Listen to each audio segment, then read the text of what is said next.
Thought viewers? Yeah, everything should be working now. Cool. Get that multi-chat open. All right. So 7.39c came out yesterday after I made 2 tier lists, and then I was at badminton. So, nifty. How's this always happen to us? We're going to make the tier list within a week this time. I decided that going forward that I would just be... I don't love it because I usually dislike... you know, I don't want to make a tier list that I don't believe in, and I'm like, well, I don't know, I haven't seen this hero, I haven't played this hero, I got no idea what's going on. And that's why I'm always a little iffy on doing the tier list too soon. But I also know, content-wise, it's exactly what people want. Like, after a patch comes out, that is what people want to know. What is the best hero? Who should I be playing? All that stuff. And I have some ideas, but, you know, I'm always like, well, I mean, I don't really know yet. So that's always the weird spot for me. But I think, as a job, I should be doing it within a week-ish of the patch coming out, and that way I also don't run into these situations where we reach that weird point where I do know the tier list pretty well, and then it's like, well, the patch should come out. Should we even bother doing this? You know? So... we're gonna try to be better about that. I'm trying to see, trying to pull up the trend data now that it's been about, you know, like 12-ish hours. Excuse me. It's been about 12-ish hours, trying to see if any trends coming up here. Ditech, what's up? Joy K, how you doing? Yeah, that's me. I am the Wolf of Ice Rack, slowly getting there. CM got a nice buff to Rags. Yeah, I misread that. I thought that was the root time, like the second root, or, you know, the first root you get from the ultimate. I didn't realize it was the activation time. A lot of people were commenting on that. The Destroyer, what's up?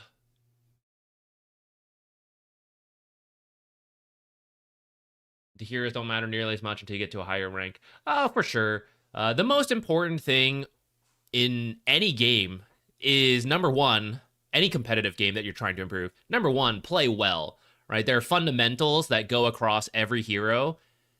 And then number two, skipping, you know, really minimizing all this. But number two is then the meta of, like, how easy is it going to be good at, you know, what I'm doing, the fundamentals and all this stuff. So I would say you never have to worry about the meta, but it doesn't hurt, you know. You can make your life easier by playing the best hero in the game, but at the same time, it won't be the reason you're ever stuck in a given bracket is because, like, oh man, I just won't play, you know, this top tier support, so I just can't gain MMR. If I decided to play it, I would just be 8K. I mean, that's never really going to be... You'll gain, like, a few hundred MMR, maybe, for playing more meta heroes, but, like, the big changes are not the issue. When will 7.39 drug dealing coming out?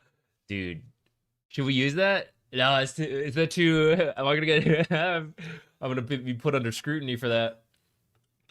Yeah, we'll see when that one comes out. What do you think of the Urn plus Helm Dom DP? I have not seen that. Are people doing this? From what position?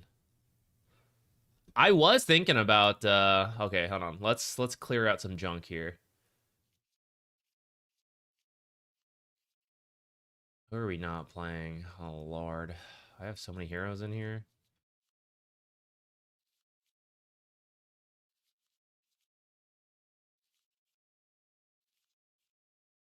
I would play Ricky support just for funsies.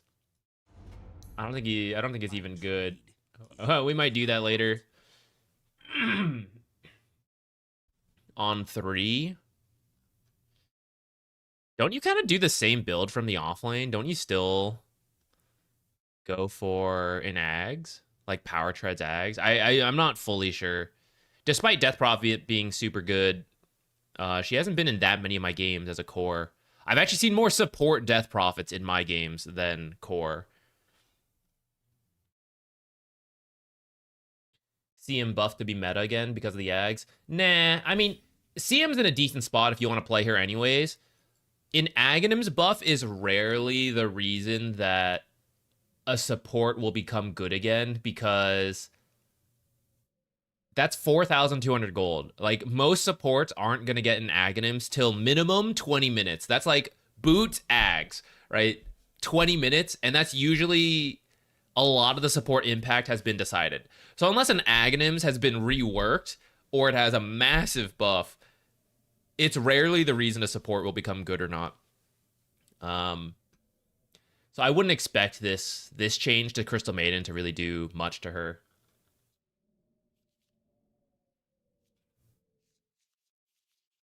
Okay, what support should we try, guys? I think lately I've not been as excited to play Dota because I haven't been as excited to play certain heroes. Let's figure out what we want to do. Let's reignite that learning process or something just really fun, you know? I think Ricky and Dark Willow sound interesting. I mentioned I'm keeping my eye on Pugna, but as I was sleeping on it last night, I was like, do I actually want to play Pugna?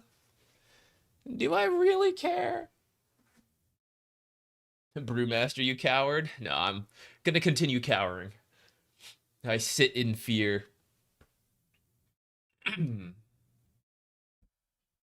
Oh, Weaver 4. Yeah, you know, that one's... It's not particularly good, but it's okay. But Friday it is fun. the 13th. I do enjoy that, actually. And maybe we try the Death Prophet support, even though it just got nerfed. I think it might still be strong.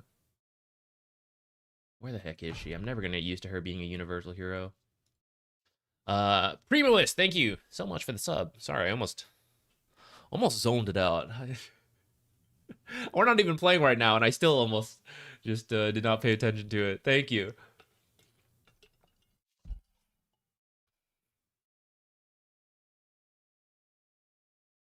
We need some 5s in here. These are all like position 4 heroes. We could play Dark Willow 5, I guess.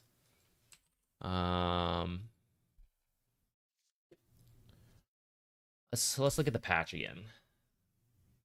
Who would be fun?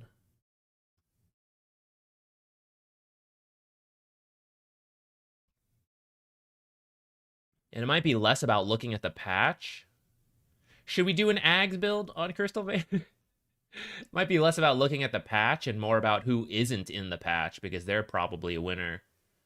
Enchantress? I did have fun playing Enchantress in the past. I'm not very good at it. Lich, I think, is good, but is he that exciting?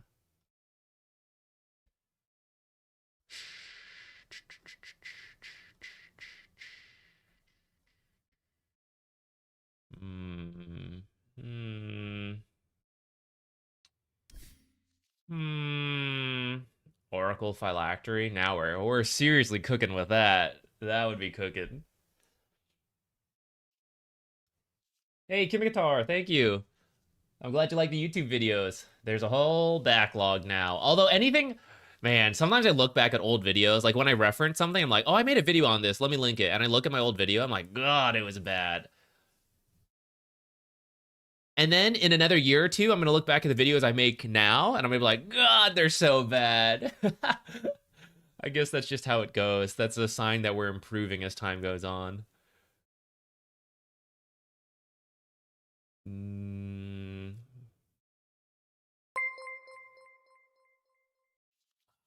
didn't get touched in the patch and is indirectly buffed because of that?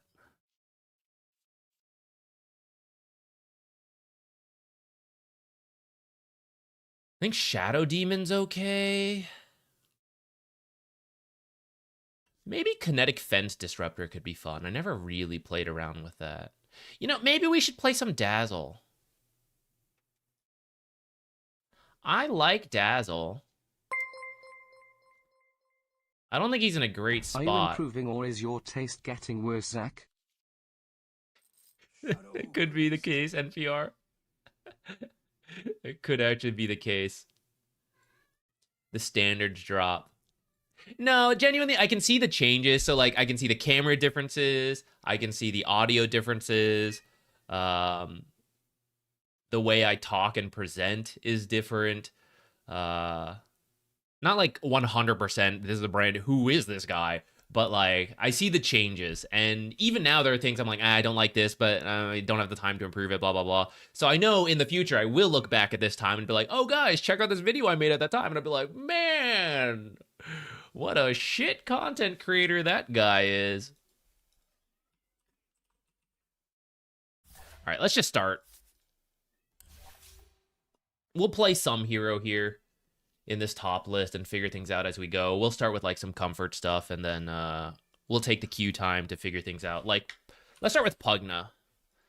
How's Pugna's win rates looking? Decent in Dota 2 Pro Tracker. What are people doing? They're doing Siphoning Ward. Man, I was hoping more people would go for Rewards of Ruin. I feel like that one could be fun.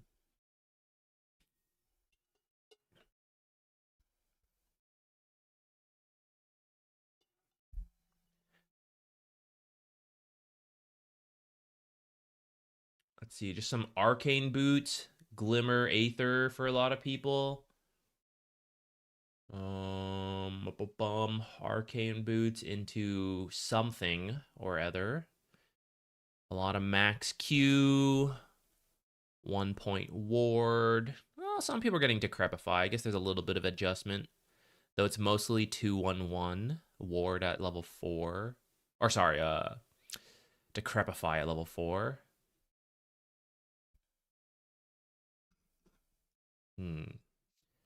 Let's look at this hero a bit more. Oblivion's power infuses. Restores mana and health to Pugna. 95 damage for 100 mana. So if someone, hold on, let me go. I need to see this. I need to feel the vibes. I need a vibe check here. Okay, so level 2, there we are. Who's a classic? Let's go with like Lich. Someone trying Lich Evil Eye. Try me.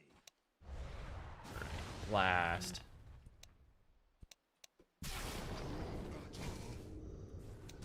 Blast. Okay, so I'm missing a chunk of health. There we are in the laning stage. Drop this.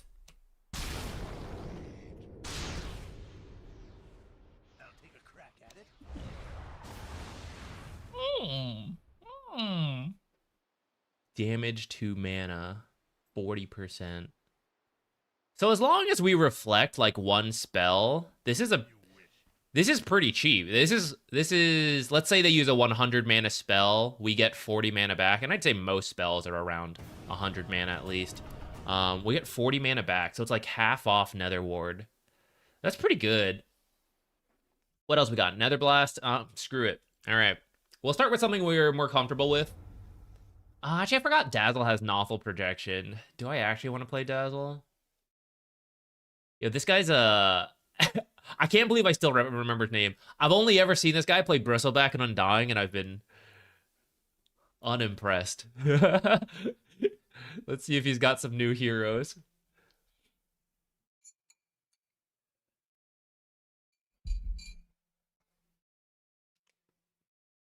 Are we doing replay analyses today? That's a good question. I wasn't sure.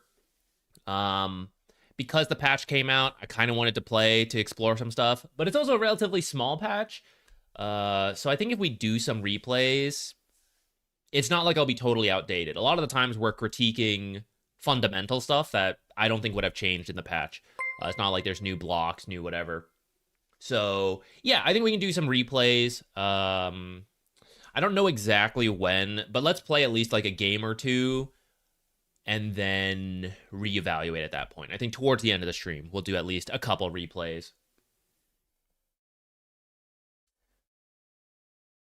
All right, back to Pugna stuff. Okay, what is this? 150 DPS or 150 heal?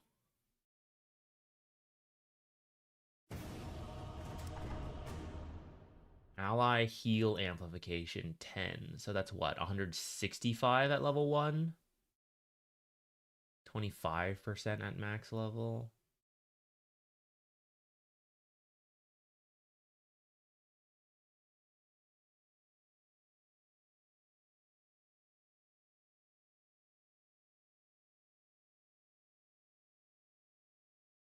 Oh, actually, for some reason in my head when I was doing the math, I was just thinking 1-to-1 ratio, but actually it's damage per mana is the 1-to-1 ratio, and then there's also the base damage. So we would be getting more than 40 mana per 100 mana spell. I can't do that math, but I'd say we'd be getting like 60 mana at least. Ooh, that's practically a free Nether Ward. Free Nether Ward every time you get one spell. Or they can't use spells, so you just get to like poke, poke, poke, poke, poke for free.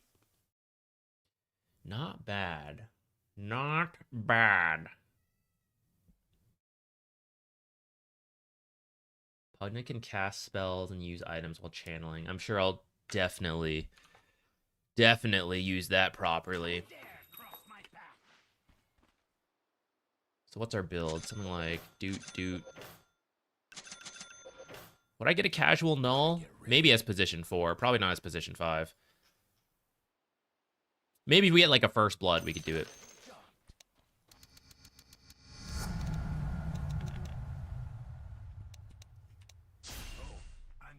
Actually, it's Decrepify. What's the scaling?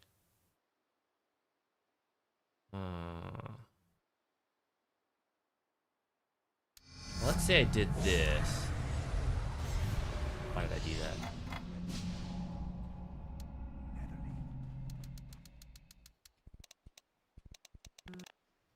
Oblivion comes. I am gaining all... Ah, I didn't have my ward down. Fool!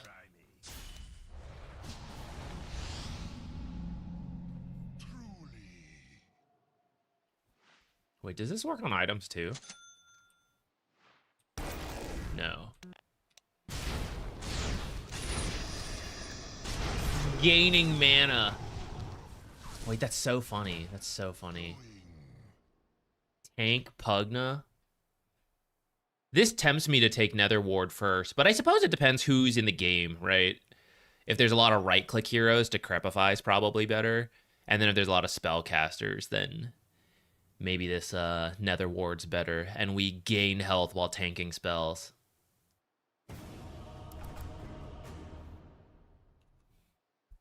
How'd the 1v2ing go the other night?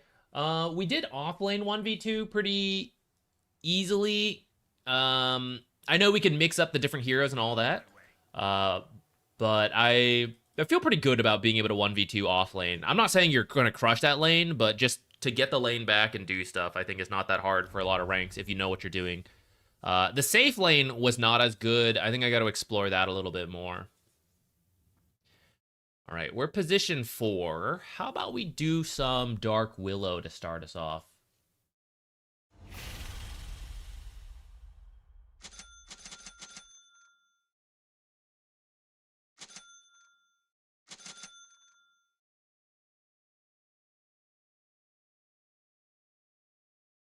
Yeah, throwing shade I think is still going to be way better.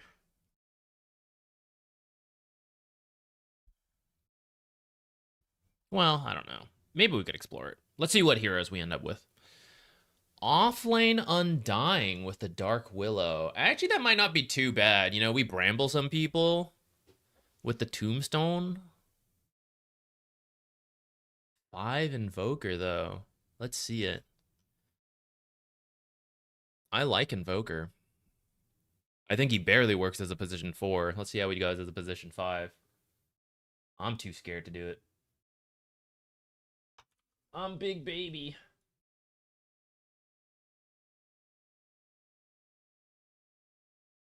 Isn't CM changes the buff? Yeah, some people mentioned that to me. I just misread it. I thought it was the root time from the ult, not the activation of the root time. This is Luna Omni Knight, maybe?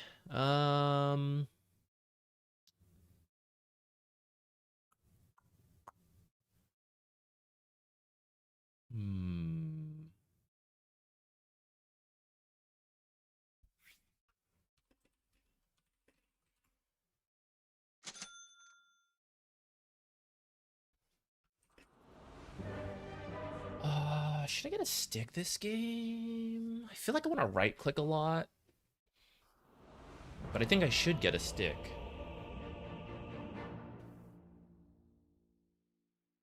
Maybe just change out the circlet. I almost feel so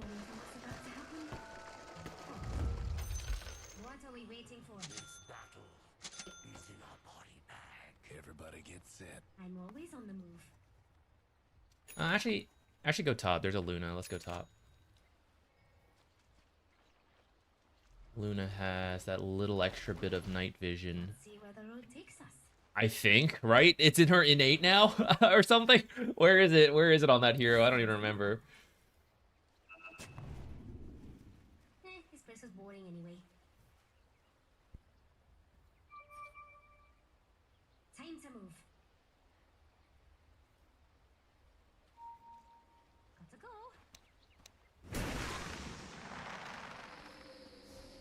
We're going on a little field trip, Jax. Let's go, Jax. 30 seconds to showtime.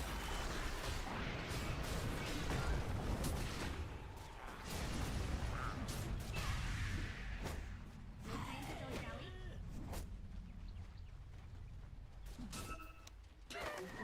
Is that an anime profile pic?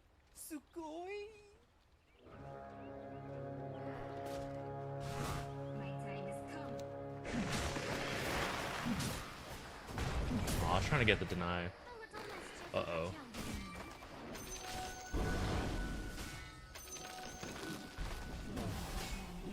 Dead. The Dragonite's actually so Stay tanky. too long, boys. The sooner we're out of here, the better. But there's only one Earthshaker. Can't stay here. I see you, Omni-Knight, trying to use that sneaky spot up there. Time to get into trouble.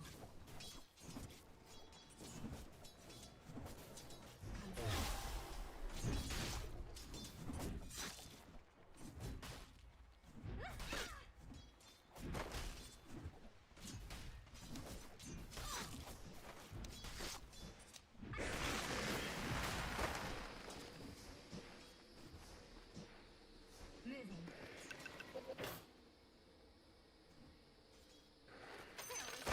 Swimmingly into Jax. Let's see I actually don't need to eat that tree if I'm gonna use the tango where I did. Might actually die.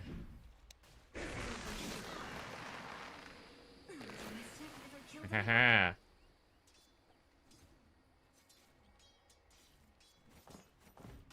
I'll prove I'm the best. Alright, I can put another one. It's cool. Let's get moving. A little bit of a weird start. Off of the first blood and all that. I would like to open up that hard camp, but Stacking careful. may not have time. Let's fly.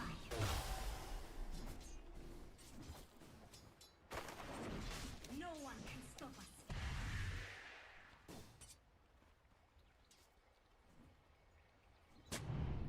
Let's keep a lookout. Here we go.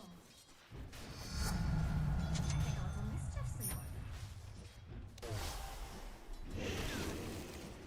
I'm gonna pull. Careful. Care. Time to be trouble. Let's find something to steal.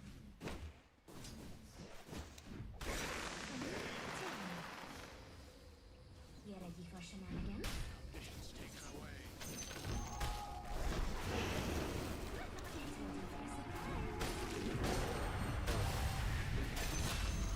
Let's get moving. Time to be trouble. I want that courier on its way back, actually. Getting far too close. Oh, no, we gotta get the Lotus, actually. Be fast enough? Moving. Oh, he's back, okay. Something bad's happened to the Radiant's courier. See where the road takes us. You better watch yourself, What are we Luna. waiting for?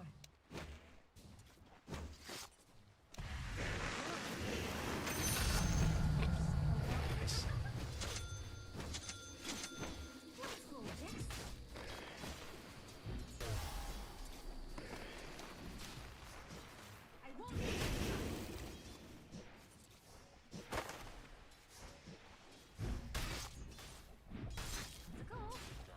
This is so annoying, actually. Oh, I don't have enough for the W. Oh, wait, maybe I'm okay. Anyways.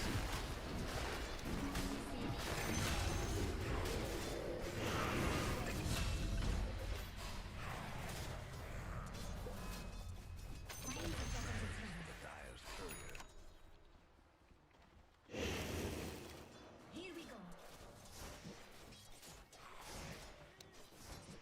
A little mischief never killed anyone.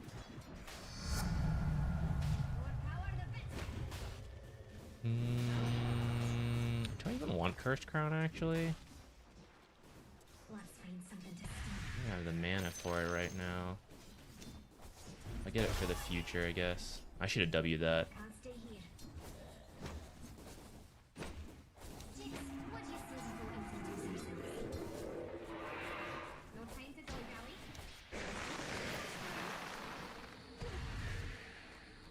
My time has come.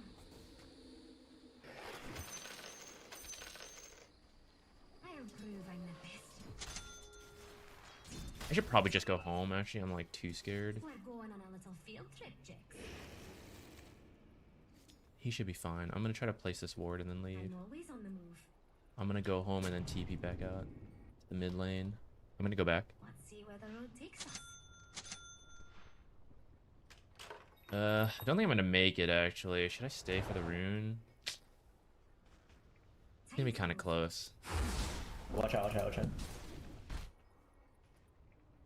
You ready for shenanigans? I should have played the lane better. Omni Knight kind of whacked me a lot more than I think he should have. What are we waiting for? I'll TP for bottom rune.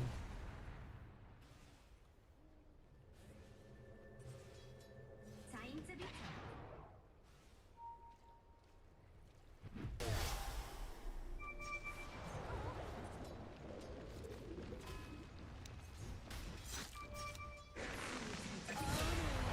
Good job.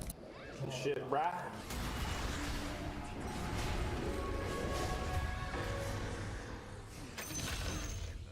Dang, the SF spell is so strong.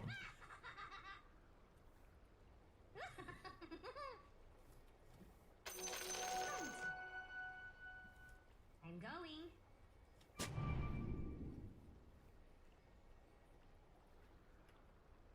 Let's fly. Don't want to skip tranquils this game. 7 minutes, boys. I don't think I do. Time to move. On my way.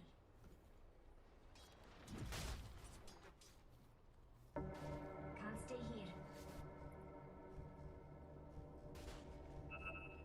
Here we go.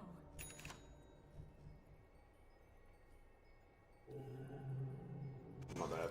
Oh yeah, it doesn't work I'm anymore. pulling, careful.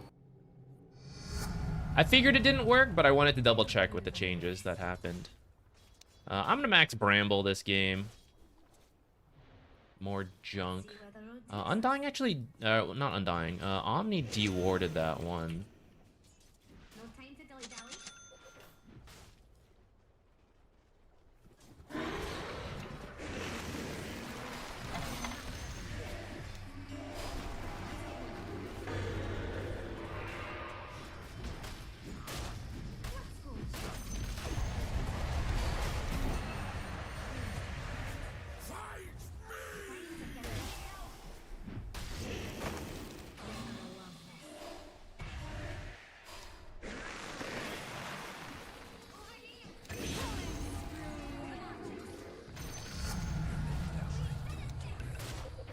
Let's go.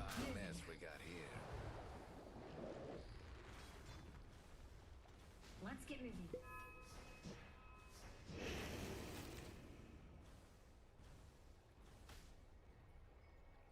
Shake or miss? Here we go. I was debating if I cared to block this small camp or not, and I don't think I do. Let's fly. If she pushes out, maybe we can do something. But repel hard counters me. No time to dilly-dally.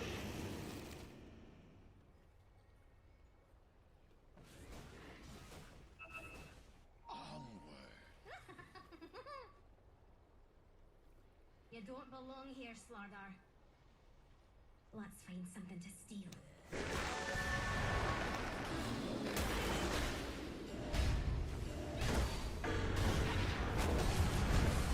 Oh my god, guys. I was trying... Drop. Bro. I screwed up so badly. I really thought we were gonna kill her. I shouldn't have saved the What's going on skills. down there? I really thought he had it on the first bash. So I was gonna like not take the kill, but I should have just thrown the spells and done all that. Deep regret.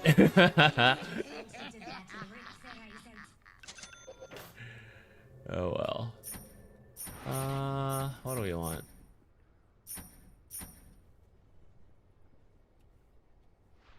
I'm gonna think about this. I'm gonna buy a casual windlace for now.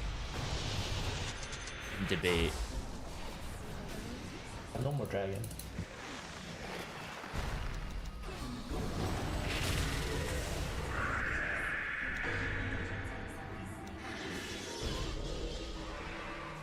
Scary. Oh, we got him in the end at least. Why did I run that way? Man, the Earthshaker stun got me as I was about to launch my attack. Fortunately, we still finished the kill at least.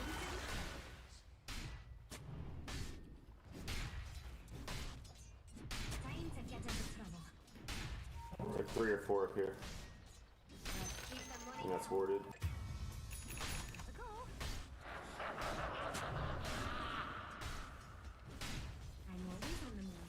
Are we defending top? Me, I'm here. It's kind of hard, I guess. I'm just gonna push bottom. I'm gonna push bottom.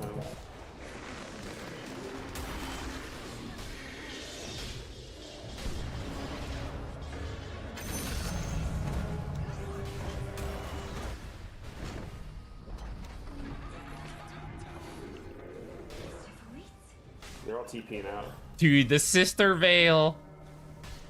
Sister Veil too strong. A little mischief never killed anyone.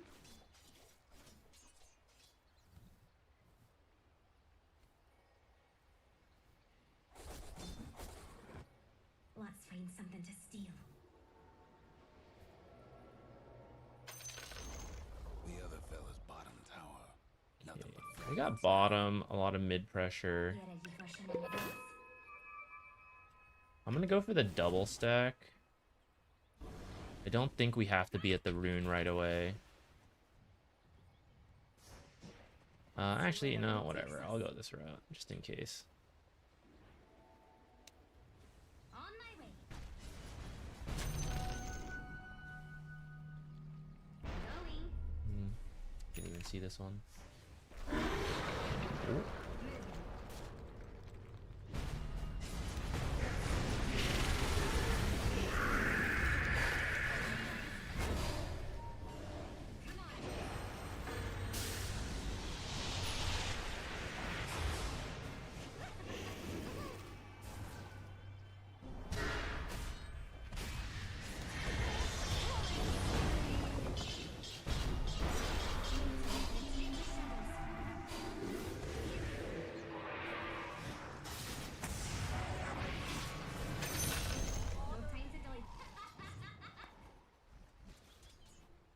Stack.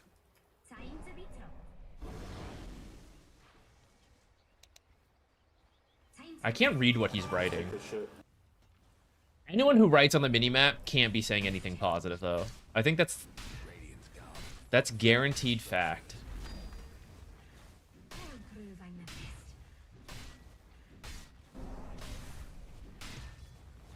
Moving. If I didn't have Tranquils, I would take the Polywog. fella's mid tower. Time to get into trouble. Let's fly. Watch out mid.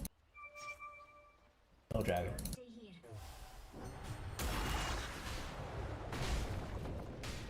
I'm not with you, bro. Care. Here. Let's get moving.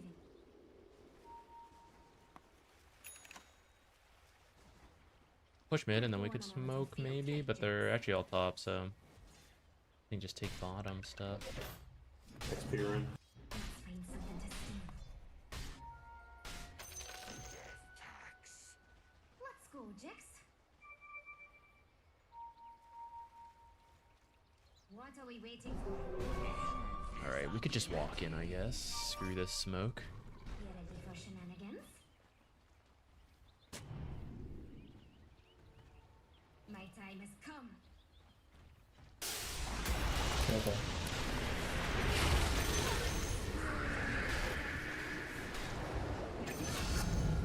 Good job. We can take a nap. Can't stay here. Time to get into trouble. Where'd he go? See where the road takes us.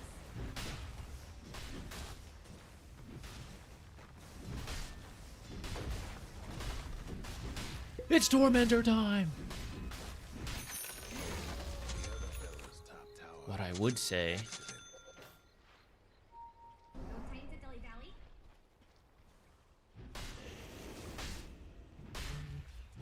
Here we go. I'm always on the move. Mischief awaits. Either one of those guys is good. Time to be troubled. A little behind you guys. Got to go. You smoke me in.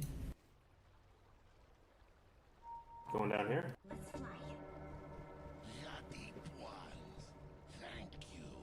Up here, man. Mischief never killed anyone.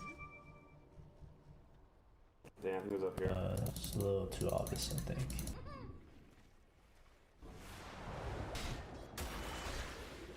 Let's find something to steal. Yeah, She's let's do the top. Tomb Gate.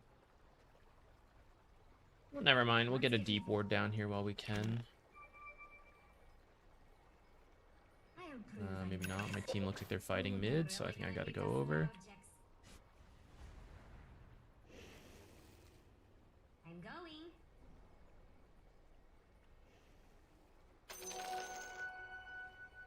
Come on, Jix.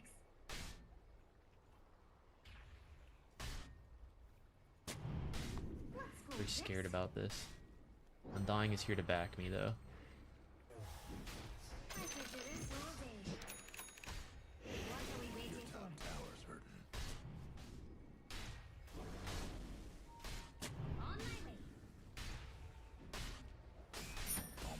way.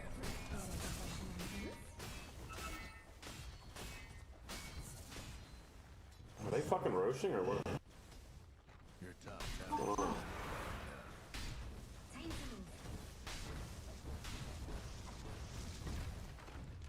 move. Yeah, this is position 4 Dark Willow.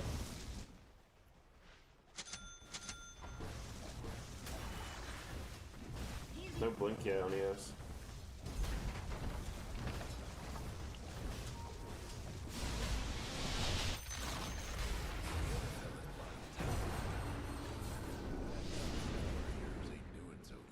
Let's get moving. Got nothing, bro. Give you the wrong. Give it to the wrong target.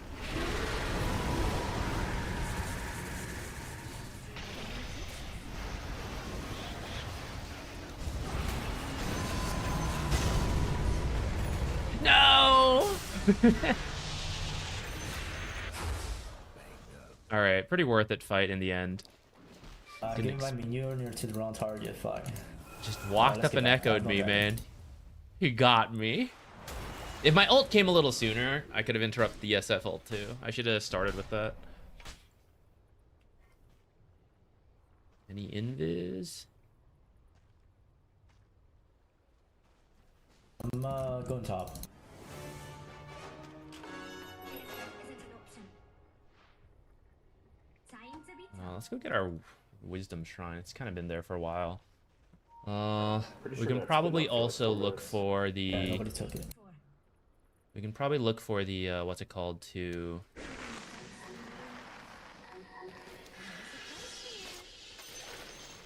My time has come. force it? I guess. We're going on a little Some real core shit right there, guys.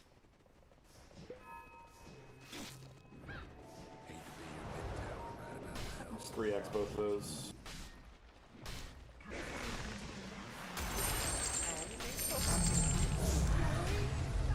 What, 10 tower?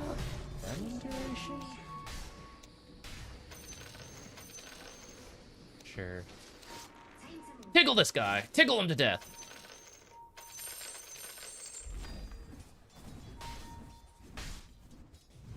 Wait, can Bedlam even proc this? Oh, it can, okay. I don't know if Searing Signet's worth it. I'm gonna get it to try.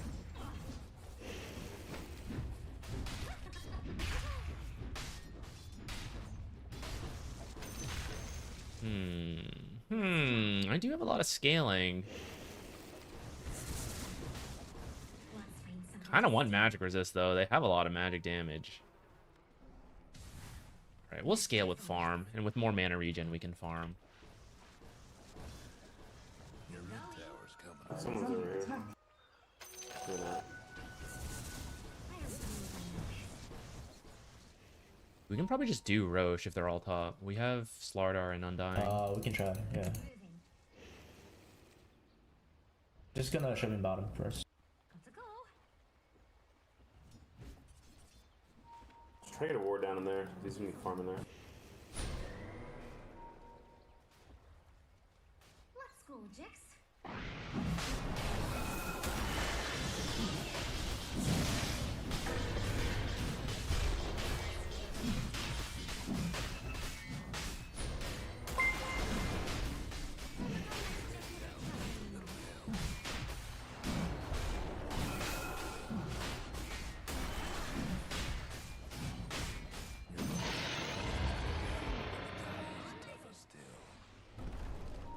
It was mid or Luna Let's get in the bot lane. Like my team wants to see what we can find here. mischief awaits.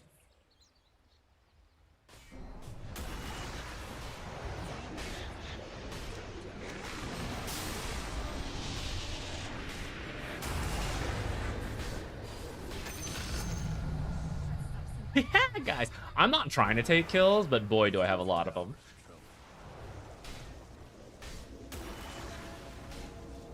I don't have a way to check high ground, though.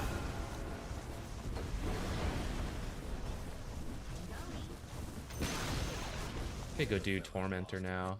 Get Tormentor and we can like go I'm gonna top. TP top. I'm gonna TP top. You guys can wait for me in the jungle. Time to get into trouble. Here we go. What are the odds they took their Wisdom Shrine already? Let's find something. Peekaboo! Dang.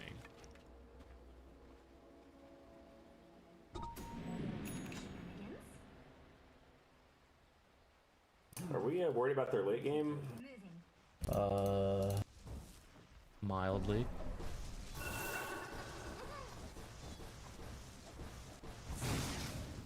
Now wait for everyone to get here. Let's go do Tormentor together.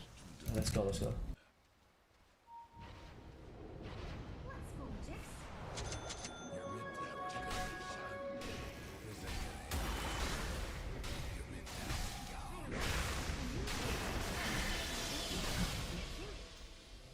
Haha, the You rich can get try to richer. push tier to top.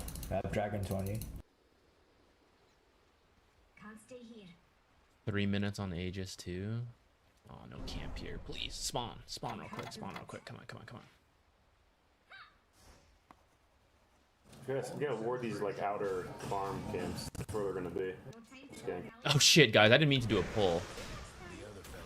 That was an accident. We're going on a little field trip.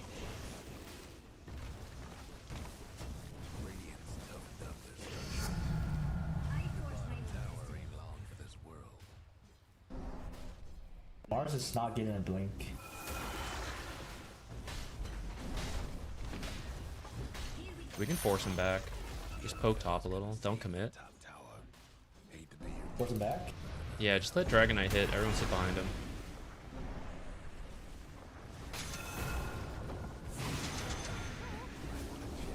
This is in front.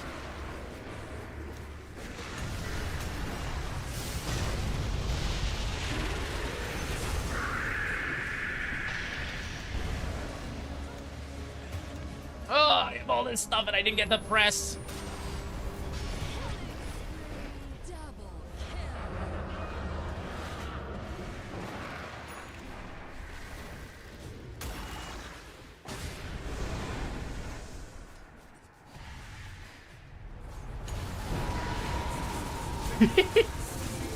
Oh shit.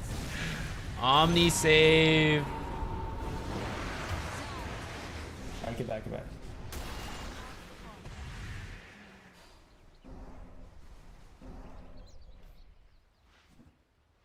I would like it to be known that this was not the push I envisioned. And in fact, we very much did not sit behind Omni Knight. Or, Dragon Knight.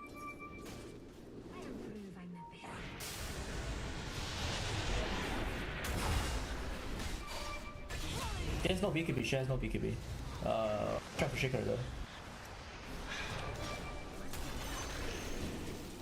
Alright, I messed that up, guys. I don't know what I did.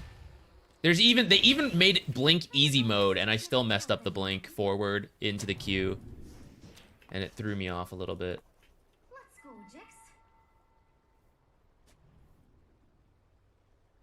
Let's see where the road takes us.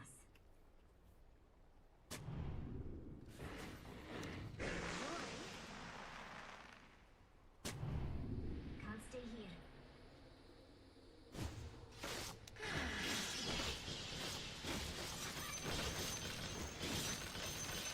Patience. Come on, Jix. I'm kind of far. You guys need to be careful. You ready for shenanigans?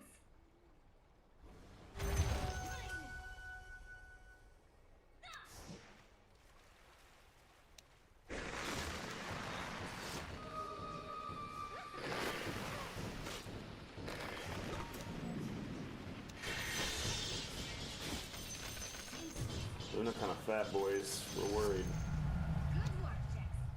No time to dilly-dally.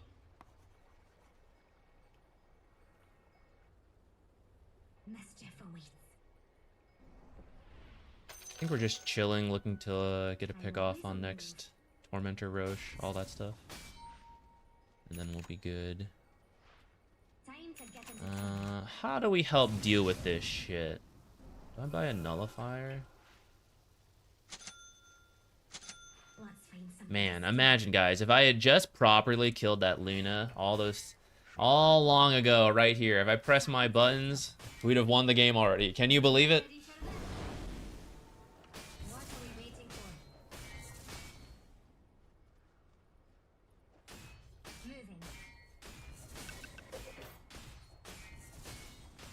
Here we go.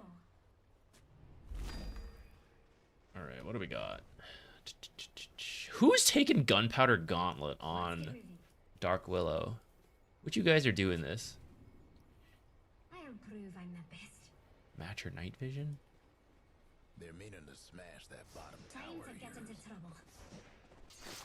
Alright, yes. Alright, info. Let's see where the road takes us. That was way too far, but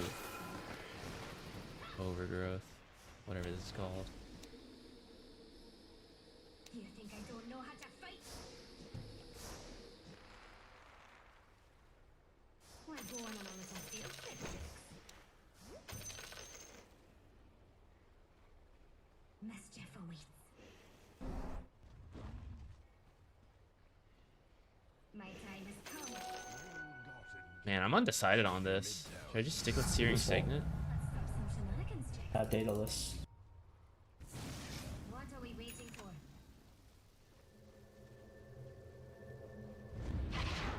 Push out mid maybe.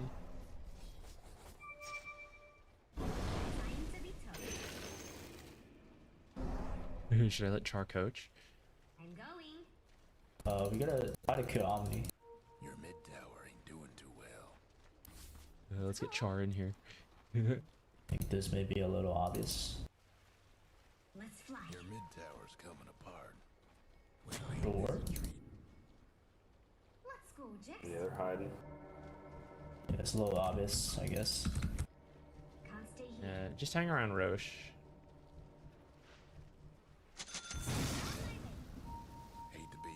They're all here.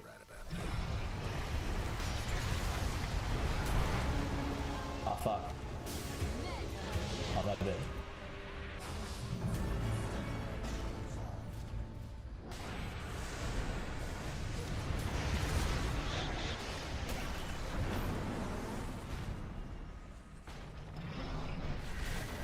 Mischief never killed anyone.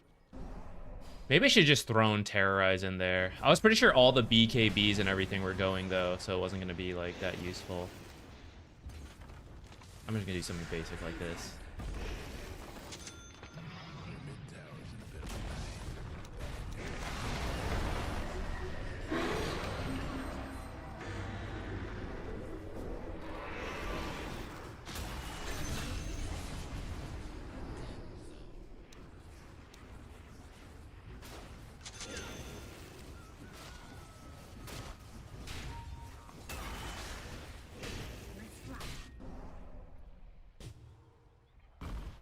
It's not. Time to get into trouble. It actually might be walking over if it's up. He has an amplify. I am proved I'm the Sucks. best.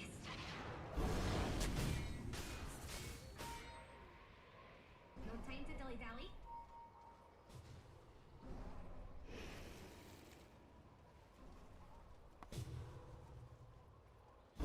What are we waiting for? No stuns. Is that true? We have Dragonite Slardar. There's plenty of stuns. They just have a lot of immunity.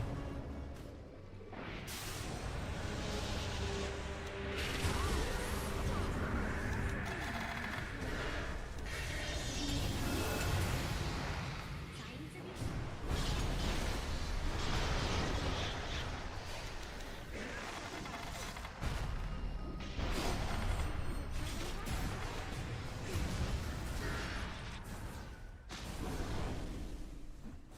Omni-Knight is doing too much work.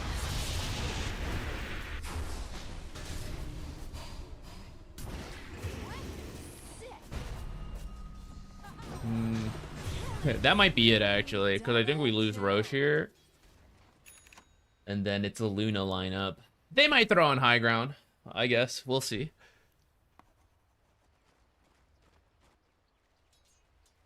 What if I get Orchid for Omni-Knight? Is that weird?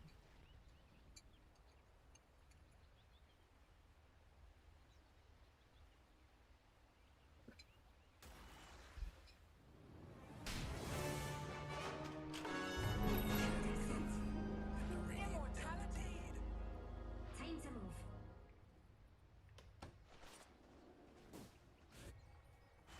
I'm going.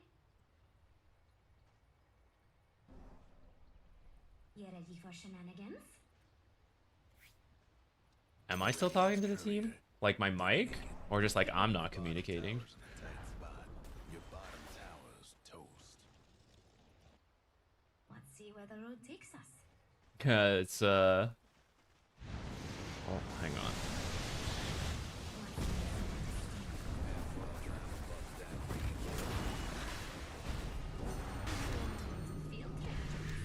She's got satanic.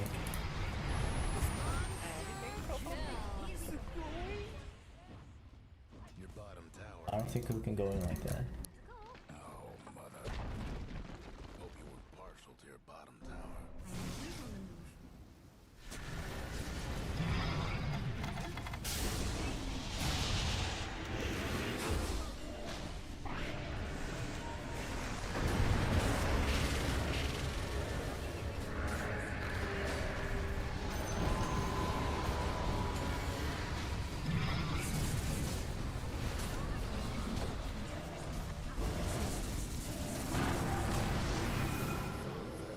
Satanic at the last second.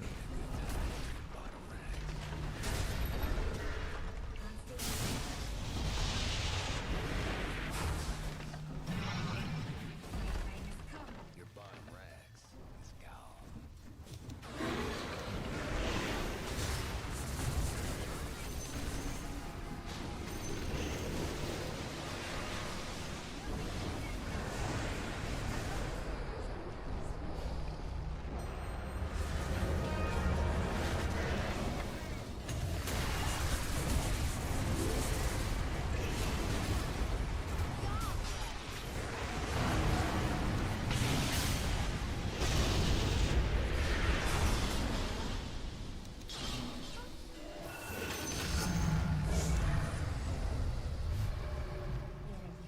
First crown never even goes off.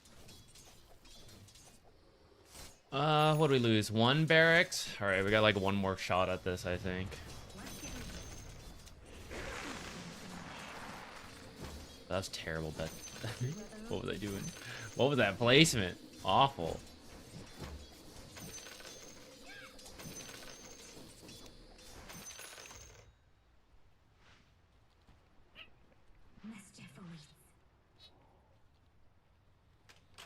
I think I maybe get a Hex. Hex or Orchid, and then we try to just jump Omni Knight for my team. Die for the cause, you know what I'm saying?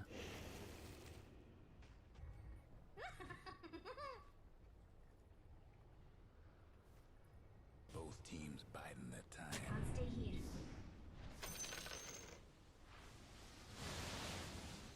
Got to go. Moving. Surprises. Let's find something to steal. Let's go, Jix. Let's fly. Omni Knight Shard. Which one is that? Extra heal. Okay.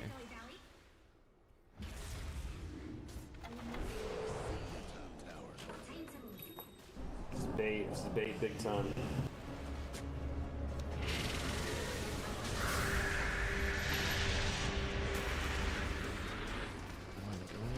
Can we get out? Can we get out? Earthshaker coming in from the side. No shaker. Oh, this is Get an illusion rune. All the runes to have right there.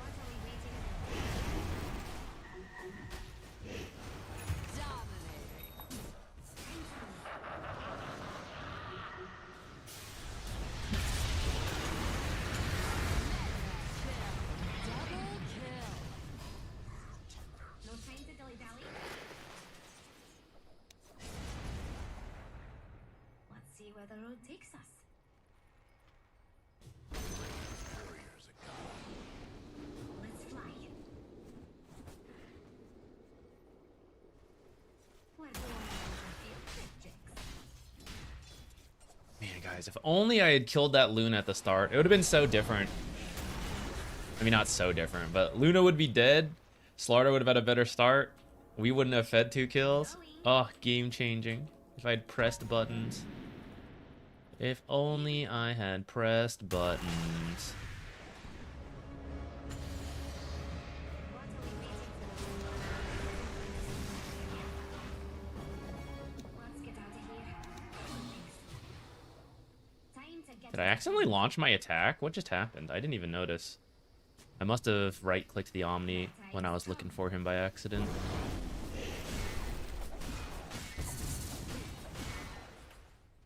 Let's go, Jix.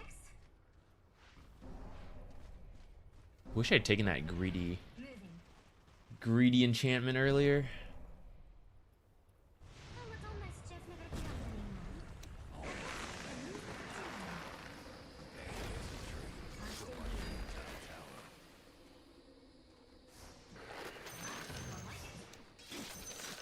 Got to go.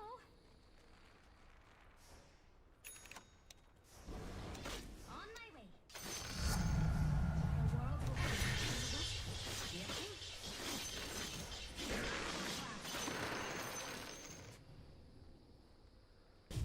Should I add another button to press? Come on, Jix.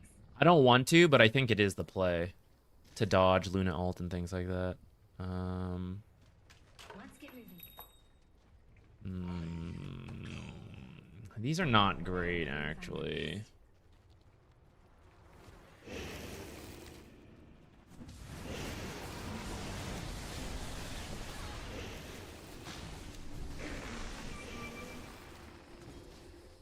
I'm not sure if I should have taken this, guys. For the potential late game scaling of the Ags build, if we somehow get there, but also the extra night vision to somewhat see versus them. Maybe it can help us get a pick off. I mean, nighttime's about to end here, but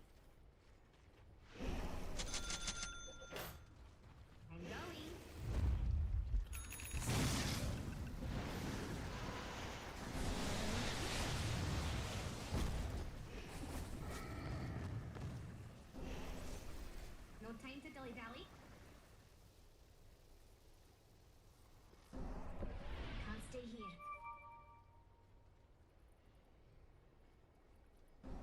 You ready for shenanigans? What are we waiting for?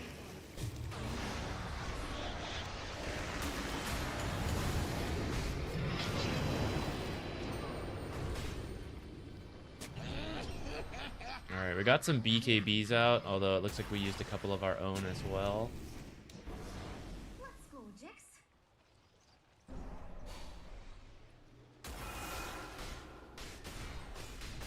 Here we go again. What did we just use? Just Slardar's BKB. His is probably worth less than Luna's. Feel like we could go. Here we go. Let's fly.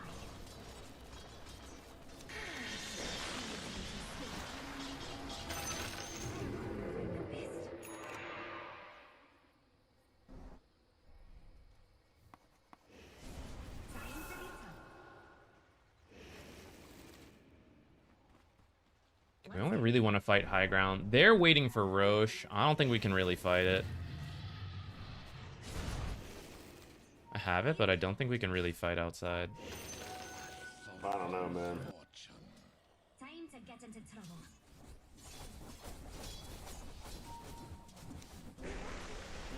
Let's see what my team wants to try. I don't think we're making it.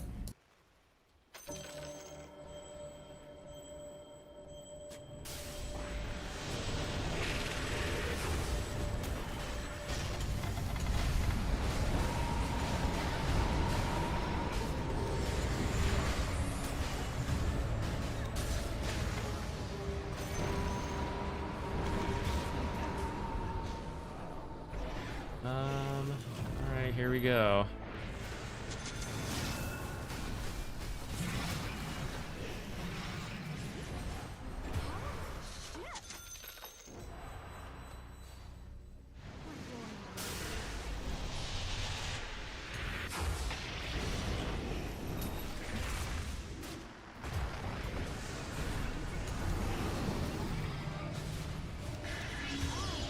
Just keep him away from the fight, I guess.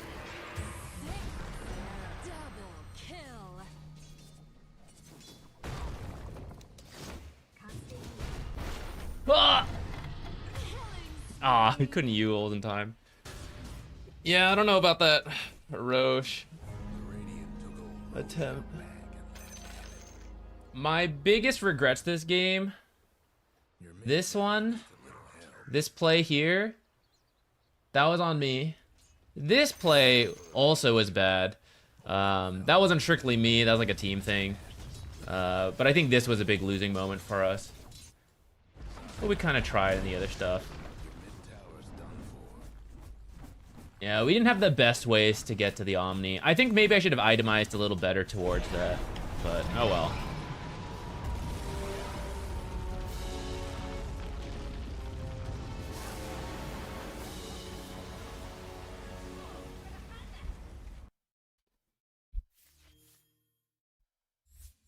What's good in patch to play for Dota Night with my bros? Let's see. Let's take a look real quick.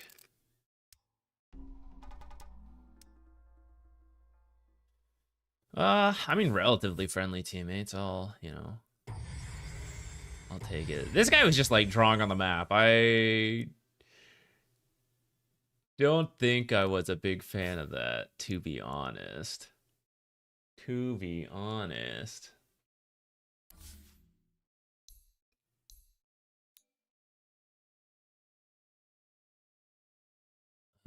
Oh yeah, I forgot this was a wacky first blood start too. I like called for the smoke to go top, and then we kind of like dilly-dallied our way in there. And then we still tried, and I was just kind of hoping it would work out in a pub game, but it ended up weird. We ended up having Tombstone level 1, no first bloods, they got a kill. Yeah, that was not the ideal start. Lane still kind of went okay after that, and then us messing up that bottom fight I forgot here, right? So paint a different picture. At this moment, we kill the Luna. Slardar probably goes to like 3-5, and Luna drops. Well, not really drops, but it probably stays like the same gold, you know?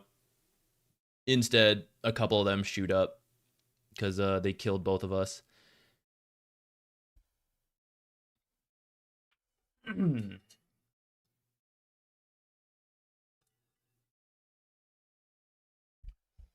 I think Clockwork is still good, but you're still just playing expanded armature. Nothing fancy. Okay, first, Robert, let's see. What is some fun stuff to play with the gang? The Bloodseeker Silencer combo got nerfed, but if you still want to do that, I'm pretty sure it's still kind of funny to do.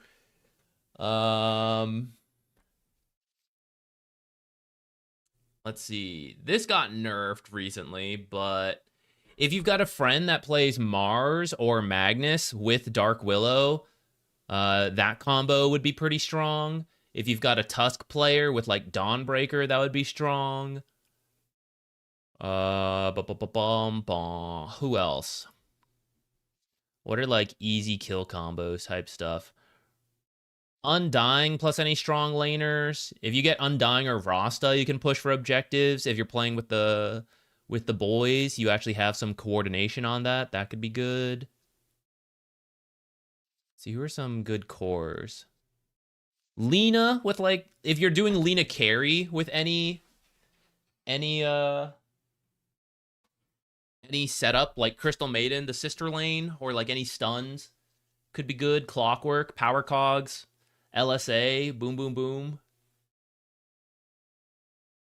You play all those position 3. Oh, you're the position 3. Who's the position? Okay, supports. Okay. So let's say Darkseer plus some melee heroes. He got a nerf, but I think he'll still be pretty good. Death Prophet got a nerf. I think she is still looking strong. So if you want to play Death Prophet and you get like... let's see, who's a good melee 4 right now? Clockwork or Tusk could be decent. If your friends want to get crazy, you could do Chaos Knight. I've been pitching this idea of sleeper Techies. Offlane Undying with Techies. Decay, Blast Off is probably their entire health pool. Hilarious. Oh, you know, Char, who I just had, you know, not really coaching me, he was just watching. We were doing some coaching yesterday. They played a Chaos Knight offlane with Windranger for support.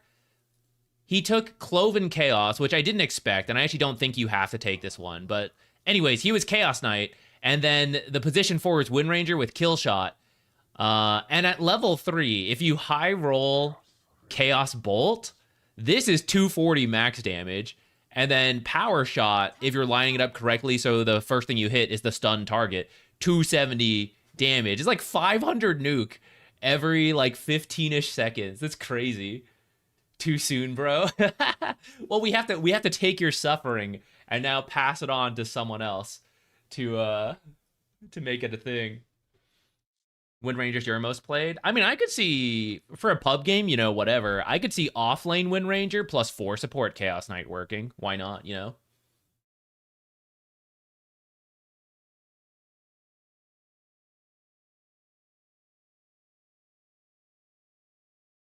Countered by Nick's spiked Carapace. True. I forgot to do timestamp. I never remember to do timestamps for our own games. All right, we didn't end up winning that game, but for our first Dark Willow game in a little bit, I think I did okay. I think if we kept playing Dark Willow, which I had fun, I'd be willing to play more Dark Willow. We could definitely improve. I would press buttons for that early kill for sure. I would definitely press my buttons.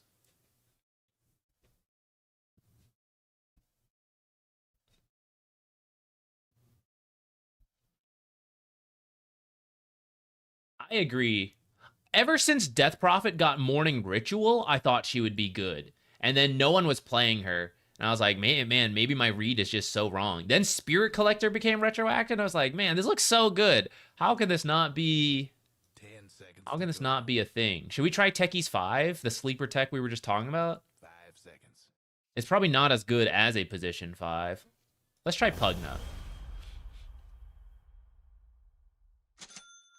Into Weaver is unfortunate. I am not going to do much against Weaver. I guess we have Decrepify to not be killed by Weaver. Maybe it'll be Dark Willow 4, and then we will do damage. Get my stick charges, I'll tell you what.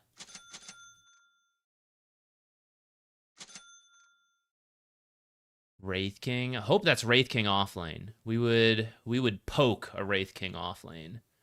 Poke that man.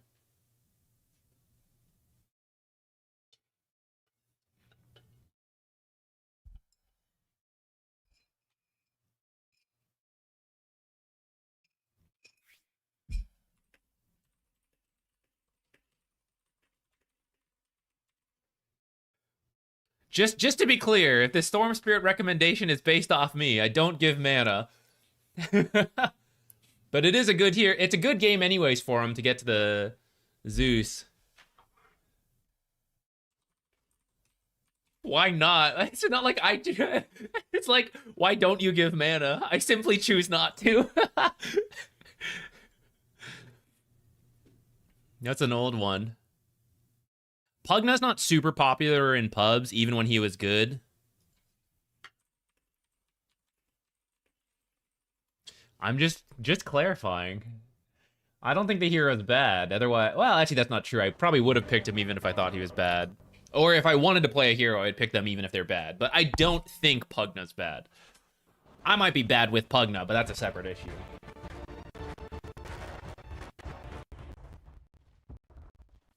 Bugs still give XP if they hit a decrepified target. Interesting, interesting.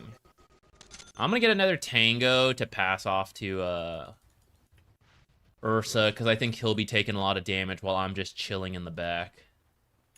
Good old Pugna support gameplay. Do I block this? I don't think I can block it until I know if it's gonna be Weaver 5 or 4. For a pub game, you never know. Hopefully our offlane pops off. Inkswell and Axespin are pretty strong. I'm gonna just grab Q. There's no way I don't start with this. Although it might be a sniper carry? Could be SF carry too. I don't know. They've got like some real triple right-click core lineup. If it's not SF magic in the mid lane, I don't know. It's a real weird one. They're gonna struggle. And I should shine, in theory, with Decrepify, though I suspect I will not. Alright, what was that? Dark Willow still got one. Okay. 3 Mango SF, so probably is mid SF. Carry Sniper. I'll have to be careful with Decrepify in the laning stage with an Ursa. I'll probably start another ward.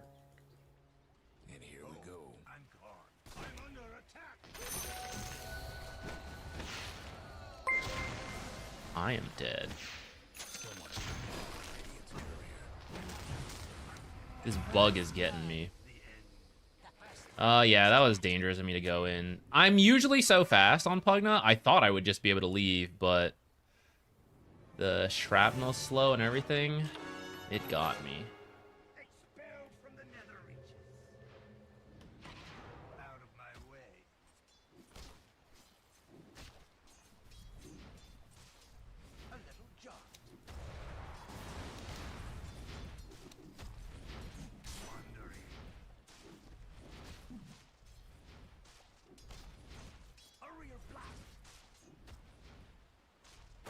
I'm Pugnaing him. He's getting Pugna'd. Pugna'd so hard. Maybe I should let that spawn if it's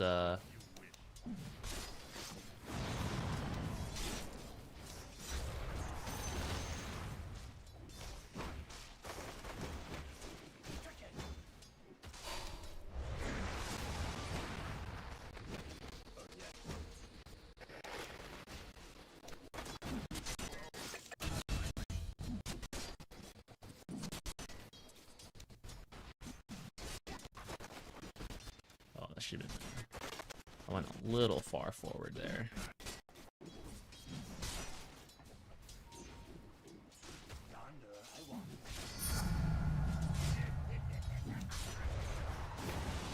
Are you kidding me?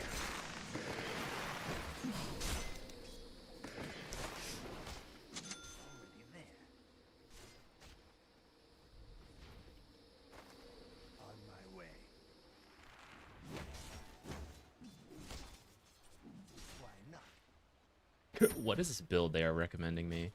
I think rather than finishing the wand, I should have maybe just done.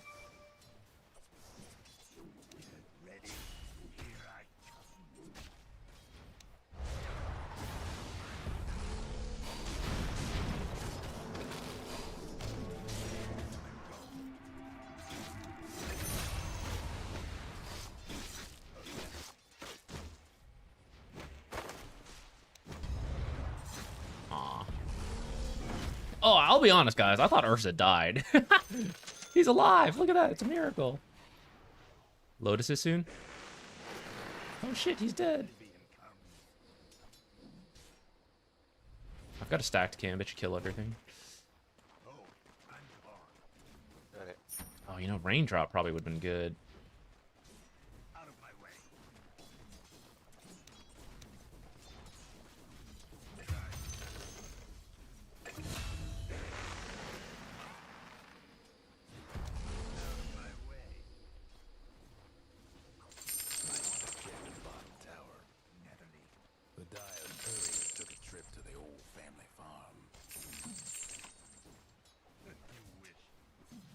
I just need to make sure they don't pull.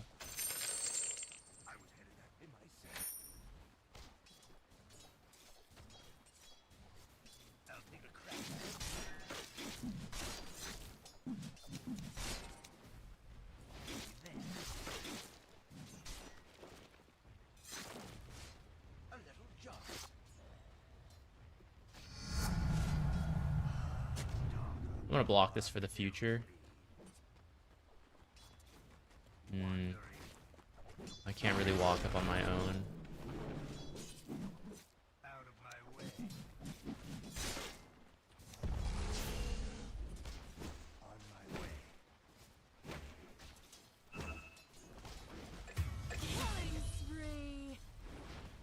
Ugh, why aren't I calling my stuff? I've just been sitting on that for so long. Like I don't like having money. Probably should have bought this guy some more tangos too.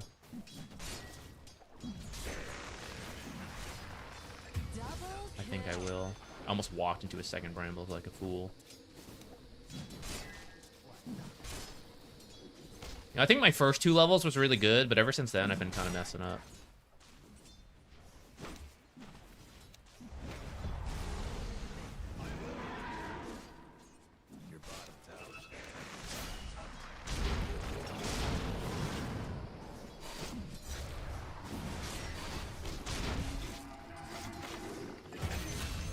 Me for her, I'm fine with that. I was kind of running out of resources anyways. And the Bone Boys are going to do some damage for us. I'll tell you what, guys. I would have lived if I'd already bought my money and had bought, had my stuff. 515. Kind of want to go back top, but I also think I should be considering a mid-rotation for the rune. Pretty important lane for it. I'm going to walk. I think I have time to walk mid. And we'll ward for him. I'm going to try to go mid for the rune. Careful top.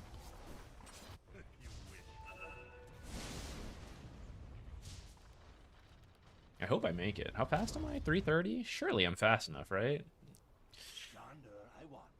I'm feeling distinctly not fast enough, actually.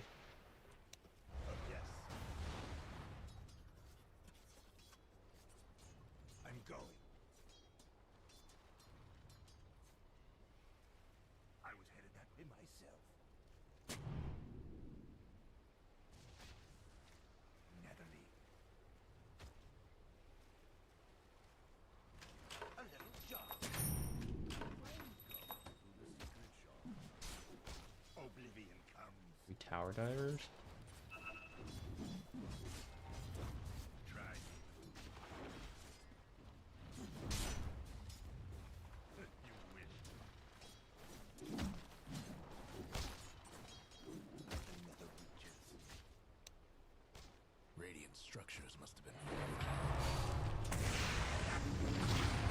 Straight into the bramble. Excellent. Yes.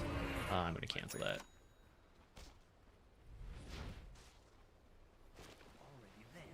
They're meaning to smash that bottom tower here. I'm gonna try to steal theirs, but I think I'm gonna be way too late. Oh yes. Yeah. That sucks. That was a good play from the Dark Willow. Well timed.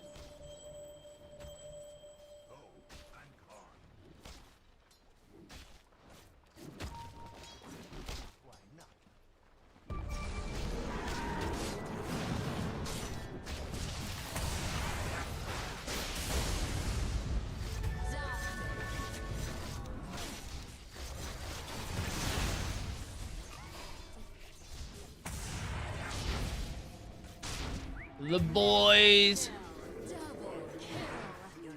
This is a Weaver 5, isn't it? He's level 7. Holy shit. He is what? 6, 1, and 3 on the Weaver with an amplified damage rune and hive mind. He destroyed us right there. Holy shit. This is not gonna be easy. Your mid tower ain't doing too well.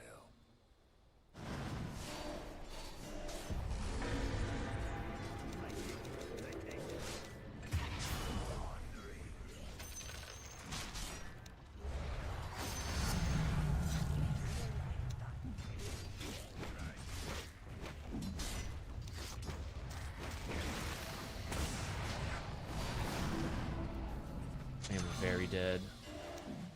Just gonna try to damage the creep wave as much as I can.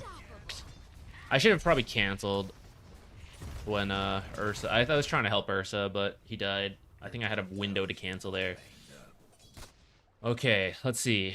Axe is creep cutting. Zeus lane is going okay. Top lane was going okay. It's mostly the supports who are now going to struggle. Me and Grimstroke are going to be super underleveled.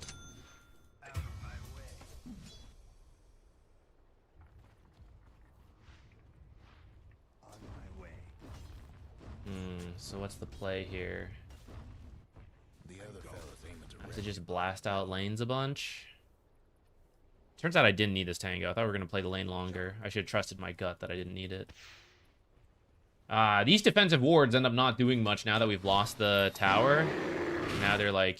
the other fellas aiming to wreck the bottom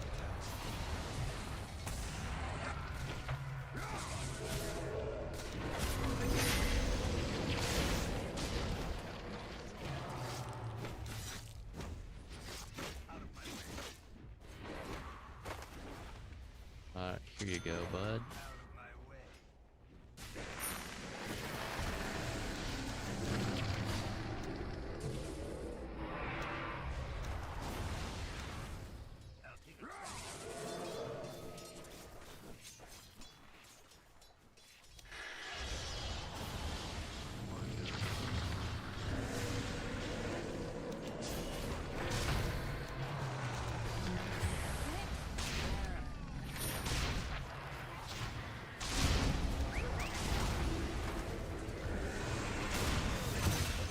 Oh, damn. Well, at least Zeus got it. Zeus just got a 7 kill streak, so that's something.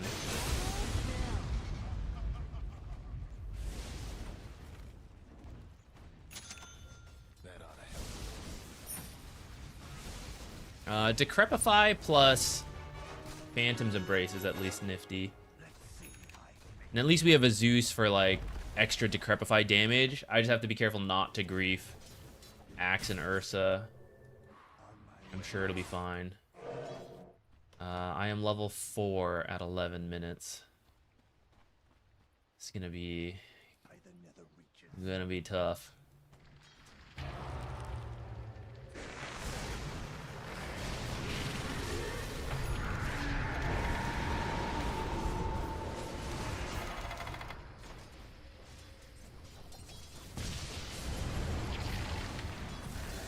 Level 2 Nether Blast, guys. It's not intimidating at all.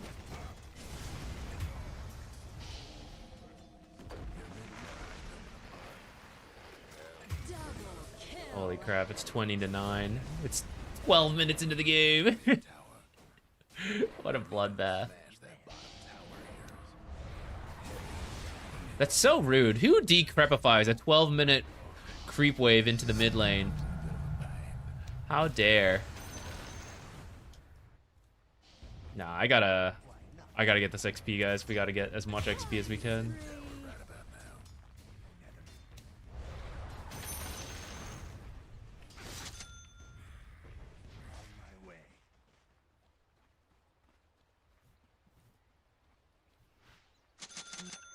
Your bottom tower ain't long for this world.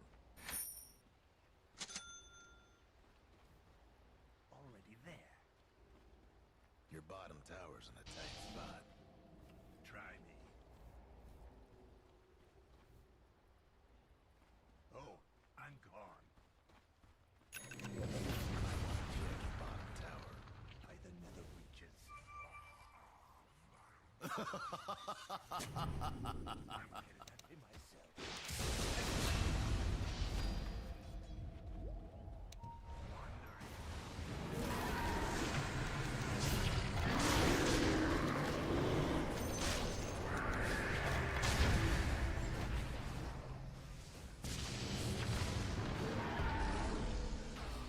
Having my ult here sure would be nice.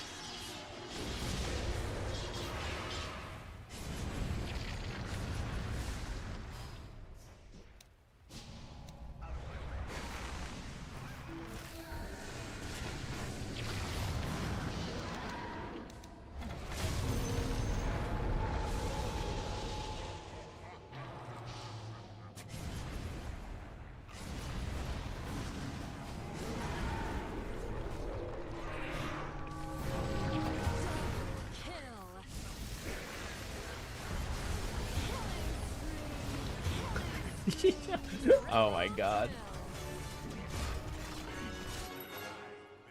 not sure what happened. Hate to be your mid tower right about now.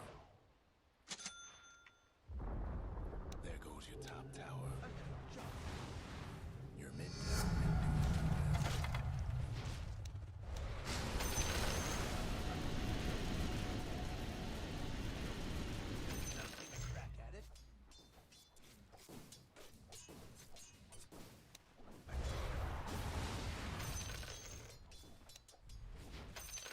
Try me.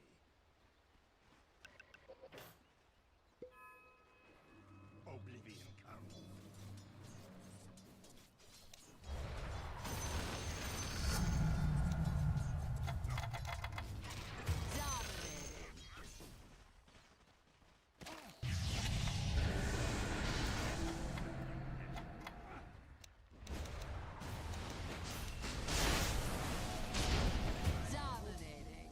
I can use items. I should have used these. Old habits. I gotta get used to it. Can use items. I'd probably still die, but it might have been close.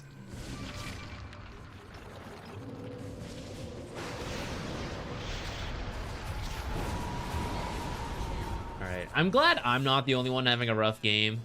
Everyone across the board is having a miserable time. It is a team disaster. Just a little setback. Out of my way. Was there a first... There was a first blood, and then I fed a second kill. Right, yeah. That didn't help them start out bottom at all.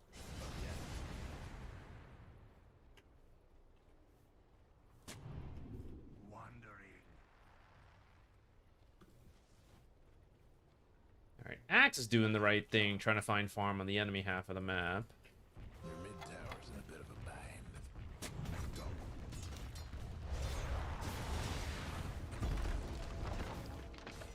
The other fella's aiming to wreck your bottom tower. Is Glimmer the play? What is the play here? Tower's in a tight spot. Already there. They're meaning to smash that bottom tower of yours.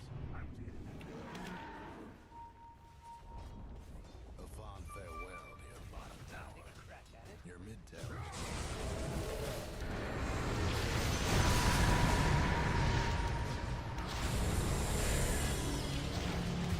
Man, what am I doing? I didn't press my thing. I thought I did.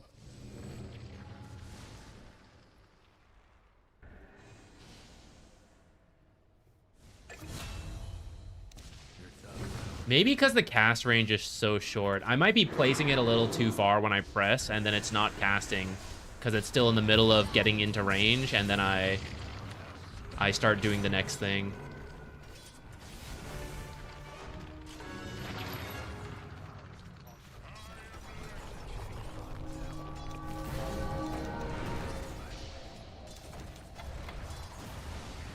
Trying to crepify towers.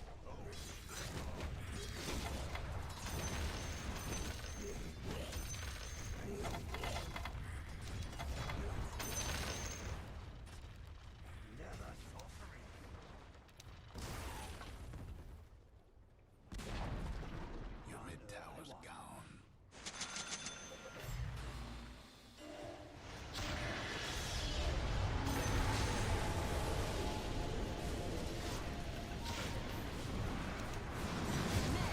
Rip.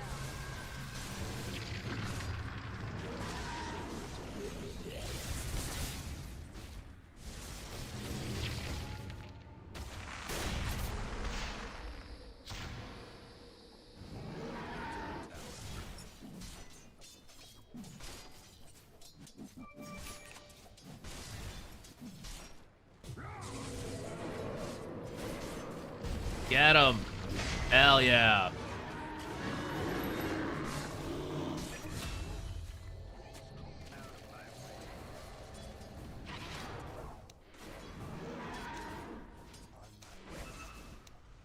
Imagine not getting any last hits on that.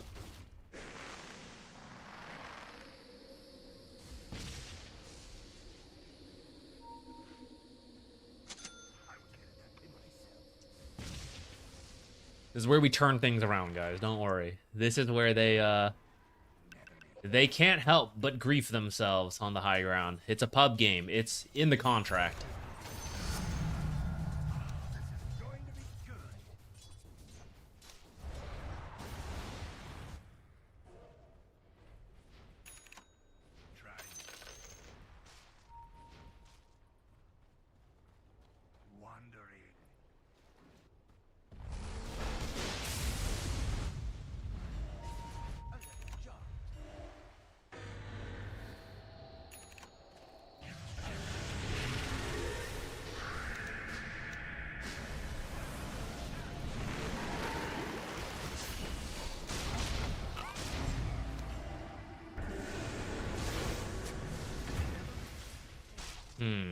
Should they have seen me there?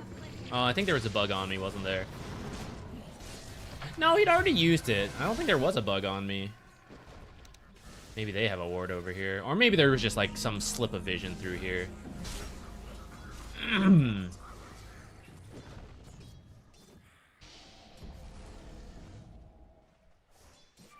Oh, 10x2. I mean, someone's got to tank the deaths while Axe farms over here. Well, not all of them are fair, of course. There's certainly some deaths I could have avoided.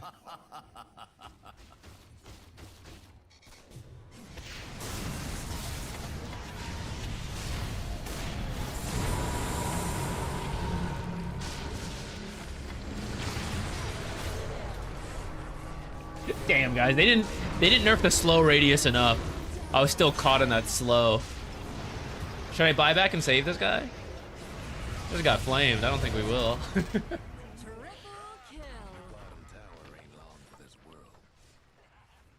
What patch change do you think will be the most impactful?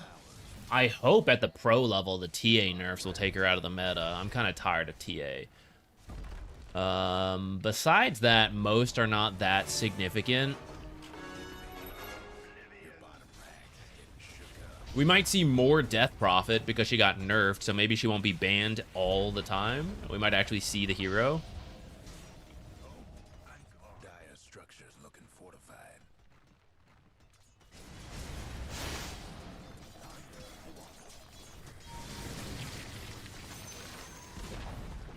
Your mid tower's gone.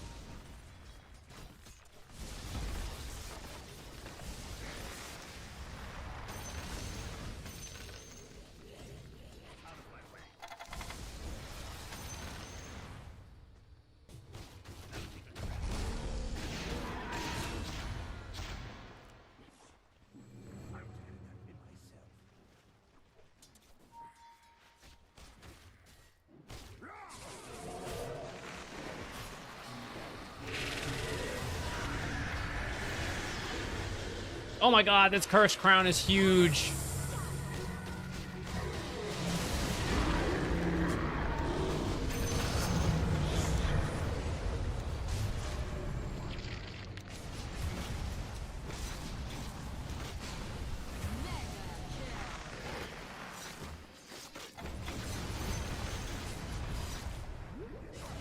Double kill.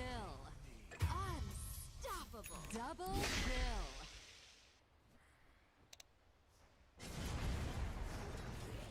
Why still trying? Oh, we probably could have stopped. That's true.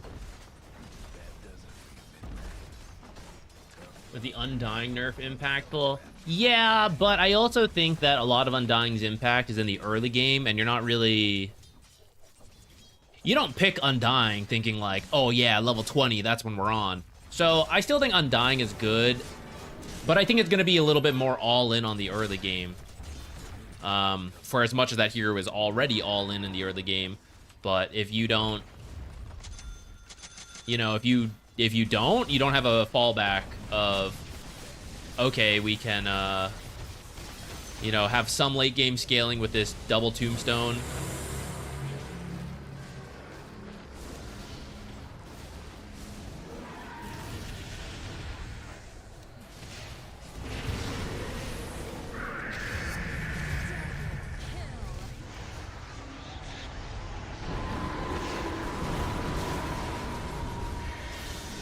Get him, Ursa, get him! Damn.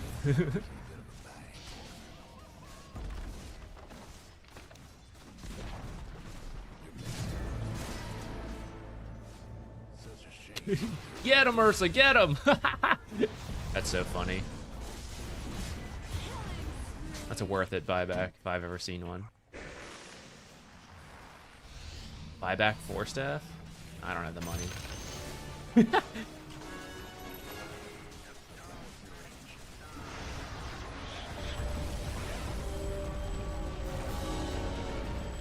Yeah, I mean, this one's pretty extreme. It's not usually this bad in a lot of games. This is a pretty one-sided stomp that doesn't often happen. Mainly because we lost 2 lanes really hard off of... First Blood made our off lane difficult, and they capitalized on that. And then Weaver came to our lane and wrecked it. And then the timing of which Dark Willow left to go get the play, like they got a double kill into both Wisdom runes. I chose to cancel my TP at that point. I feel like I had to, because otherwise I think I also die. But then I didn't make it to the Wisdom Shrine in time from where I was. So we ended up super underleveled. And by 10 minutes, we can kind of see it was pretty rough. The farm was going okay, but Weaver just ended up with a bunch of kills all of a sudden. It was really that tipping point around this window here.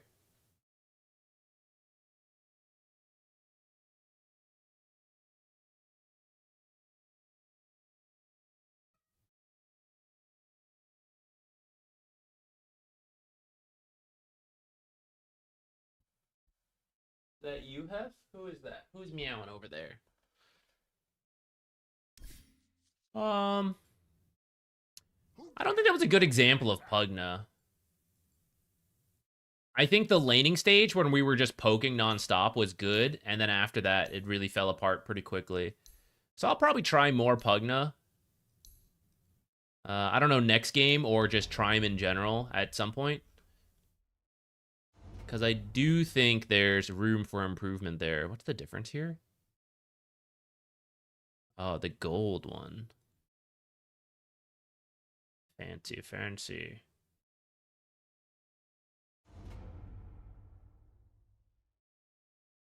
Which one's cooler? I do like that one. The one we have right now.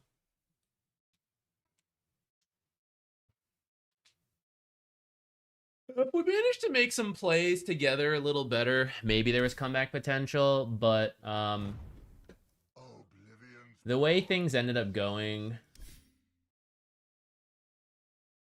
and I'm not trying to flame just because I got flamed, but I do think when Axe goes for this build here, I mean, I don't know, guys. I mean, the lane was just bad. So the thing is, we needed the blink to make plays, and he got it at 16, which is not the worst in the world. But then we have Vanguard blink, which isn't great. If this is Blade Mail, then at least Blade Mail blink is something. But that bottom lane was just a disaster, so I don't really blame him. Both side lanes were kind of a disaster. Oh. We never picked our contracts. Winning wouldn't have mattered anyways. All right, let's try for another game, and then let's reevaluate where we are. How many more games we want to play, or if we'll do replays.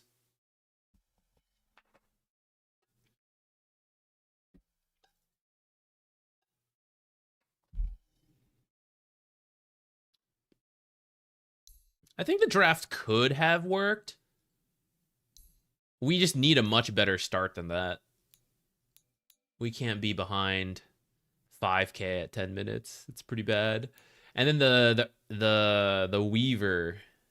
Man, that made me want to play Weaver support. I wasn't a firm believer in the Weaver 5, but 10-minute Spirit Vessel's pretty crazy. Had a wand and raindrops too, so he just popped off.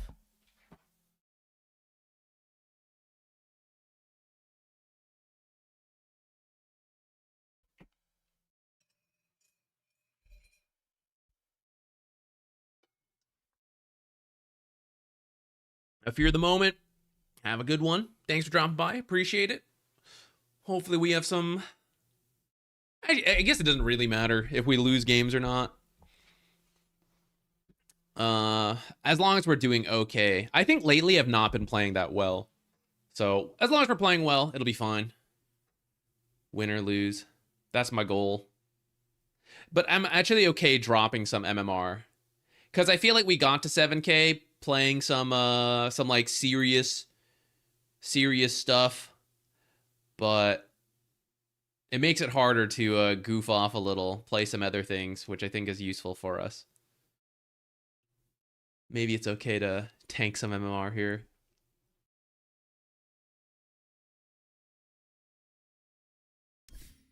I'll take all you have and more. Let's see while we're waiting. Looks like Death Prophet did drop a couple percentage points in the nerf. I never fully believe day one changes, but 3.5%. That's actually more than I thought she would get. Let's see, Bristle, Puck, Spectre, Doom, a lot of them dropped. Vengeful Spirit dropped. Still a 55% win rate. That's crazy. Actually, I guess I should show all this stuff that I'm talking about. We have the time.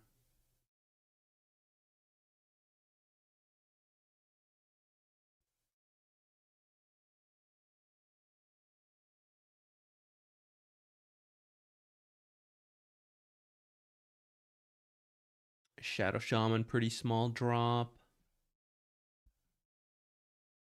Yeah, Axis. What were man? Axis nerfs were so teeny tiny. Teeny tiny.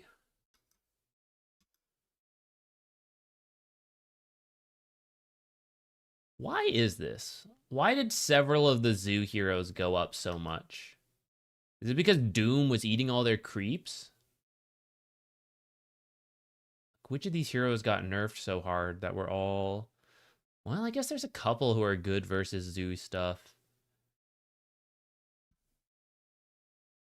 I wouldn't have expected such a big jump on these guys, though. Is there something I'm not thinking about? Or is it just everyone's trying new stuff in the patch, as always happens, and then the basic win lane rush towers is good again? Or is it the Ripper's Lash, extra cast range for the zoo heroes? Soloing Tormentor? Maybe. Is that big of a deal, though, over 7.39c? That's that different? Hmm.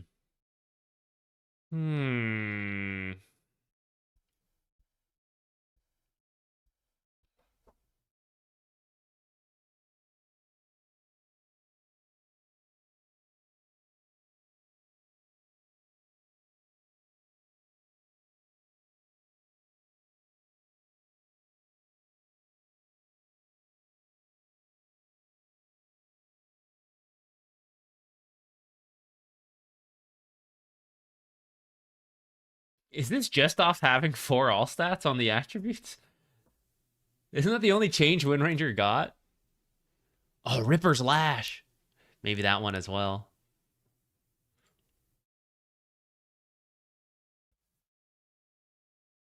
Ripper's Lash, too good. People all taking that Windranger all stat change. What other change even happened to her?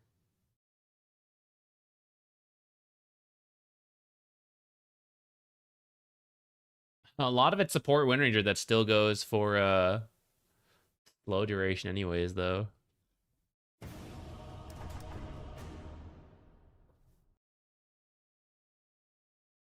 Can you look at my Dota buff and recommend which supports to focus on for this patch?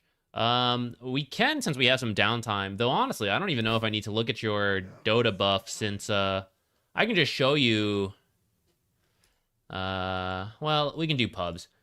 Depending on your rank, you can feel free to adjust this, but I mean, there's some heroes that are eternally good in all pub games. So if you're focusing on just improving the fundamentals and you like any of these like S to A tier heroes, you can just play them and work on that style.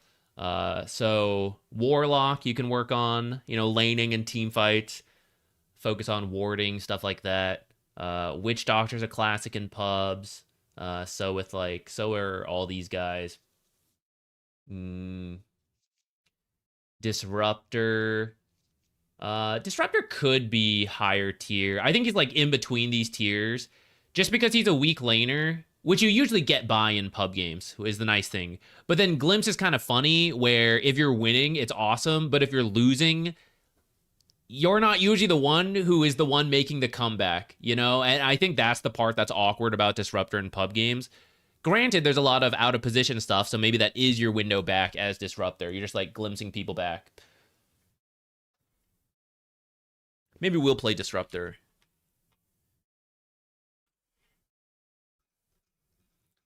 I love a good glimpse.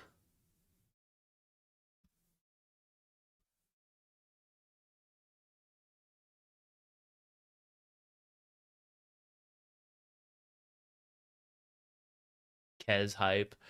Dude, I want Kez. I want Kez to be good again. I can't believe I have seen so few Kezes in my games.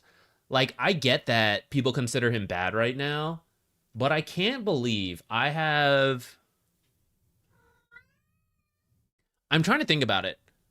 I feel like I've seen 5 Kezes on my own team, or even the enemy team. That doesn't include when I was playing him. Like when he first came out and he was busted and we were playing support Kez. Besides that, I feel like it's somewhere between 5 to 10 Kez games. And I can't believe a brand new hero, even if bad, did not inspire more interest from people just like trying him, you know? Maybe we would have seen it if I wasn't so fast at picking him back then. I like Warlock, Witch Doctor, Rasta, Jakiro, Lich. Dude, that's perfect. You don't have to change your hero pool at all. Your hero pool is very solid for pub games. If you want, the only true position 4 on your list is maybe Rasta, who is more of a position 5 nowadays for a lot of people, but I still think he's okay for position 4. So if you wanted to add a more traditional position 4, someone who is good at roaming, you could do that. But for a lot of pub games, you can play many 5s as position 4s, and it works. That's the one thing that you could consider adding to your hero pool. Someone like Clockwork, Spirit Breaker, Dark Willow, Muerta, Windranger, like one of those types of heroes.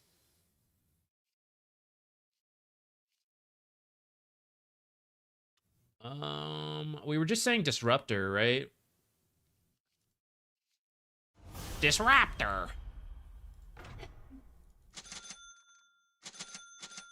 Let's try him. Timestamp. Finally, I can remember to do one. Oh, Sniper. That's a little annoying. Sniper's so long range, it's not easy to get glimpses. If this is actually a core Sniper anyways. First phase, though, suggests maybe it's a support.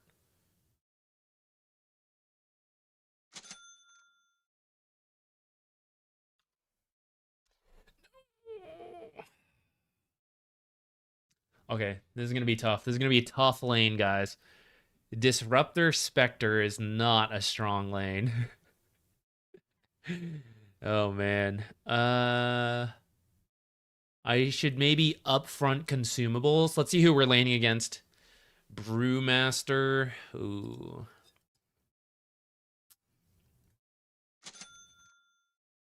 Okay, I'm gonna go double sentry because I think we need the pull camps to be in our favor. I might get a ward if no one else is taking it. Maybe we can do some kind of funny glimpse. Can Kinetic Fence ever be good? Actually, there was a window where it was a little bit more popular. I think it's getting close to being good. I think if they give it a third charge, it could genuinely be quite good. I play Windranger, NP, Hoodwink as 4s. Yeah, that'll work. That's good enough. Hoodwink's not in the greatest spot. She's slowly getting better. But besides that, I mean, the rest are all fine. Our lane, our team is not that strong level 1. I think I'm just going to go ward in the daytime or the nighttime. Maybe if I was with the other 4, we could get a first blood, actually. But oh well. I've already started my journey up here. We're going to ward something like this. Maybe it would have glimpsed someone out of the tower.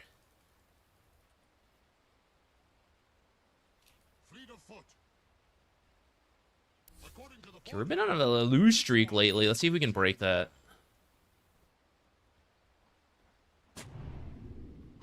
I should maybe be playing better heroes in terms of my own comfort if I wanted to break it.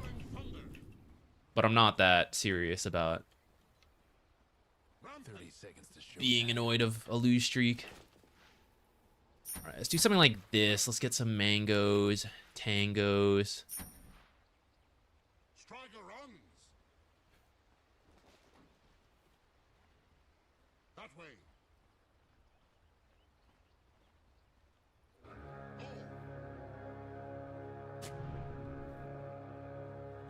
Rolling thunder. And away we go. Fleet of foot. The war storm is upon us. Advance. You can't improve until you make mistakes. You blew it! I'll ride you down. Rampant. I'm gonna walk to lane. I'm a little slow. I see we have a sniper. Sniper Wraith Band. Okay. Gonna be annoying. Thunder approaches. Yes. There's some tech you can use sentries up there. I don't think I care that much. I'm just gonna put it up here. I actually don't think he could have even blocked our camp because he's sniper.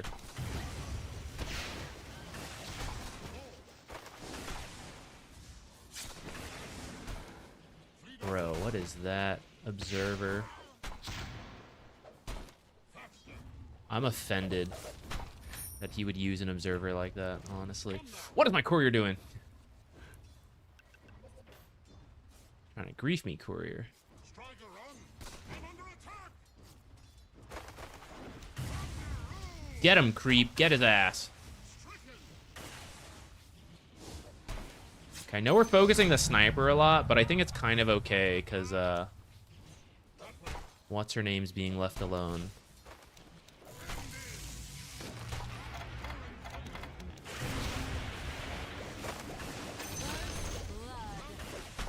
Nice.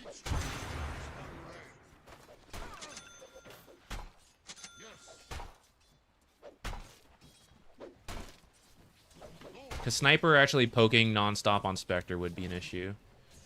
I think I can do a half pull here. I'm just, I think I just go for the stack.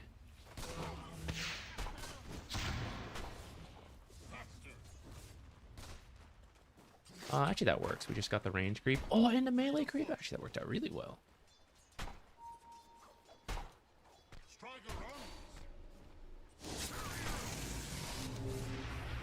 Oh, I'm just short of mana.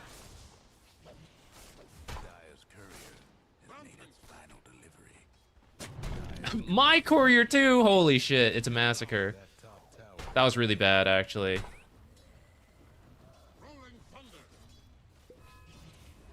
I watched her courier die and learned nothing.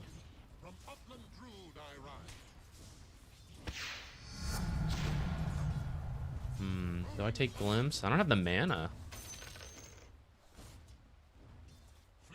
The fact that this is pushing might actually be good. Because we can get the Lotuses.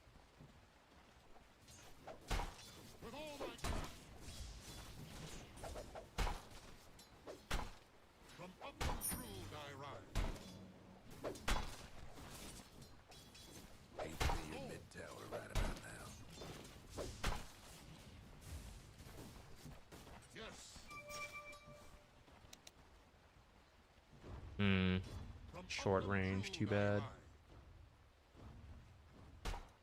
I don't think I'm gonna make this pull either. Maybe. Sometimes the Harpies attack kind of far. Ah, damn.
I could have maybe saved his life with the Glimpse. I didn't think we had to. I wasn't really paying attention to his health, I'll be honest.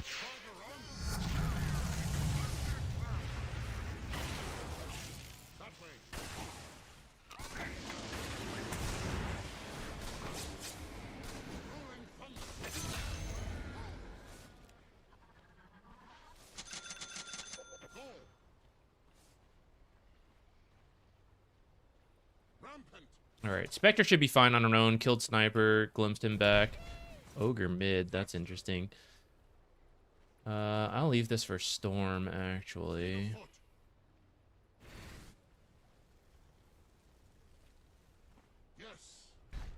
They're gonna look for an Observer too, and it just died. Nice. Let's try not... I think if... the scary thing is, I think if Ogre sees us, I will actually just die. He will press Ignite, and that will be it.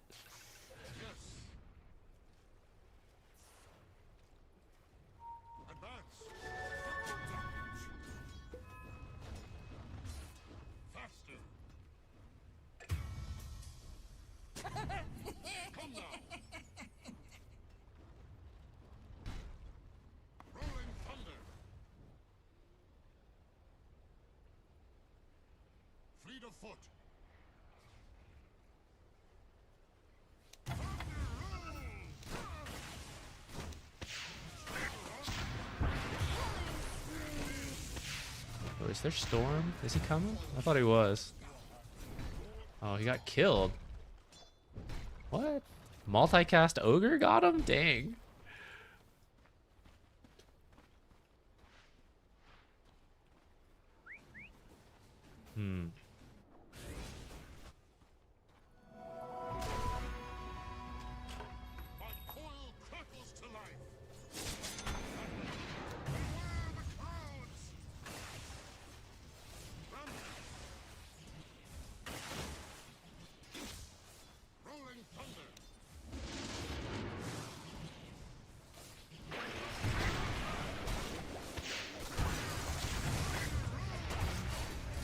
Kill shot so scatter shot so strong.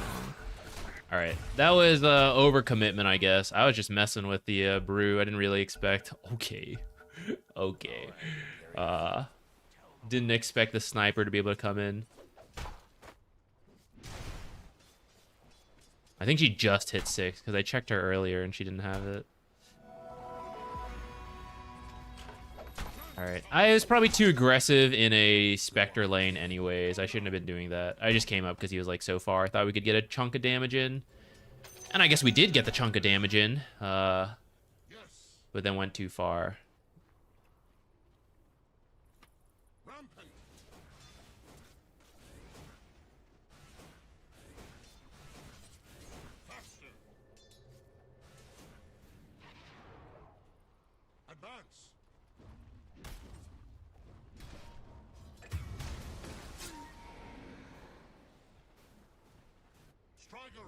Let's try to find something down here then, so Spectre can haunt out.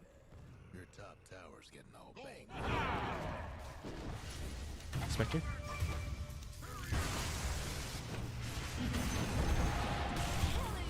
Aw, man. I was trying to find something down here so she could haunt to this. I think the idea was right, but maybe the execution was too slow. If she had been able to haunt, that would have been a kill. That would have... He's so low. Go. Go.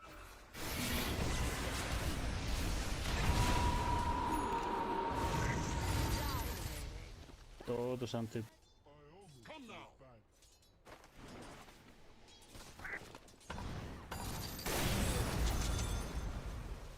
Method to my madness.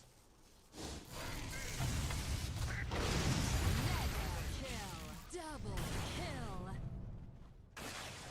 Advance. Yes. Okay. Rough spot, but if we can start organizing the globals a little better, we have a shot. Let's start with like a stack into the 10-minute rune, and then if we can start getting Storm to like, you know, zip, drop ults, whatever, maybe.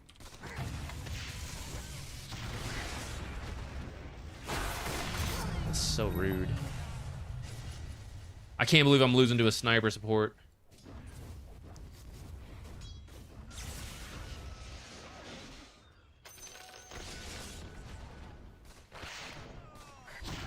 I guess we won our lane versus the sniper support, but...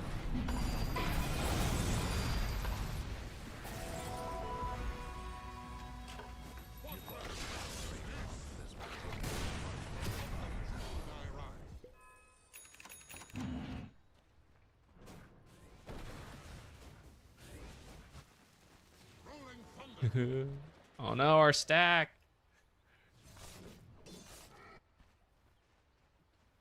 From upland Druid I rise. Your top tower. From upland Druid I rise. Maybe when he has Witchblade. Skipping the boots though. Fleet of foot. The mid lane, that rough versus the ogre? I would have thought ogre would have been okay. Tower right about now.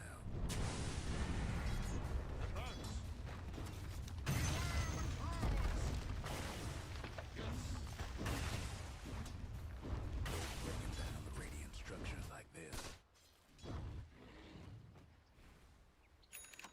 Your mid tower is a bit of a bind. I was looking at that sniper like, can they double global, Spectre jump, and then Dawnbreaker goes?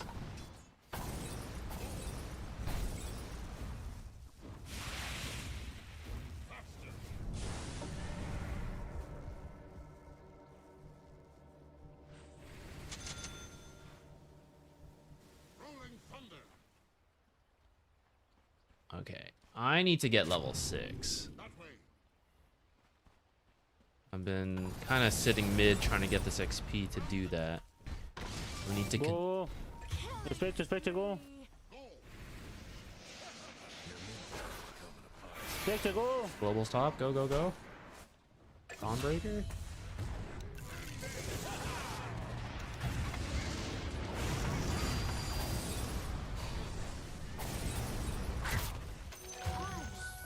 Gonna. Kill sniper, kill sniper.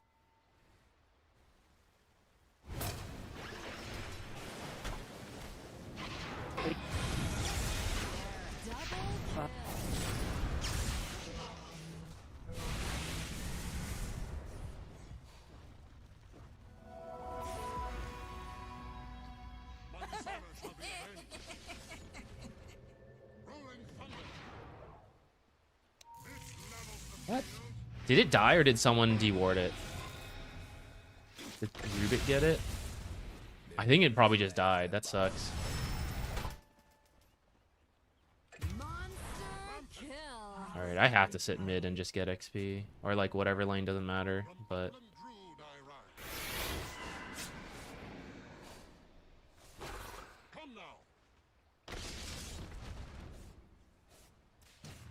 Advance. I was there. We absorbed XP. Godlike.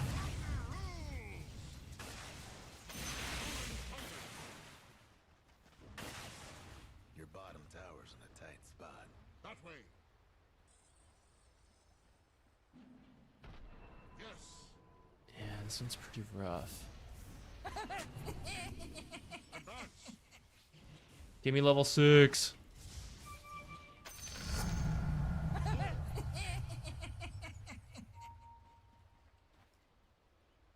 Guarden la zona, por favor. Come now. Right to the top.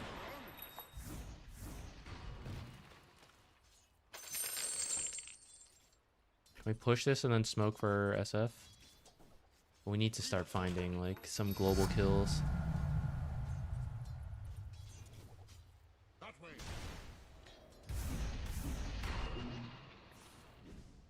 Rampant. Okay, he wants to finish the Witchblade. With a cold I will push this in myself, I guess. lead of foot. Go kilogro, guys. Go kilogro. Come now.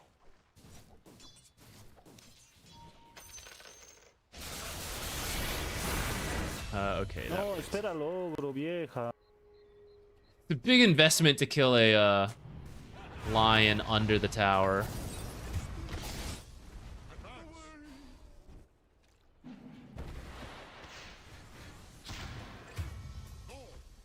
And that's kind of what will happen because of that.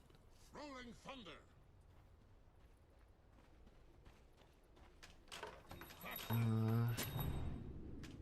Feels bad. Real defensive. Fleet of foot. I don't think we can fight this. Rolling thunder. Guess he's tanking a lot of tower damage, maybe? Needs a little help. Rampant.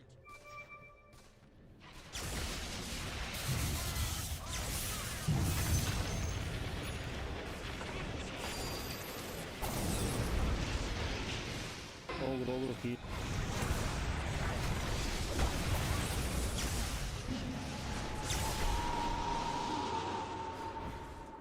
If they manage to disengage from here, it's actually not that bad. Invisibility.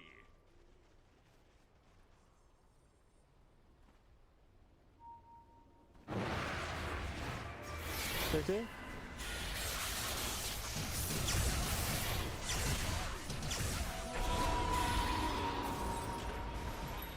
Okay, we take those. We take those. Ugh, man, we really are bad lately. I feel like I've been losing every laning stage. Though this one, I don't know. I'd have to go back to see where we fell apart here. I feel like they all start okay, and then I choke them.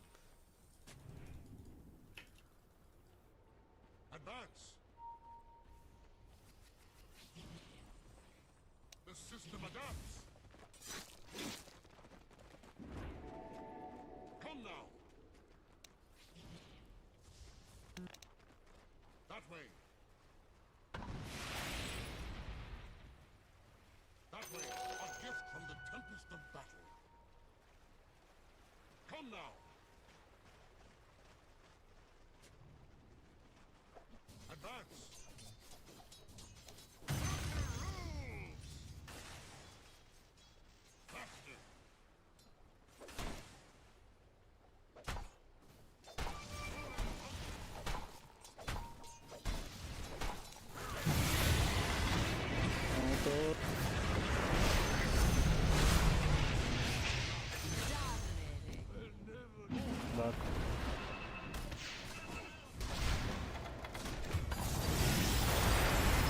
Yeah, I probably should have just been happy with the Brewmaster kill.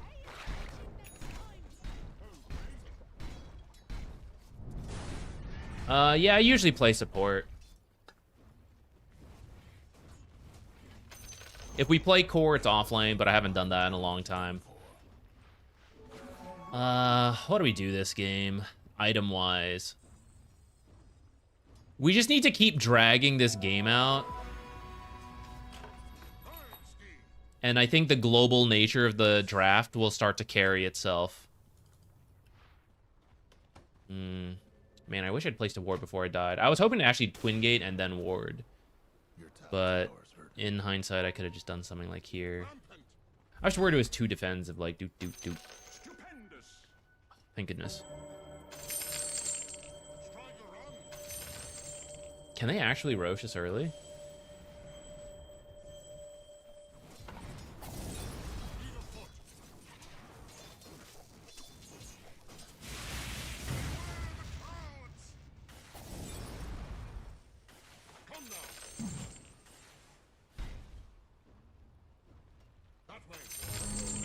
Wow. Well, I guess it's the nature of SF being ultra farmed. Alright. Do we rush Aghanims? All his farm in the world to nothing.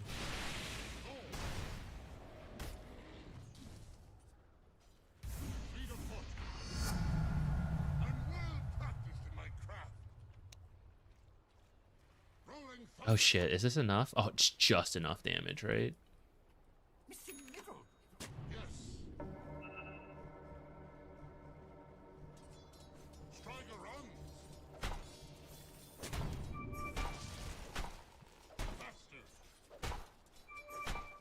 Too many heroes here?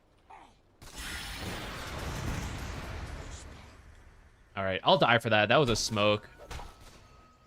Lose our observer though, which is unfortunate, but hopefully my team can push out the other lanes. Probably just a glimmer would be good to stay alive. They have a lot of magic damage too. And then I might go...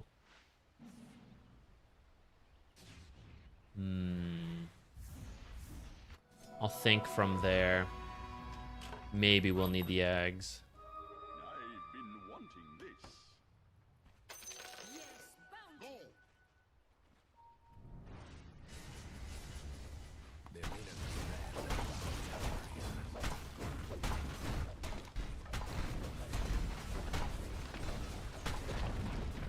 A fond farewell, dear bottom tower.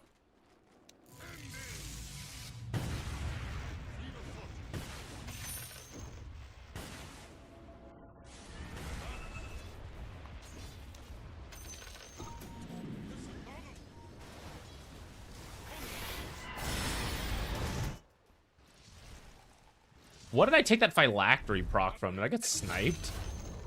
The other fellow's top tower won't be making trouble no more. Double kill. Back. Can't believe that worked out in our favor, actually.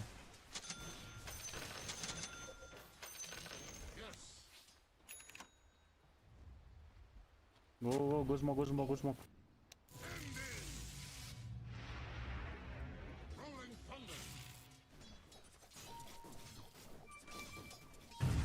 Kill.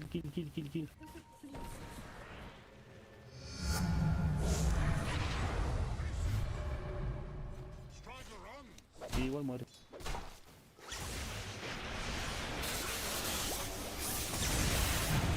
No! Te ve. Damn. If my... I should have ulted first, I guess. I thought I would have time. That's so sad.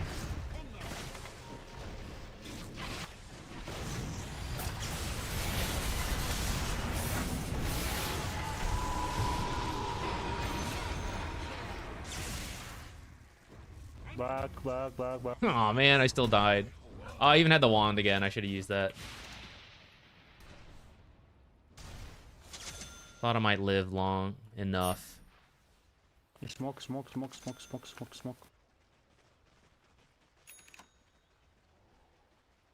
Well, it wasn't an invis. Oops. Was it a rune? I thought he went invis for a moment there. Maybe it was just he TP'd at a Bruling and then the Bruling moved. Kill sniper, kill sniper, kill sniper. This guy hates sniper, but I'm all for it. The storm charges my coil again. Rampant. I can maybe head top to prep a glimpse play off of this sniper kill. Like, I now go look for SF and bring people in. Faster.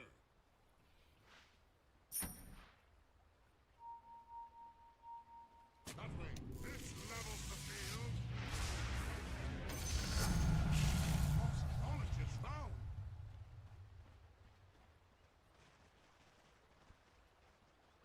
Fleet of foot. Maybe I should be maxing Q, actually.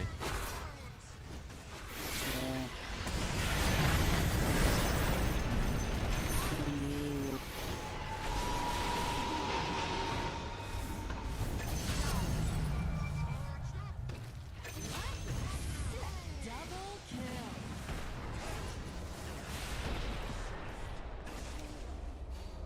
Go.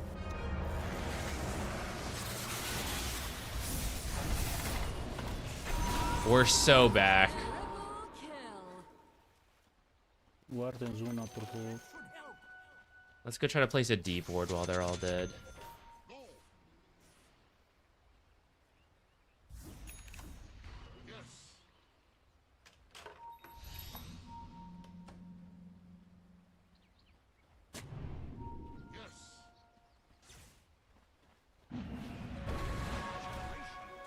Ugh, too slow. Rampant.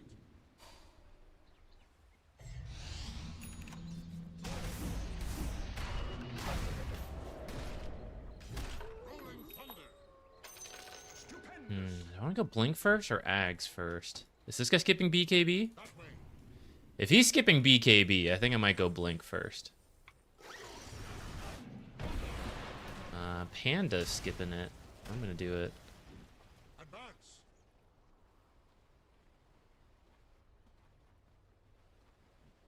Faster. I mean, this is gonna have to go here.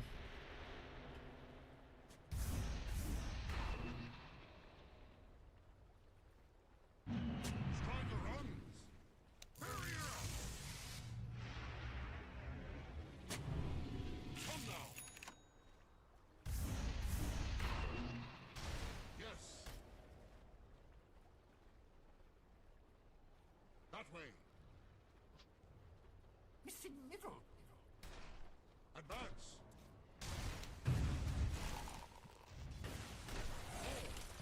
All right, I bet Brewmaster's gonna be farming down here, Rolling thunder. but they might TP in after that, which is kind of scary.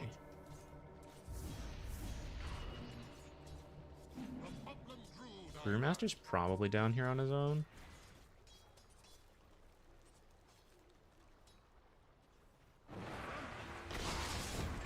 Aw, man, guys. I pressed F because that's where the Glimmer Cape just was.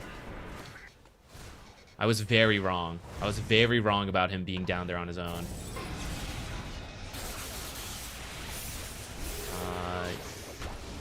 I was about to say, I don't think they can kill him. They can maybe force the ult out, but it looks like he had good restraint. Kept it. Kill. Do you think I Lion, keep kill this Lion, Searing kill Lion, Signet? Kill support. Ooh, and money is good. I'm gonna get that. We have late game scaling here on our lineup. Tiene 6. Espera, espera. Weathermancer is this. Faster. Invis check.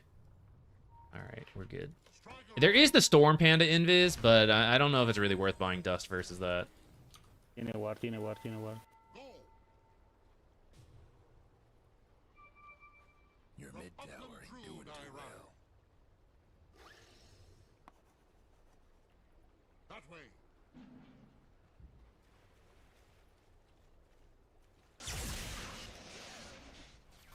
Fleet of foot. Striker runs.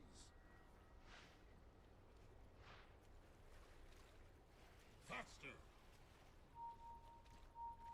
Zuna ward. Rampant. Yes. Come now. Rolling thunder. Orbe dell'otto tieni.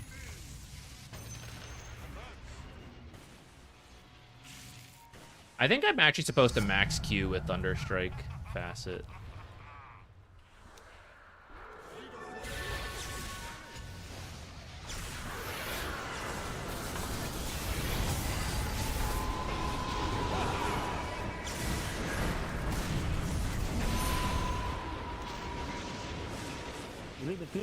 Glimmer.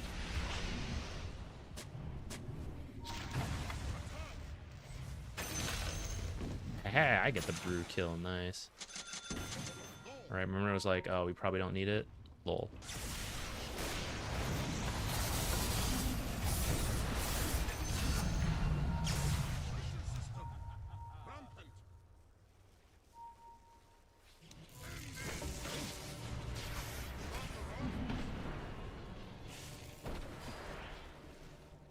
That way.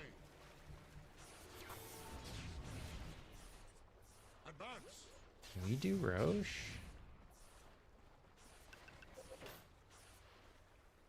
Yes.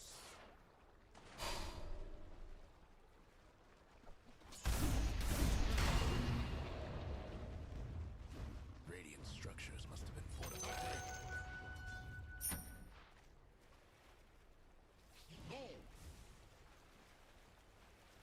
Nullificador, vieja o no.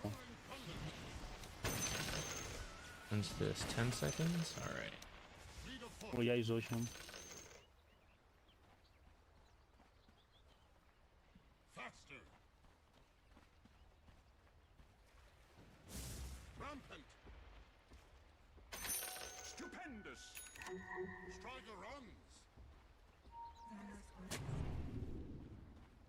Advance. Is this too heavy commitment top? All our wards up here?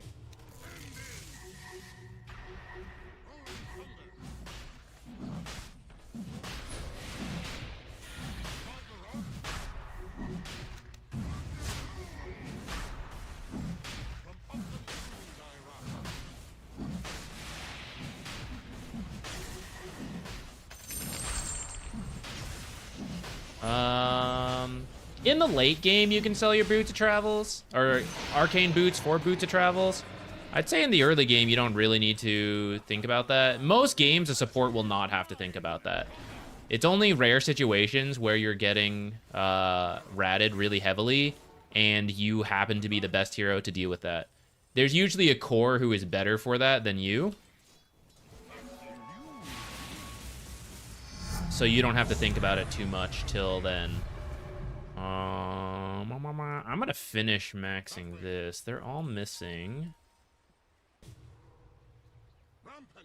Have a smoke, but I don't think we actually need to use it right now. Your top tower's in trouble. I'm worried about this TP. That scares me. Cuidado, Specie. I'm too scared to get it.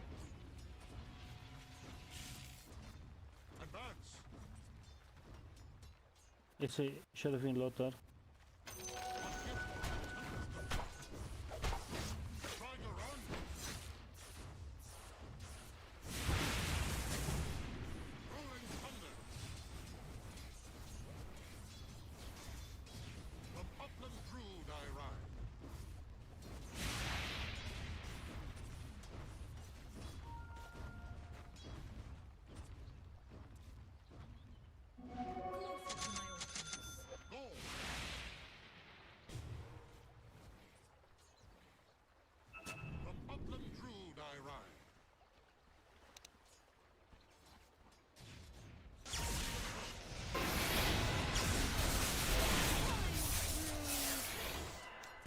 big dead.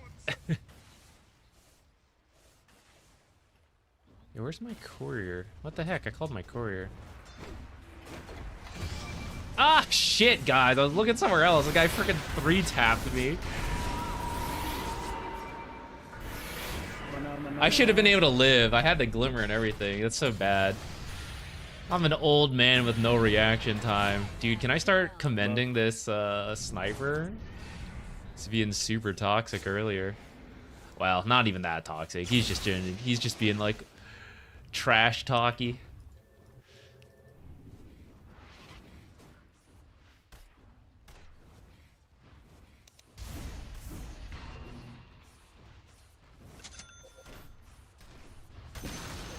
Tiene Vice, el ogro tiene Vice.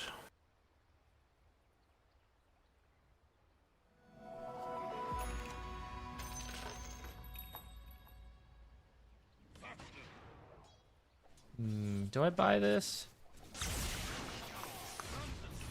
I think it's okay too.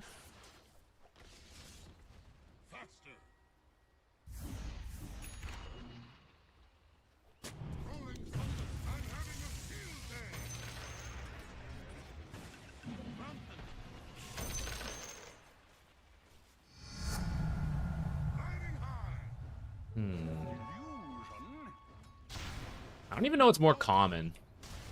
It's been a while since I played Disruptor. I don't think we're actually getting very many glimpses. I'm just gonna do the Static Storm DPS.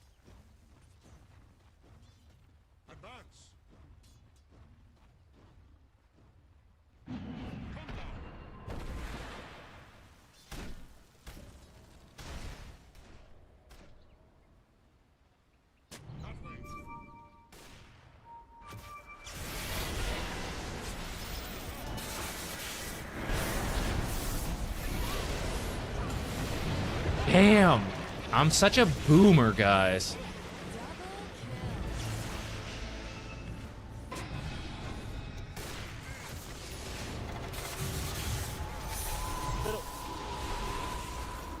¿Con quién me stuneado, vieja?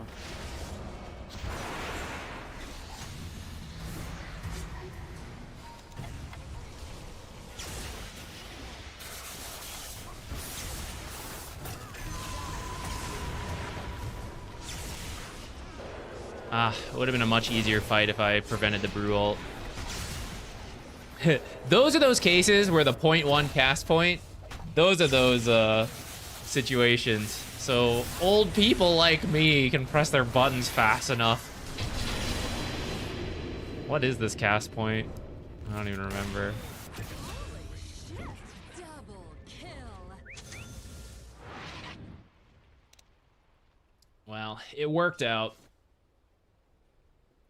How do you feel about Disruptor Shard? It's pretty good in the right situations. It used to be really good, and then it got nerfed. I think you don't have to get it in a lot of your games.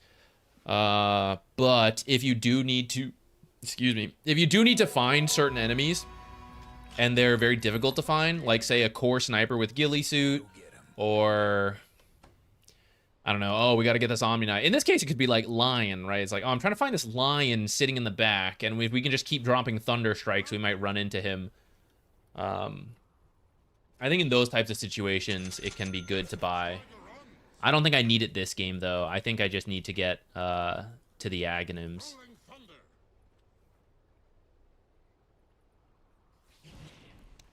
Go.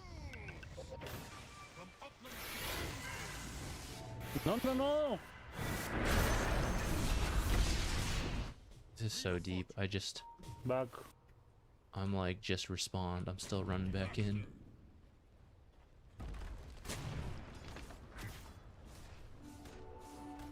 The other fella's top.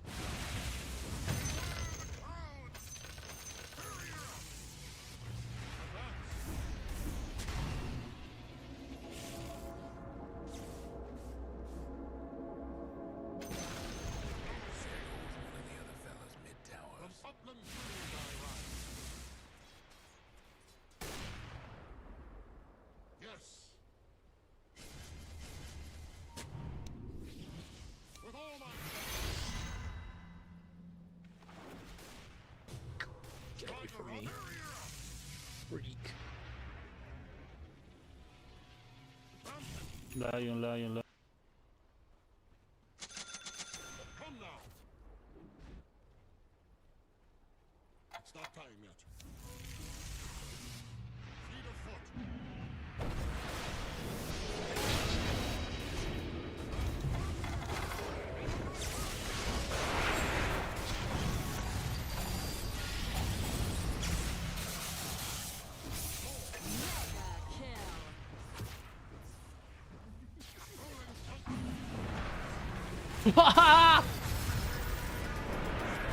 Pasa antes, loca.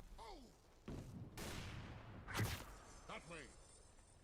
I almost died while dropping my point booster.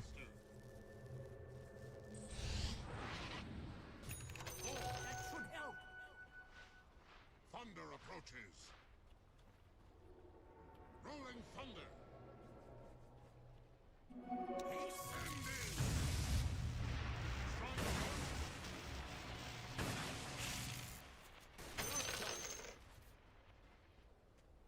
Come now. I have to follow this storm spirit around better. I feel like I'm constantly just I'm too late to these fights. I need to be part of them.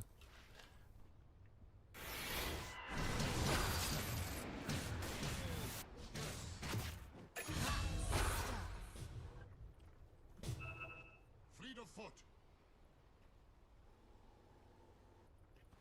Rampant. That way. Rolling thunder. I grow and pop faster. I'm not ready. You know, funny, even when I walked over there, I was even thinking if I use my kinetic field to check for the ward, I may not have in time for a Dodge, fight. dodge. And I was right. Go. Hmm.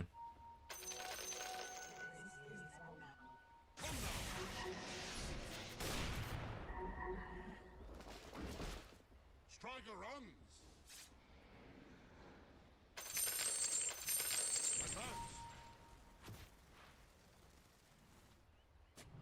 Fleet of foot. Yes.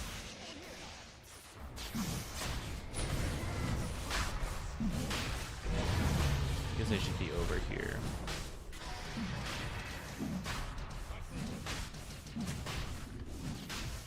Just in case there's a Shadow Fiend.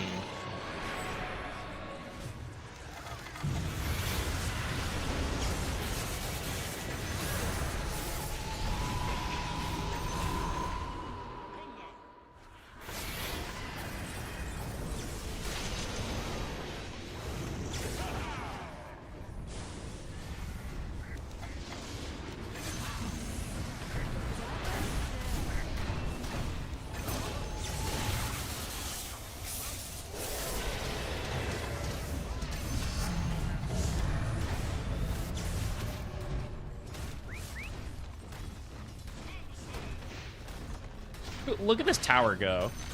Holy crap. Do I even need to banner here, actually?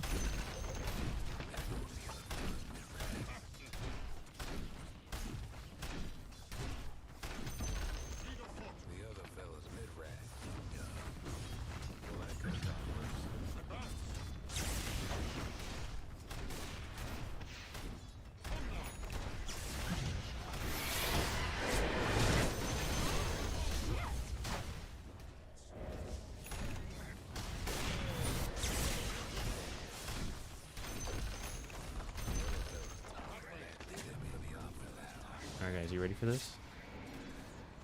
It may not matter because I think their respawns are pretty long here, but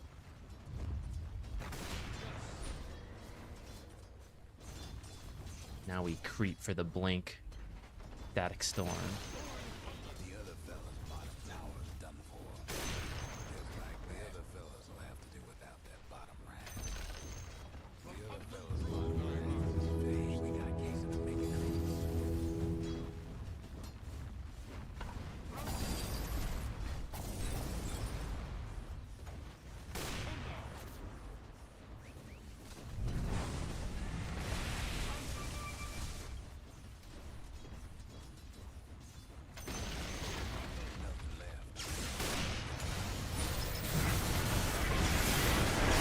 know about this. It's pretty in the base. I was waiting for him to come out of the base, but...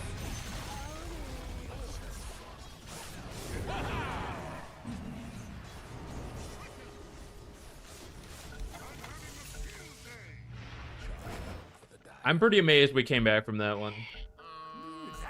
This is why the global heroes have such a high win rate. This is a good opportunity to learn.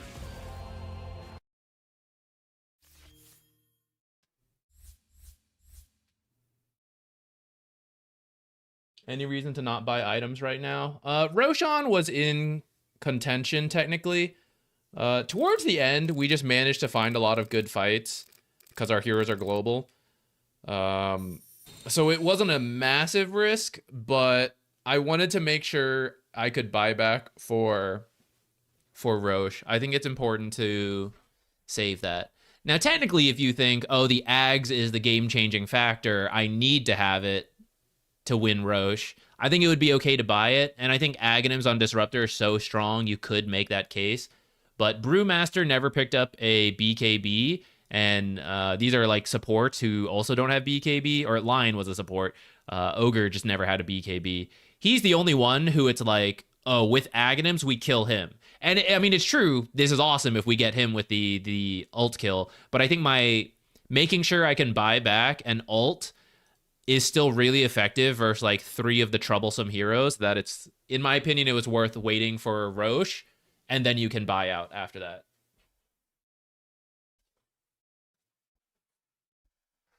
Tip the sniper. I shoulda. Forgot. When was the last time you received coaching yourself? I've never officially done coaching. You know, maybe some like friends gave some feedback, or back when I was still like relatively new to the game and I was in the process of improving, I joined RD2L for a couple seasons. So I probably had some teammates who were higher MMR than me that might have given me some feedback. But my own, this is funny from someone who offers coaching, I know, but the way I enjoy games, I don't mind getting help, but the way I enjoy this stuff is figuring it out on my own. I know I could get help from higher players, and to some degree I don't mind. But at the same time, I like that struggle of like, oh man, I just don't know what I'm doing wrong and I'm trying to figure that out. You know, I enjoy that. So because of that, I've never seeked out coaching specifically to improve faster, because that takes away what I enjoy about this whole thing. Chat's constantly coaching. It's true. I have 100 free coaches, 200, you know, for free right here, telling me, hey, Zach, stop feeding in the lane. Damn, good advice. Let me write that one down. Yeah, RD2L was great. I had a great time doing it. Unfortunately, I just don't have the time to do any of the amateur type leagues nowadays. People ask me, and I'm flattered, but I just can't. You know, it's like, oh, every Tuesday you have to be ready, every this day, you know, and we like to practice these days. I can't really do it. You know, patch comes out, I got to do this. Casting, got to do that. So I can't really join any of them. But they're fun. If you've never done it and you don't mind doing a little bit of socializing, putting yourself in a new situation, it's pretty fun. Most of the people are nice. There's always going to be some like awkward, weird stuff, you know, but for the most part, I think I had a really good experience doing it. You like beating yourself up? Yeah, that's what I'm into.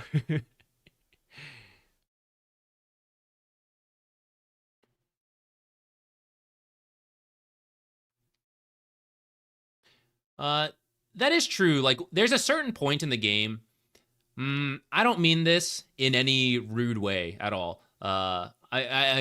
This is just my own mentality. I think it's totally fine not to have this mentality. But to me, like, I'm not seriously trying to be like a pro player or anything at this point, but I still like the process of improving at this level. Even if we don't always do it, you know, sometimes I come in and I'm like, oh, I don't know what I want to do. I think literally earlier I was like, I don't care about MMR. So hypocritical. But to some degree, I think if you want to be immortal and you want to be chasing the leaderboard, you know, anyone who's aspiring to be a pro player, to some degree, you have to be able to figure this stuff out on your own. That's not to say you can't get help along the way, and that even the pros are going to learn a lot from working together and getting, like, they have their own coach, right? So it's always going to be a team effort, and you can always get help from higher players. But there's also a level that I think you do need to be able to bring yourself of, this is my idea, here's how I test it, my idea was wrong, here's my new idea. Or like, my idea is right and I believe in it. No one else believes in it, but I think I can be a top player and this is my idea. I'm gonna like back myself up. I think you do have to have some degree of that. So at some point when you reach high enough, it's not that you can't still get help, but I do think you have to be able to come up with your own ideas, your own, how do I improve? Otherwise, that's going to be something lacking. Like, the very top players are always going to be seeking to improve themselves with or without help. And I think it is something that sets apart some of the top players. All right, let that be a lesson. 1, 2, 3, 4, 5, 6, 7. No one beats me 7 times in a row. Let's go. 8th win, finally. All right. How was that lane going?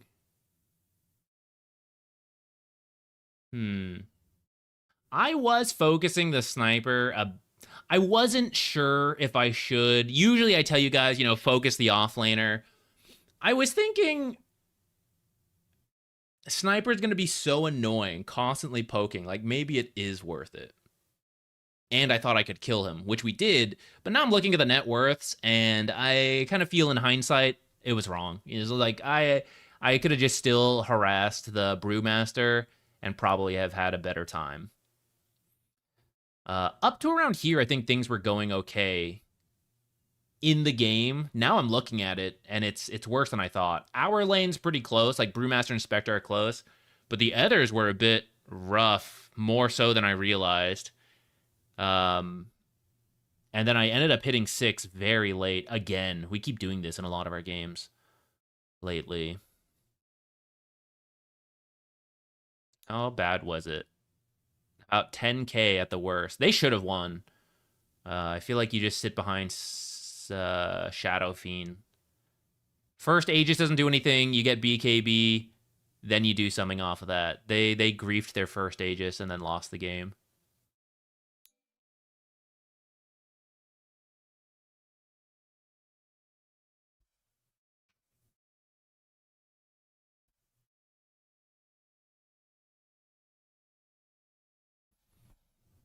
Undying is super good.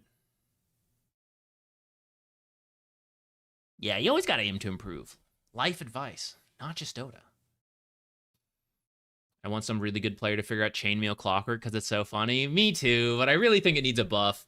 I think a core Clockwork could maybe do Chainmail, but the effects of it aren't good enough right now. So a buff in some way. Or here's my other crazy idea.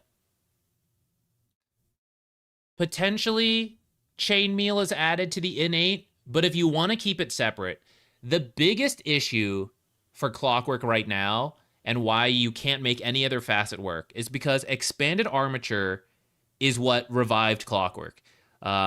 He's now been fairly meta for a bit, but if you guys go back to before Expanded Armature came out, he was dead for years because he wasn't good as a core, and as a support, once you had 6, you were really solid, but prior to that, it was so difficult to get to people because power cogs is so teeny tiny, and so many heroes now have mobility, have like stuns, Muerta, Clockwork's walking to a dead shot him away, right? There's so many things like that it was so difficult to play Clockwork. Expanded Armature, increasing the radius that you could pull people in and then like kick them around, is what gave him a laning stage again, and then that allowed him to scale into the rest of the game.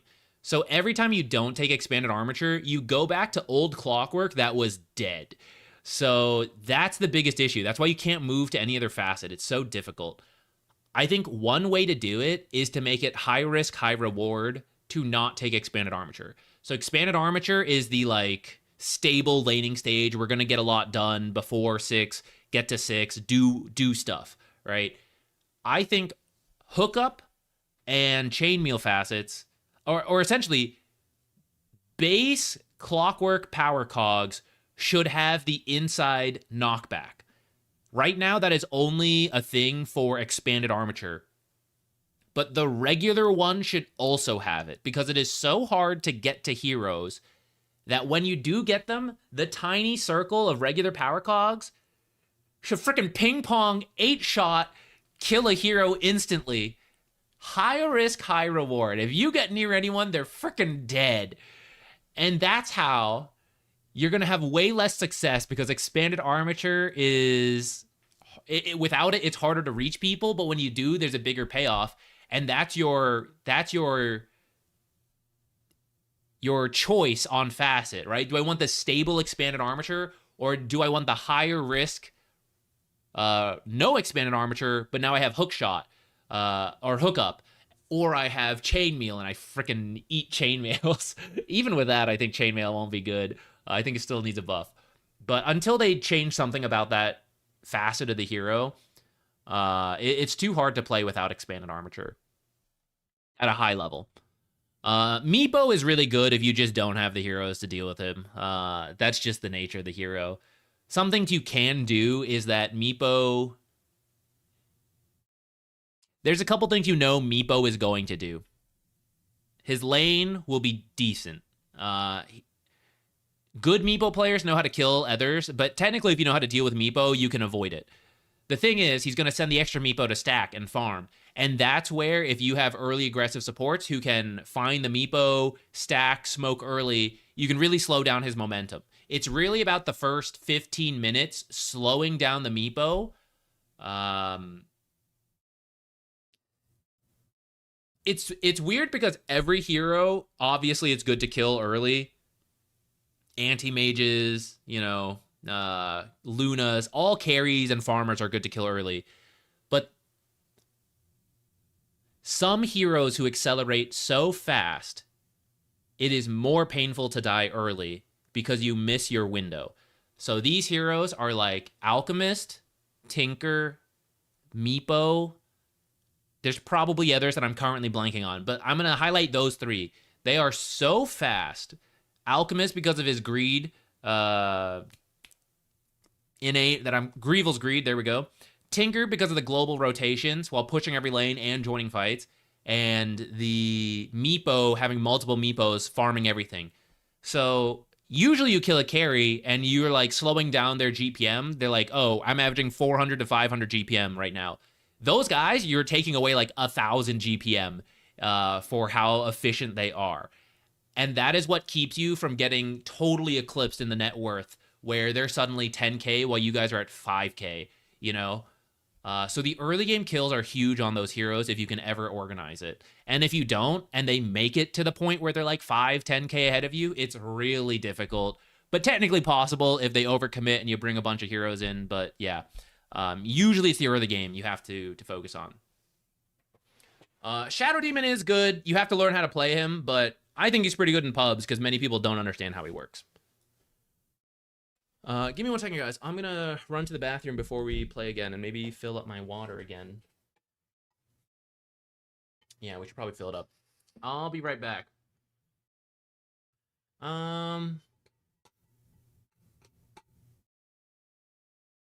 Should we do replays? We played some games. We could play more games, but I don't feel like the patch is that different. Do you guys want to do replays?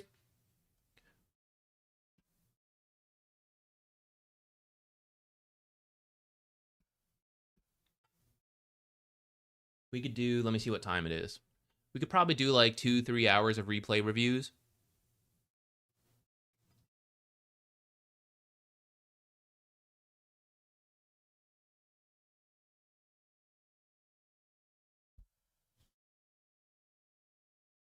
Yeah? How do you get your replays here? Well, I'm glad you asked. When I learn my own streaming software. Yes, here we go. So it's just random. Give Just put in the match ID, who you're playing, any clear questions helps to guide us. Put that stuff in the chat. I'll just pick someone random. If you want a guaranteed replay, I'll do it for $5. Though maybe this first one, let's do random. For anyone who's already been here. Just chuck it in there. It'll be random. To some degree. It used to be a raffle, properly random. Now I actually just pick it. I try my best not to play favorites or anything like that. I don't even read the usernames when I read the submissions. So it's as random as I can make it just because I don't have a raffle system for Twitch and YouTube. Let me change.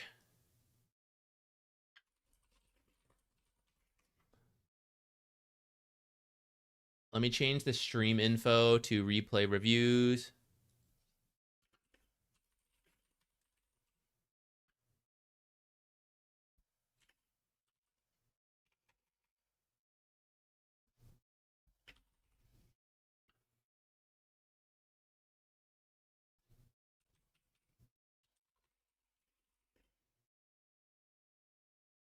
Okay, so I'm gonna go get my water, go get all that stuff.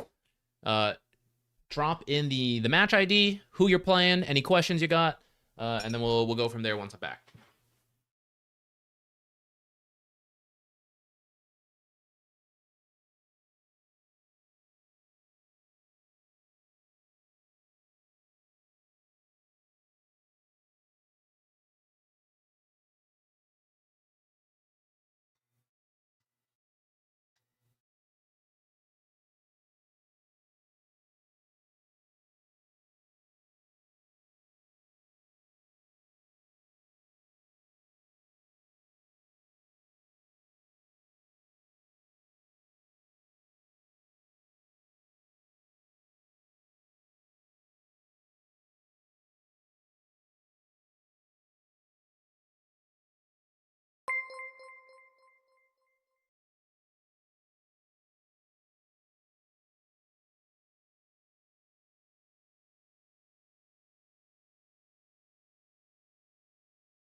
Let's see.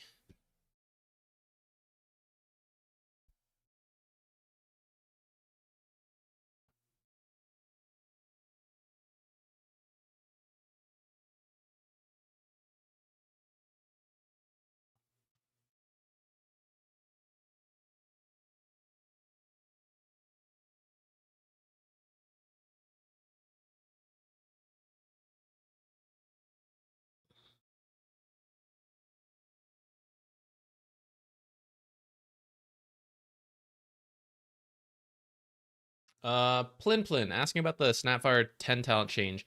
I hadn't done the math quite yet. I do think pretty much what you said. If you get the Ag Shard, the talent seems useful for farming speed. But a lot of the time, Snapfires take... Where is she? A lot of the time, support Snapfire takes full bore. At which point, the Scatter Blast would be a little easier to farm and to fight with. I think the DPS is cool, but they kind of have to be in the thing the whole time, and then it doesn't stack when you're firing the ultimate. So I'm not sure if I fully believe in it. Though I guess when I look at the scaling, 60, 80, 100, 35 extra DPS is like 2 more levels in just the DPS anyways. I'd have to go double check how long it lingers and everything like that. Maybe if the linger time is good, like at least 2 seconds, maybe that does end up being better. I just think Cookie is a lot less reliable than full bore Scatterblast. Now, if you're not doing full bore and you're doing Ricochet, I could see a little bit more room for the left talent plus Ag Shard early. But I don't think this build is quite good enough yet, and I also don't know if you're going to get an Ag Shard if you're doing this build. So that's what I'm not quite sure on yet. I have to look at the math. My gut feeling says Scatterblast is still better, but we need to get into the lab for that.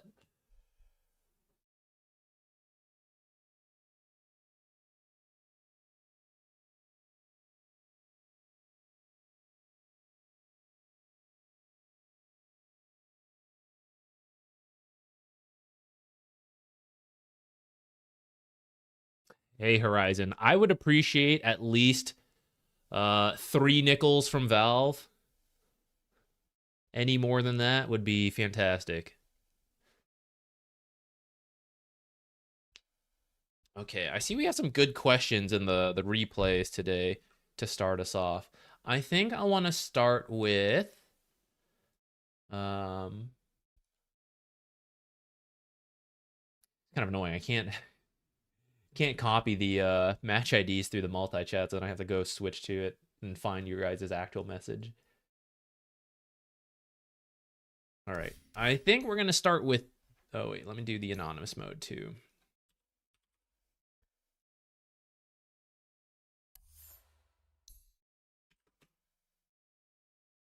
I think we're going to start with this one, because I kind of am curious. Was this from today? It looks like it was. I have been interested in the Techies. The Techies, I think it might be better than the win rate suggests. So I was kind of curious to see a replay of it. You mentioned that you missed a lot of stuns in the lane, but you're already aware of that. And some of it is just practice. We'll take a quick look. Maybe we can give some like tips on landing more stuns. But then more, what could you have done in the mid-late game to participate in team fights better? So that sounds good to me. And for anyone new to the stream, we're going to do a lot of replays. Granted, we're starting a little later today because the patch came out, so I played a couple games. But we'll spend at least 2 to 3 hours doing replays from here. Mostly random, though if anyone wants to donate $5, pay $5, I'll do it guaranteed. But that's not required. It's just if you want yours guaranteed pick versus the random system.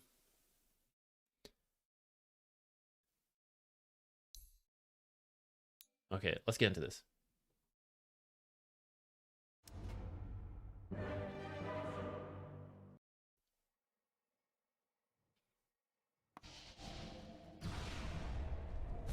Oops, let me change this. 30 seconds. What's happening here? Got him!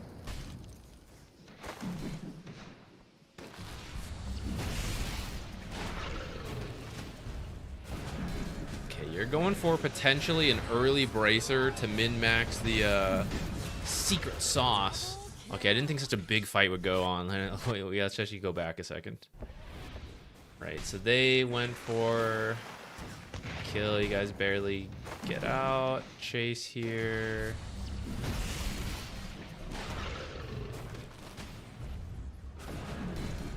You probably should have just ran back this way, but looks like you live and you even bait the Weaver in too far.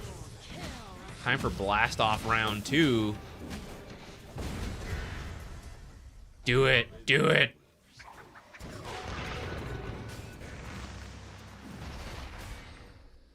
All right, at this point, just leave or deny yourself to Roshan, actually. This might be faster. You're super low, though. If you try to lane from here, you have to play timid the whole time, and it's kind of meh. Looks like we are going to play the lane. But yeah, this is kind of what happens, right? We end up... We're a little scared. You're going to be very careful.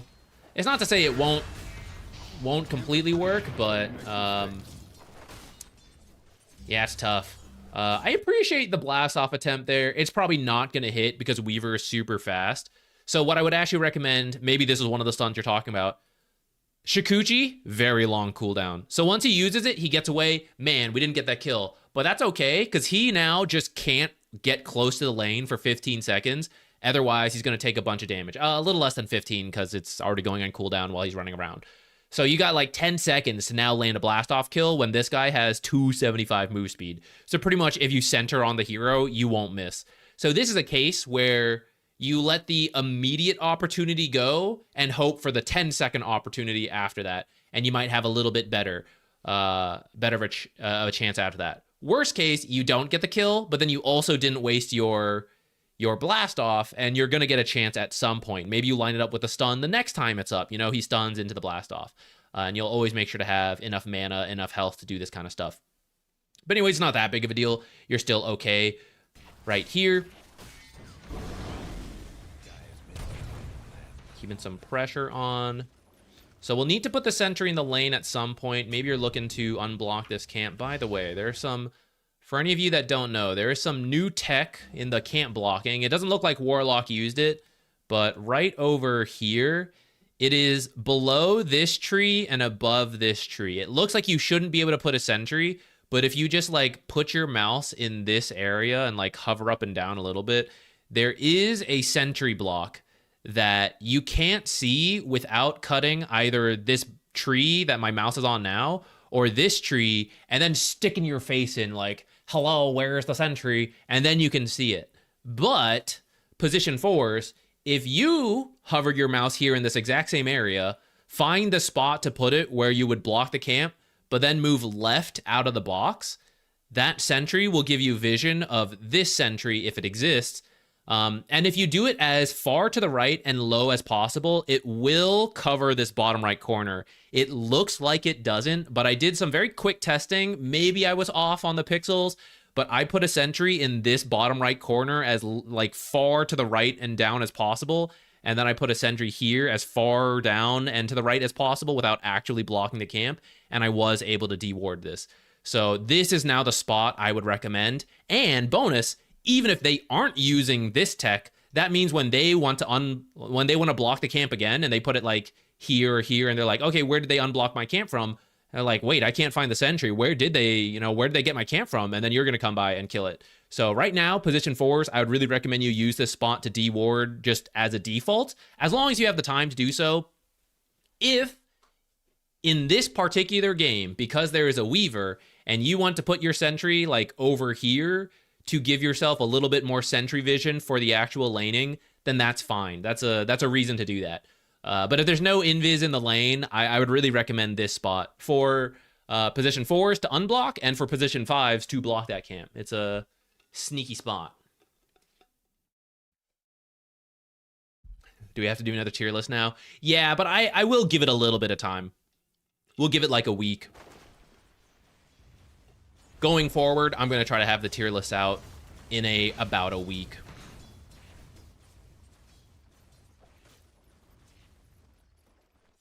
Right here, let's go back a little. All right, when this happens, he did a kobold pull. This camp did not die to the kobolds, believe it or not. This tower gonna help kill this creep wave. So here, position 4 players.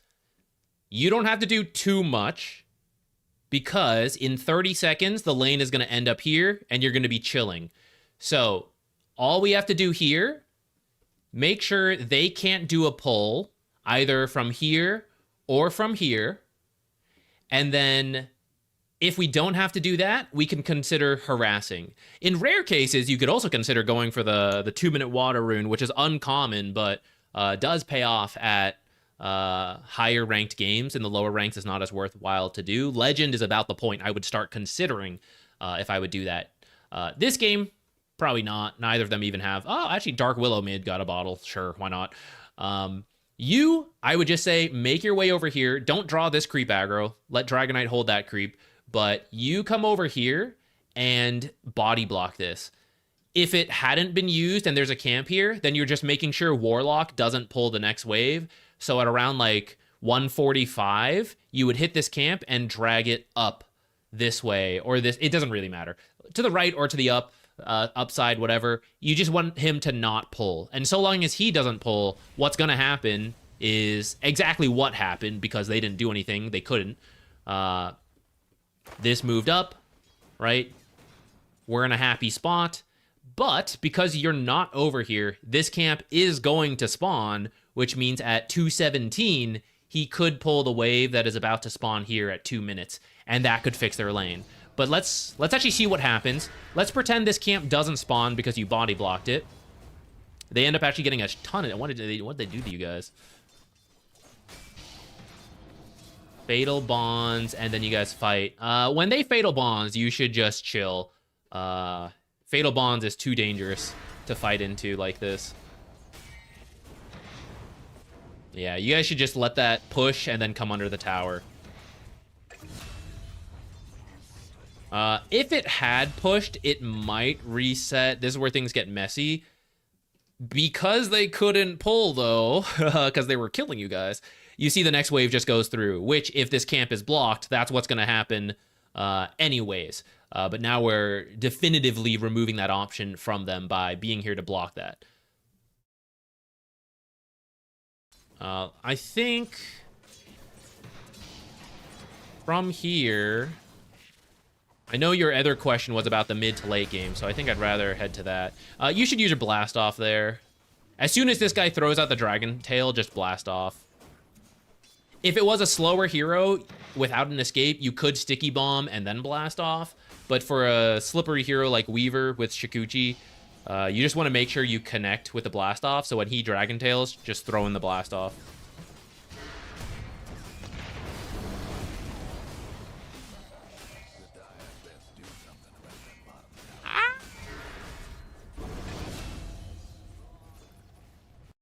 I think, all right. As soon as he stops chasing you, you can stop running away and just start hitting the bug. This was kind of close. So here, as soon as you see him switch focus, just start focusing the bug. If he does chase to kill you, Dragonite will do more damage and or get away. So if you die, it's not that big a deal. You already killed Warlock first. But it also, benefit, keeps you a little closer. If you do live in this situation, right, suddenly you actually do have sticky bomb, and you've actually walked too far away from the Weaver to get this off. So that's why if you stop as soon as you can, safely-ish, you have the best chance to return into the fight, throw another auto attack, throw sticky bomb. If we die, it's not the end of the world. It's more about killing the carry and keeping our offlaner alive. Kind of a mini thing. It's not mini because, I mean, it would have a big effect, but that was a very close thing. I understand exactly why you did what you did. It's kind of nitpicky. Okay, let's find your other question. Dragonite was a little cranky for you not sticking around there. Yeah, it's a tough call to make. I understand why you ended up doing that.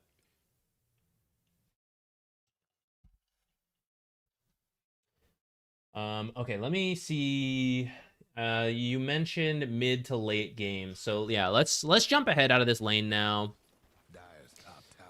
20 minutes is pretty mid to late game, like start of mid game. Looks like they have a gold lead. What's our Dark Willow building? Of course she is going for Aghanims, Blink Ags. That makes sense. You're thinking about a Veil. The armor is okay.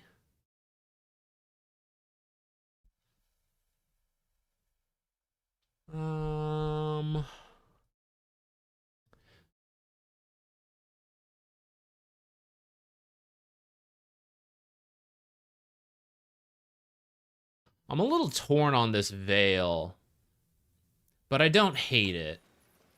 I'm not going to worry about it too much, because the main armor physical damage is the Weaver, and then Magnus to a 2nd degree. But Magnus also has split damage. Like, he does a decent amount of magic with Shockwave, especially if he goes for the Spellcaster build, which he does have diminishing returns. So mostly the armor is for the Weaver, which he does have a Deso, so it kind of makes sense.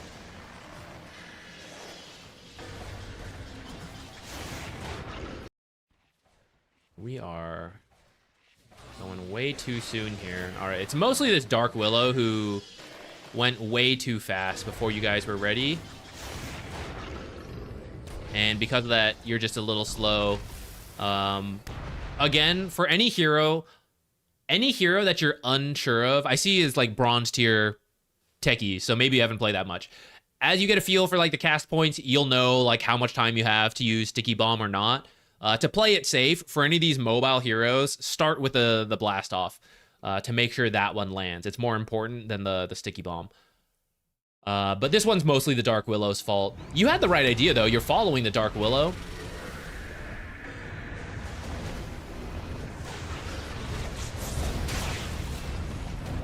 Yeah, after the initial play doesn't work, it's pretty tough.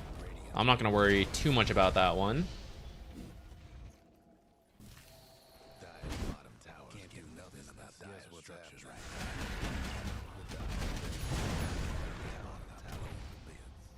Okay, Dragonite with the Blink could also be a good hero to follow around. It's mostly Troll. You leave Troll alone, and then you guys follow Dark Willow or Dragonite, and you just follow up stuns off of them initiating. All right, this time you guys smoke, and you're actually bringing in the Troll. I guess he's got his Battle Fury, so maybe he wanted to join a fight. You should carry Dust because of the Weaver, and I believe someone on the enemy team had the, what's it called, the Glimmer Cape. Overall fight goes pretty well for you guys. I would say maybe you guys could do Roche. It's kind of scary, you guys are all low. Maybe not. Over here, all right, Blast Off, Kablamo. Try to drop the Techies mines here, however many you have. Bop bop bop. The Veil, all that stuff. You're kind of in runaway mode, but the dream is like, the dream is blast off to a target, mine, mine, mine, in a triangle around them. And then if you have the E-Blade, you hit them with the E-Blade so they can't even kill the mines. Or you time Reactive Taser to disarm them. Like, you activate Reactive Taser on the, like, 4th second. When you have 2 seconds left of Reactive Taser, you blast off in. They're stunned. Then they get disarmed. And then the mines can't be hit. That's the dream. You don't always have enough mines to place in the triangle. But in any of these team fights, it's okay if you die. You know, as long as you're doing as much damage as you can in the combo.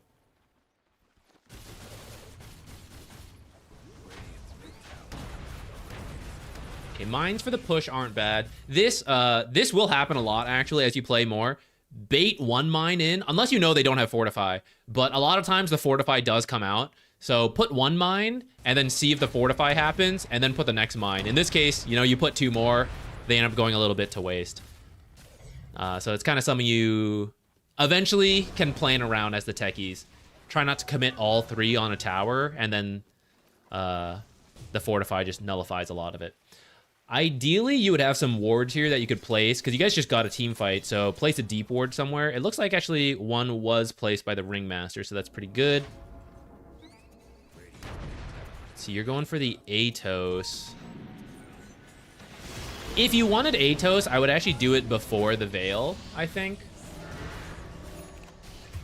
I'm trying to decide if you guys need it between Dragon Knight, Dark Willow, Ringmaster, and then your own Blast Off.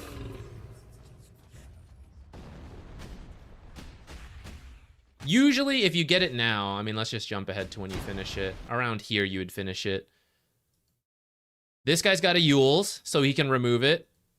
This guy is going kind of a weird build, actually, but if he was going BKB, he would have it, and then can't be Atos. This guy should be working on a BKB. There it is. This feels poor. Am I crazy? I guess he's not that poor. I guess it's only 24 minutes, too.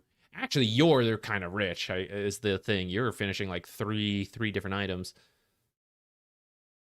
And then who's left? Weaver, who has Lincoln's, and then he's got a BKB queued up. So if you get Atos first before the Veil, it'll have more chance to be used without it just being dispelled. Okay, if you die is probably some advice I need to take to heart. It's the hard part. There's a lot of conflicting advice in Dota. You know, it's like, try not to die. Oh, but it's okay to die, you know? Oh, make sure you push lanes. Oh, well, actually, it's also okay not to show in lanes. Try to always, you know, don't let any farm go to waste. Also, let farm go to waste so that you can make team plays. It's the hard part about Dota. But as a support, the more... You don't want to fall into save your buddy syndrome that every fight happens. You're like, I gotta be there, I gotta go, I gotta die. But anytime it's close and you think, I think I can make a difference even though I'm gonna die, it's usually worth it as a support. And the hard part is knowing when that difference is or not. So give it a go as best you can. And I'll understand that not every situation is going to play out because, I mean, I screw up my own guesses a lot of the times.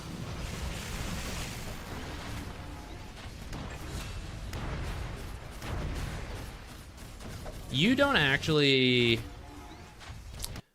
If you were split pushing on your own, I would say it's okay to drop all the mines to kill the tower. You guys got a kill on Earth Spirit. All of you guys are here. And you have a Dragon Knight and a Troll. Okay, Dragon Knight's like dead, so maybe he's not going to hit the tower. But Troll Warlord is actually an excellent tower taker. So he doesn't really need your help to kill this tower. So I would save the mine charges either for another kill attempt or a team fight as they come to defend, right? You guys take a fight. Now we have no mine charges. If you win the fight, Troll will finish the tower at that point. Or they don't fight, Troll will finish the tower. And then you saved your mine charges. You can place them, you know, somewhere on their half of the map for the scouting. But if you just drop them all for this tower, you're not going to have that potential follow-up. Consider this insurance for the future. Insurance for what? This is like a down payment on a replay review. I'm reserving my spot. Looks like a fight did end up breaking out. What happened? I was reading some of the chat. So we poked a little bit. We look at Warlock. Weaver intercepts us. We get a little split up as a team. Big RP. All right. So the issue here, this is not strictly something you yourself can fix, but you can maybe tell your team ahead of time, and if it happens, it happens. All right, notice you guys are showing, all three of you are showing on this tower. Ringmaster's moving through here. You guys actually even see Weaver in a ward right now. The main way you guys lose is a big RP combo into a bunch of different stuff. You guys are probably feeling pretty confident, 5v4, but RP is something to always respect, and also Dragonite died. So it's actually 4v4 as you guys continue to push this tower. And then you guys go for, maybe it was originally to the Weaver, and then you switch to the Warlock. Warlock is not usually a bad target to get, but Magnus is kind of number one with RP, because this clumps you guys up through BKB and possibly repositions you. Golem is a BKB piercing stun, but it's a mini stun. It doesn't reposition you, and the fatal bonds can be dispelled if you guys have defensive stuff. So it's easier to manage an uncontrolled Warlock than an uncontrolled Magnus. So until you guys know where the Magnus is, you guys can't clump up too much like you did here. What really should just happen is you guys just watch Troll Warlord hit this tower, or you go, it's too dangerous. We lost Dragonite. It's not worth the risk. Let's just back out of here, guys, and see if they push up into our wards. But you guys are kind of doing both. Tower while fighting, while splitting focus, and Magnus unnoticed. So then he gets the big RP.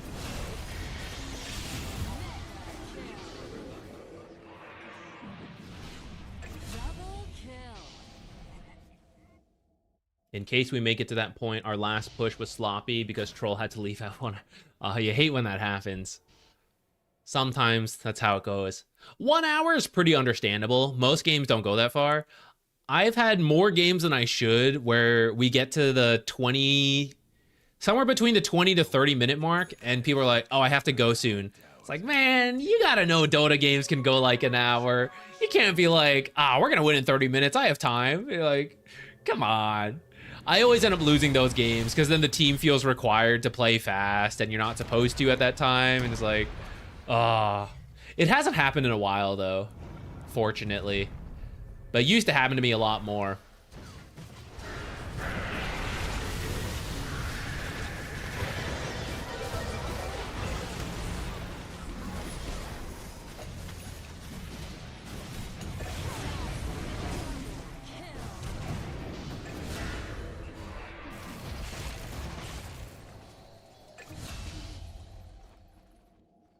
Yeah, as I see situations happen up, I think you actually don't need this Atos, and it could be either a Force Staff to move people out of Skywrath ult and just general kiting, or it could be a Yule Scepter to remove the bugs from yourself, remove Fatal Bonds, instant interrupt for Magnus Blink if he doesn't have BKB, remove a Silence from yourself. Ghost Scepter into E-Blade for your own combo, but also as a save for whoever Weaver is hitting. You just remove his ability to attack them, at least until he gets a nullifier. Generally, there has been a lot of fights where you've been at, though. I don't feel like you've been missing.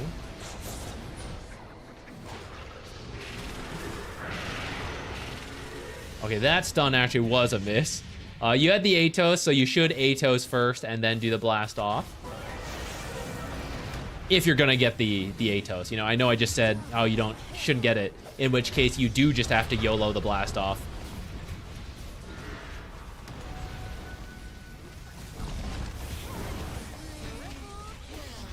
Nope.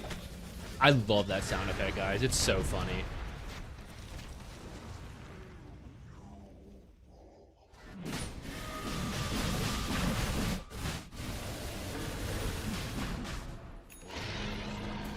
Okay, we'll go a little further with this replay, but I think if you guys want to start any new submissions, resubmit, if I didn't pick you before and you're still here, if anyone wants to stick stuff in, go ahead.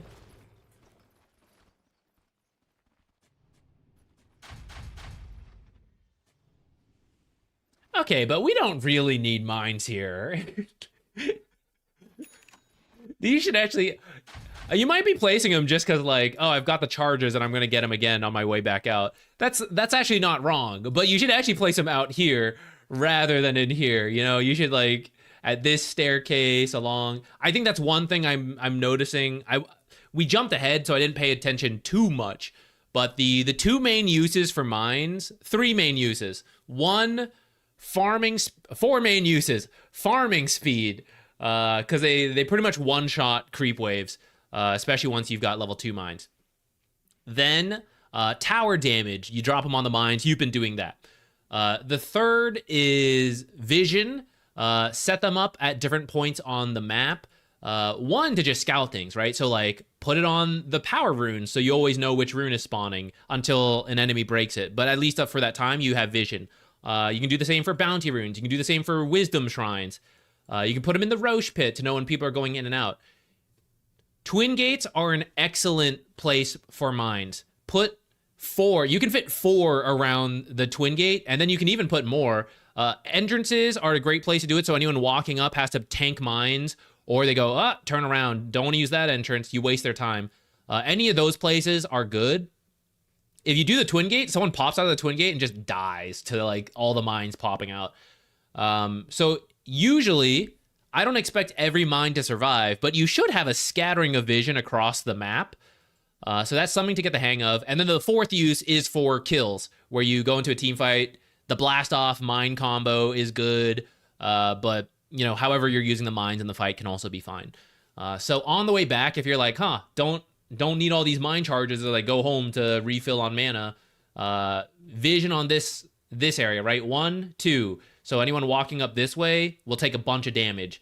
This would be a weird path to take, so maybe you do it here. So anyone going this way, or this staircase, so anyone walking up this way, you know, this staircase, people walking up this way. Put one on this high ground so that you know when they're putting wards on the high ground and you don't have to worry about it. Those are more useful mines. The ones in your base are like, oh man, we're stuck in base forever, which I guess you guys got sieged earlier, so it's happening a little bit. But I don't think the state of the game looks so bad that you have to be in this mindset of, all right, boys, time to set the base up. Buckle in for that 80-minute win. Trees can be good too. Stick it in this little like tree area. Enemy who's walking by might blow up the mine. You hear it, and they hear it, and they're like, oh, I want to kill it, but I can't see it because it's in the trees. Another good spot. Try not to place it too close to the neutral camps. They tend to get killed by accident. Oh, look at you using GD Pollen Bag. That's better than me. I never GD Pollen Bag. I'm so bad about it.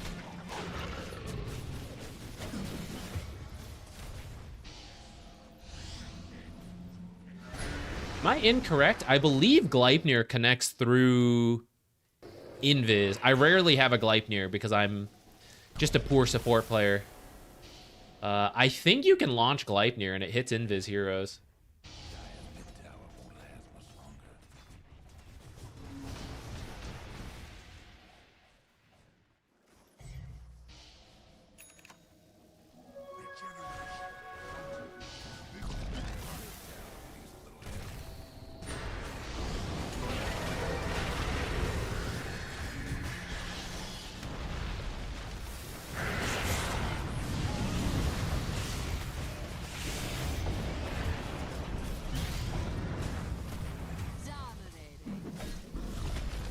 Also, for all the items you got, none of them are mana regen. You really want a mana regen item on Techies. If possible. Not every game will allow it, but as you see, you have intense mana needs.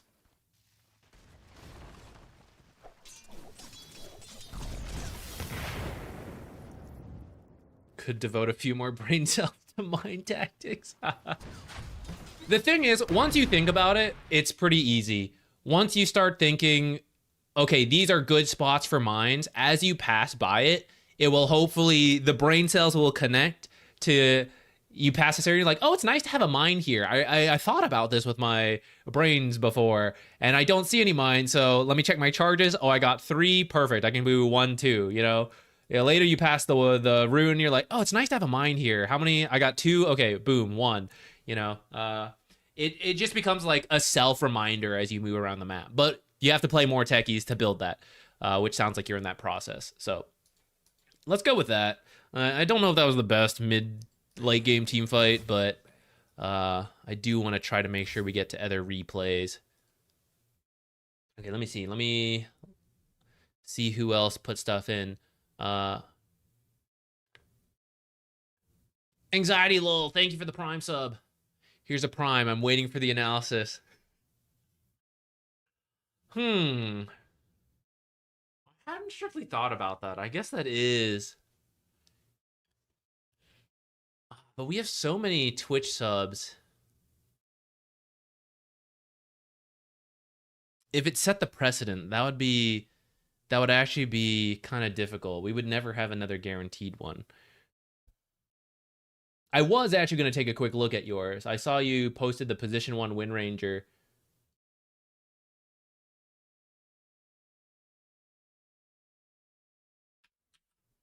I was going to tell you position 1 Windranger is not very good. That might be the feedback you get. This is not a good hero right now for carrying. I know we say you can make anything work in pub games. That is kind of true. But it ain't the best right now.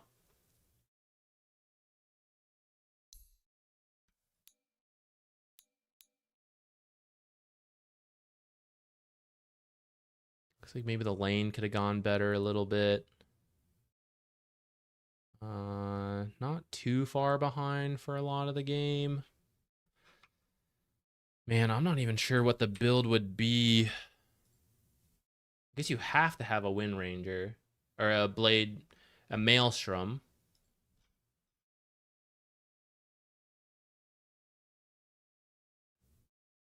Let's see, what are people doing on Dota 2 Pro Tracker? We got Maelstroms, Dragon Lances, Hurricane Pikes, BKBs, Crystallis, maybe a Daedalus, maybe a Revenant's Brooch, Lincoln's Egg. So it's a lot of the same, but you don't have Whirlwind. All right, let's take a look.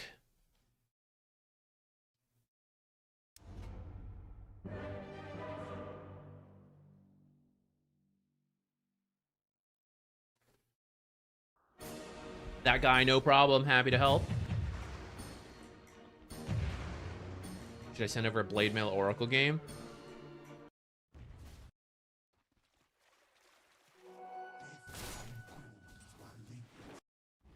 I heard you talk it up so much. It's been a while since we checked it out. Maybe we should.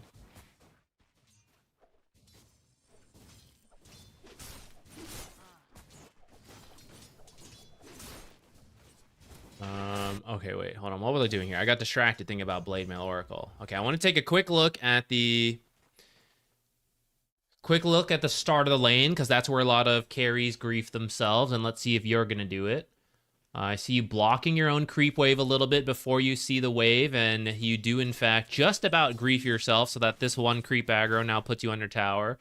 So if you want to body block without seeing anything, body block the back couple creeps. Like, let at least one creep go forward. Don't block the whole wave, or else stuff like this can happen, and your life is now very difficult because it's gonna push up to here, which is just never ideal. They might screw it up, you know. They might give it back to you in the same way you just gave it to them for free, but that's not what we want to plan for. I missed if we skipped ahead, so I don't know if a level 1 fight happened and you needed Windrun. You know what? Let's go check. Why did we take Windrun?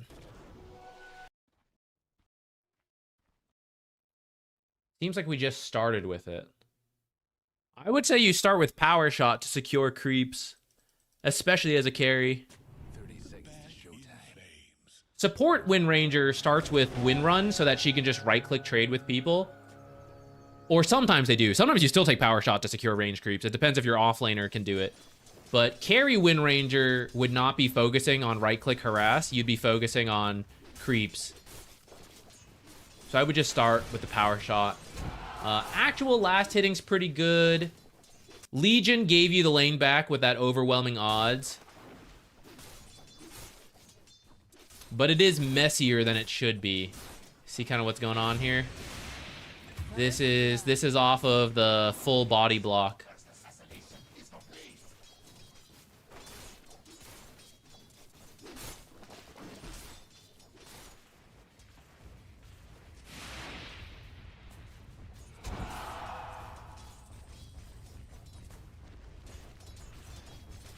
You can use power. There were 2 last hits coming up. You can right-click one and spell the other. It's worth it, especially sitting at full mana.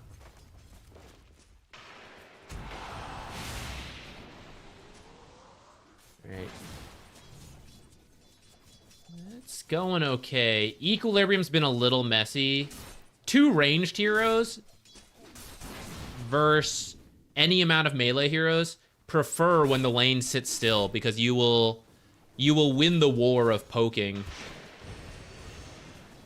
So when it does move up and down a lot, that actually helps out melee heroes a lot.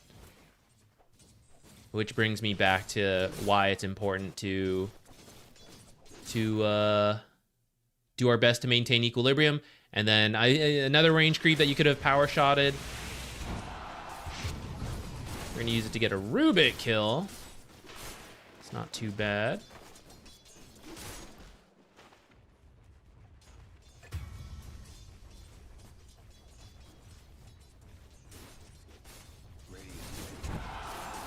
All right, that's all we'll worry about for this. Let's get out of the laning stage. No, actually, let's get to our first level 6 and see what you do with it.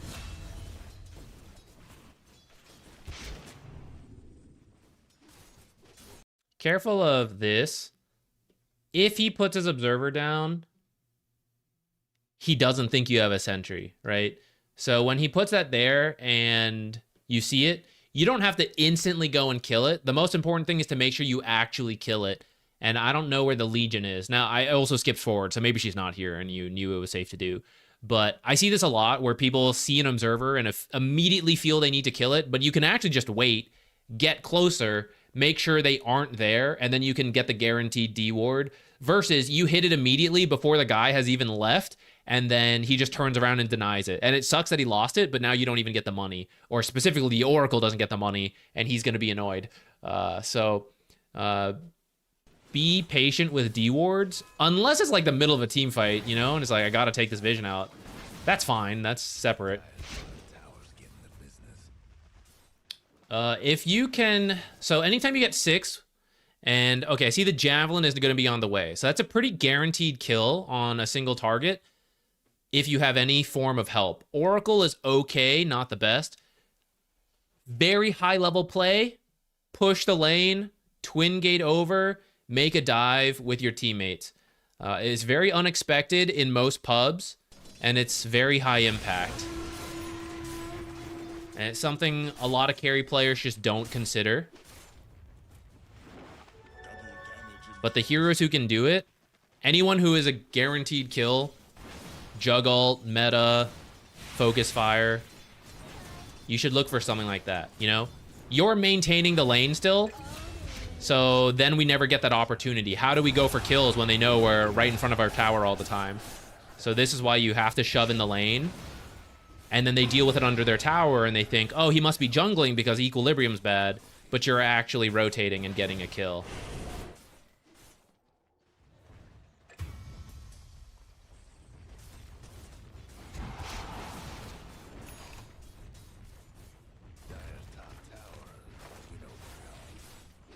Let's see when we do finally use Focus Fire.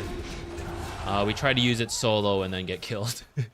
Yeah, it's gonna be tough, especially when Blade Mail's close. I think I'm not sure if you clicked her to check if she had Blade Mail or not. Maybe you did. But if you don't know where Rubik is, you do have to be careful of that.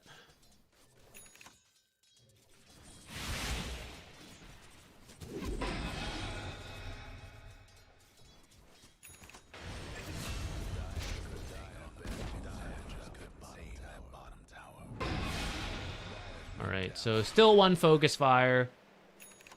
Try to work that into future games. If you do play more Windranger carry, or like I said, any carry where your ability should be a kill, you want to force an opportunity, and that's either calling people to your lane, asking for the mid to rotate over, potentially you rotating over to the mid lane. You will see that in certain situations.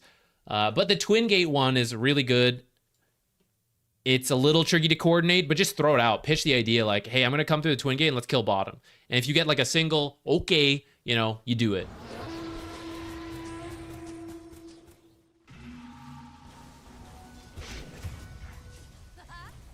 Yeah, but they were feeding bot. Is that not an even better reason to go down there then?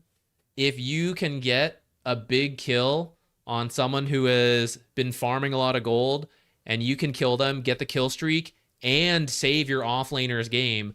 Otherwise, he is just going to have to jungle. But if you come in and get a kill for him, his game is back. That's actually an even bigger reason to rotate if you think you can. If it's so fed you think there's no way I can do it, you know, I guess that's fair. But most cases, like let's say this guy's fed. Let's go through all the heroes. If you have 4 versus 2, even this guy who can't do anything but call, this guy can only stun. Like, let's just add damage. 220 on Impale. Let's pretend he doesn't have Vendetta. Let's just take 1 spell from every hero. 220 from Impale. Oracle. This build is incorrect, but let's just go with, you know, he uses Purifying Flames and Fortune's End. That's another 200 magic damage. Axe calls someone and gets 1 spin, 160 pure damage. And then you have Power Shot up to 470 damage. Let's balance it down. Let's say like also 300-ish damage for some damage reductions just in case. So in spells alone, we have 600 plus magic damage, some pure damage, 800, 4 heroes auto-attacking. Everyone hits once. Let's say they all do 50 damage. That's another 200 damage. So 1,000 damage onto a hero. Undying has 1,000 health. Rubik's got 900. SF has 1,200. Lena's at less than 1,000. Legion's at 1,300. Now, it's not going to be one attack on each hero, and you're going to get multiple spells. They're probably not sitting at full health the entire time, and we also have a Javelin with Focus Fire. So in the early game, it's really rare. I'm not saying it doesn't happen, but it's really rare that someone is so fed that you cannot 4v2 them in some way. Like, if you have the element of surprise and they don't expect the carry rotation, you can almost always get a kill, especially because most carries who are farmed are still building pure damage and not stats. For example, Maelstrom, no stats. Battle Fury, no stats. Radiance, no stats. Most carries who are farmed are still quite squishy, and if you just bring heroes, this is the recovery. If you have a good lane and other teammates aren't, you do have some... You have to say, I win the late game, so I just focus myself. That's like Naga, Siren, Medusa type heroes, Spectres. Or you say, like, I'm going to lose this game if we continue, so I must do something. And this is one of those cases. I don't think Windranger is the ultimate hard carry she was with Whirlwind. So with Focus Fire and Javelin, you have to say, okay, they're feeding. I have to try to do something about that. Otherwise, we'll just have a slow loss over time.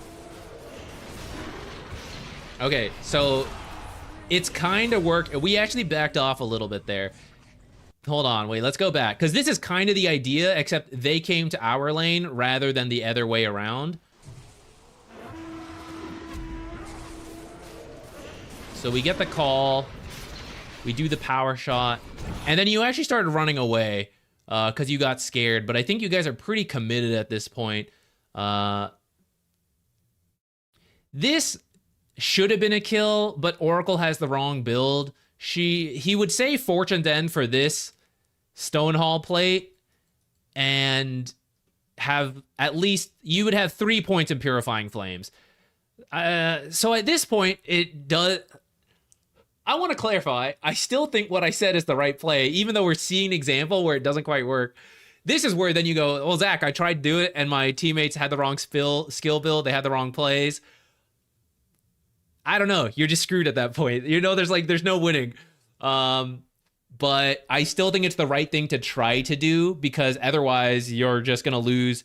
You're going to lose games you could win, and you're going to lose games you should lose. If you make the play, you will lose games you're going to lose, but you will win games that maybe you can recover.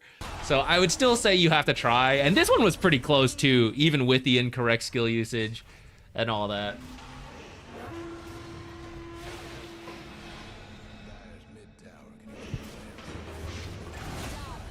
Double kill. No breaking down the radiant structures like this. Bottom tower ain't a pretty sight right now. Dire's top tower, you know, Radiant's bottom tower. Also, Legion Commander is going to be way tankier than the carry. Lena carry would have died easily. SF, I don't know who was the carry, who was the mid, but both of them way squishier than Legion, if you guys make the play down here or here rather than come up to this lane. Kind of another reason that you don't want to move there. All right. So I see things are looking pretty dire. Oh, look at that. We do get the kill. 1,000 gold for the team. So we do see the rotations. If we bring the right heroes, pays off.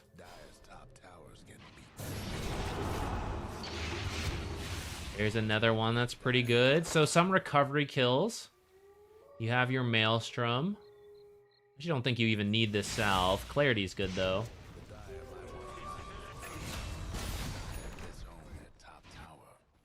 All right, Lena's really far up. Let me tell you where Lena is right now. Lena's walking this way.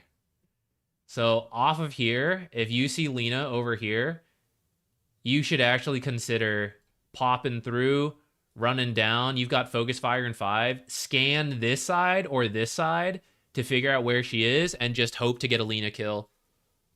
Shall we double check? Here she is. Found her.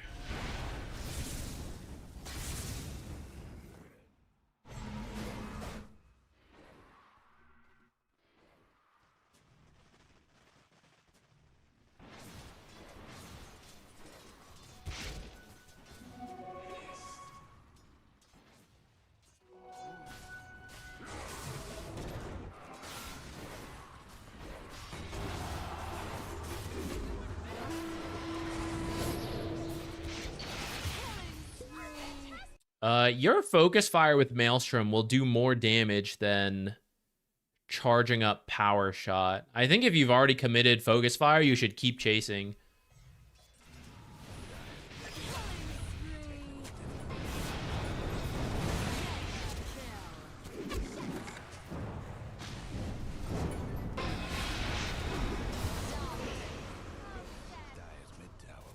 $1,000 for the Lena.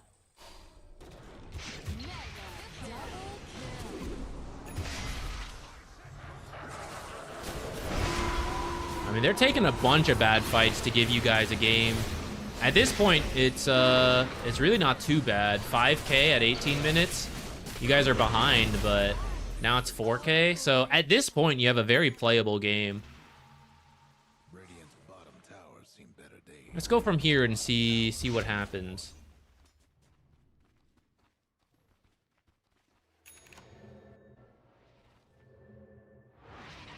End up TPing home. I kind of feel you could maybe just right-clicked farmed your way back and bring a Clarity out since you had the salve, but I don't hate it. Okay. We got a big Lena kill. We want to try to do things when focus fire is up. We want to try to make plays as much as possible when we have a window to do so. You're coming up here to push this out. You're not going to get anything for this. This tower isn't going to die.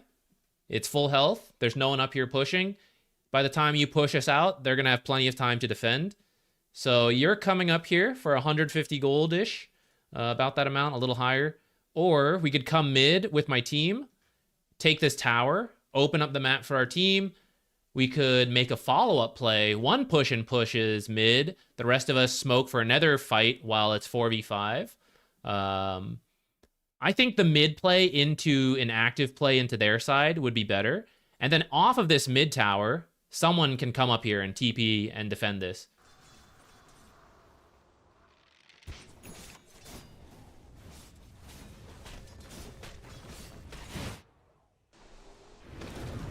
They shouldn't all hit the tower like that.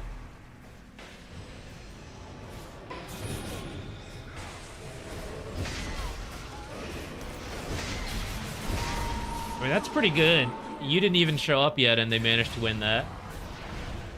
Okay, we can get this Lena. Yeah, that's fine. Play it safe there. I think that fight goes even smoother if you are there. Legion's just gonna one-shot me at that point. I mean, you have an Oracle on your team, and you have the Nyx looking for stuff.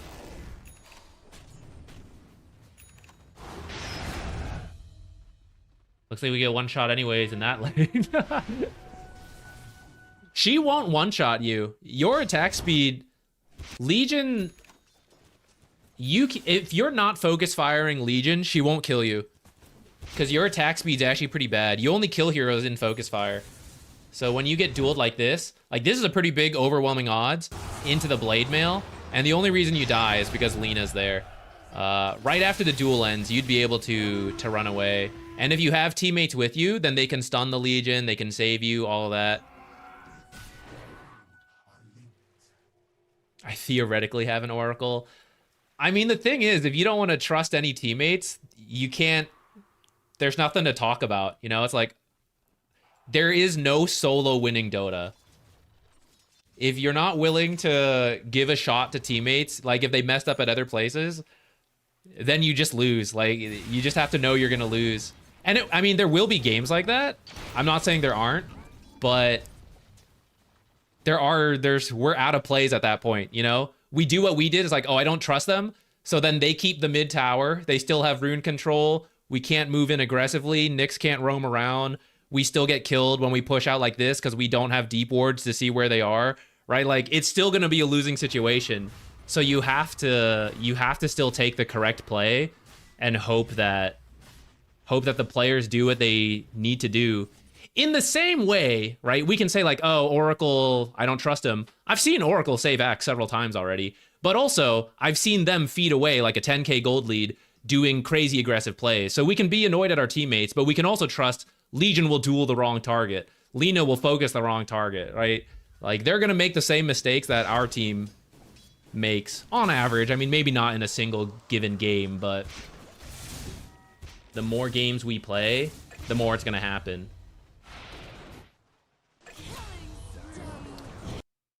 Go back a little. Let's see how long we have focus fire. Prior to this. Okay, here's the last time we used focus fire at... It is up at 1850. And I'm just going to speed through. If you're going to play Windranger carry, you have to get kills with focus fire pretty much every time it's up.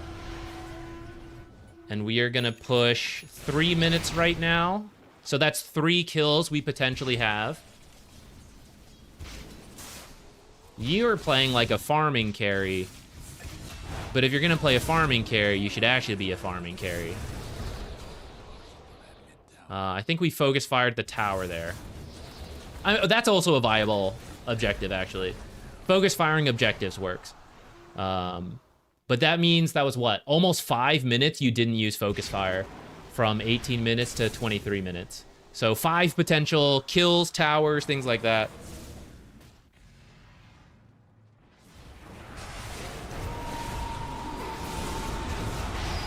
It's the same way Legion with duel also needs to like look to make duels.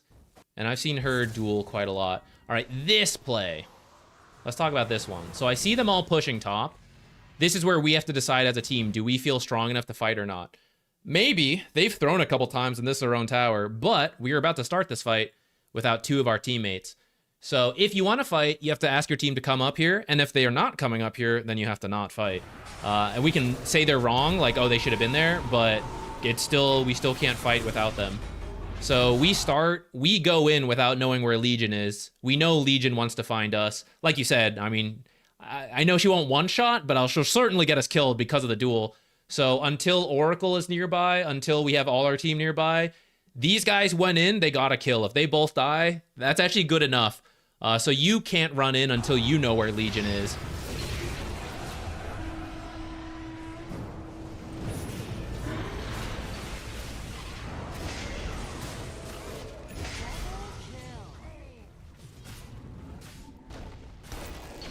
Your team wins this fight in the end, actually.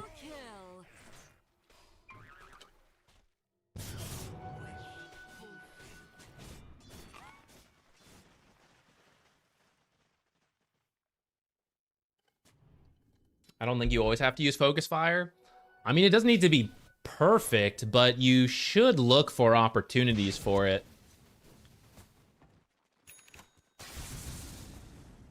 Having cooldowns are another resource. In the same way you have to manage mana and health, cooldown timings are another thing. It's like the ebb and flow of a Dota game.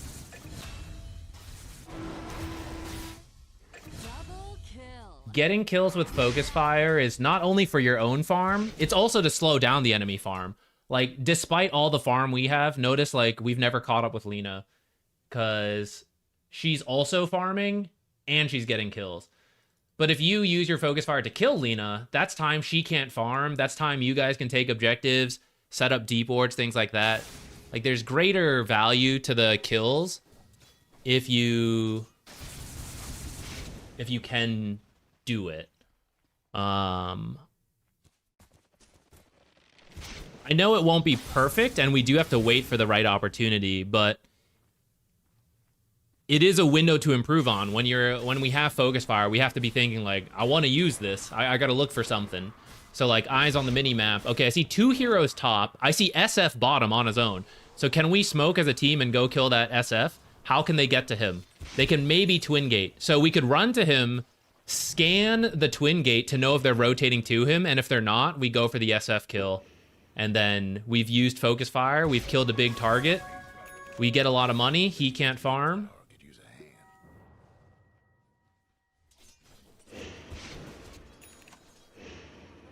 Dyer's top tower. You know the drill.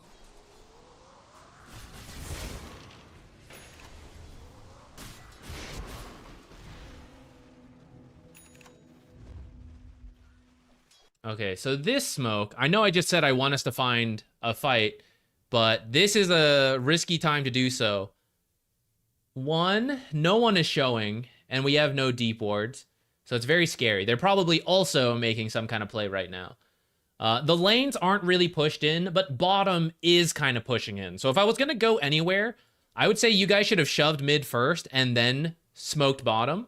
It would give a little bit more time for heroes to show. You guys can launch like a power shot and then run bottom. I would go this way, personally, and ask Ember to come along at that point. I know we can say like, oh, Ember's not with us, but if we go bottom and we... So let's say you guys don't have to smoke yet. You push mid, you move this way towards Ember, and he just wants to farm. You guys farm this stuff, and then Ember's forced to move forward if he wants to farm. If he goes this way, I mean, whatever at that point.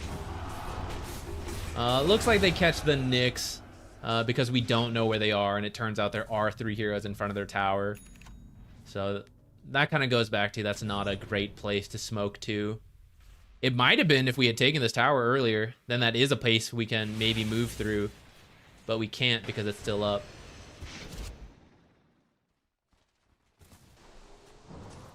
SF bottom again. I saw 1, 2, 3, 4.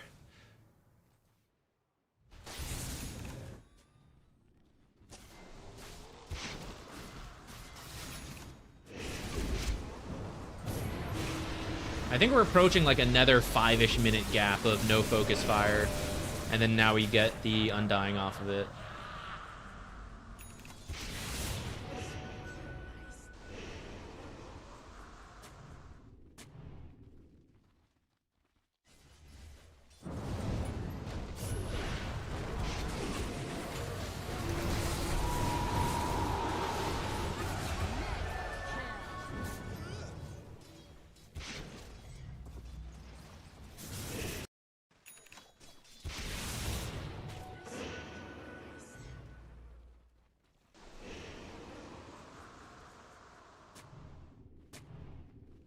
All right. Avoid standing anywhere in this area. You guys just put down some observers, but this ridge is where you get dueled.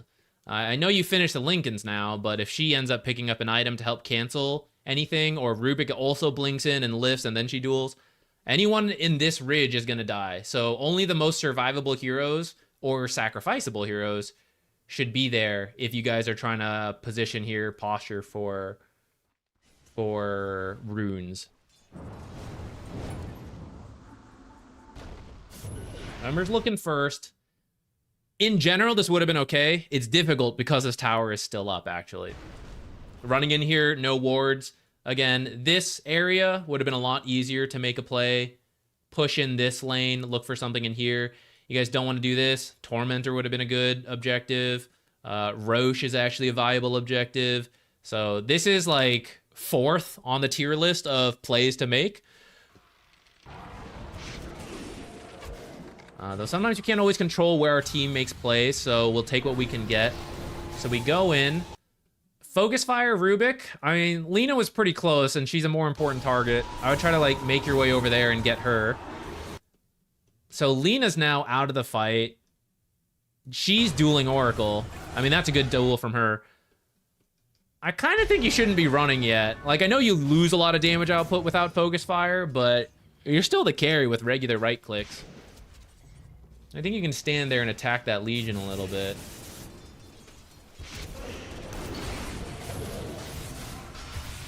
Okay, get the Undying, get this tower.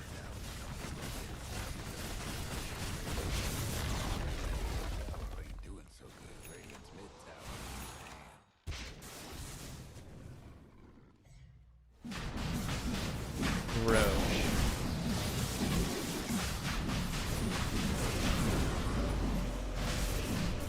Gotta be scared. Legion's on the way.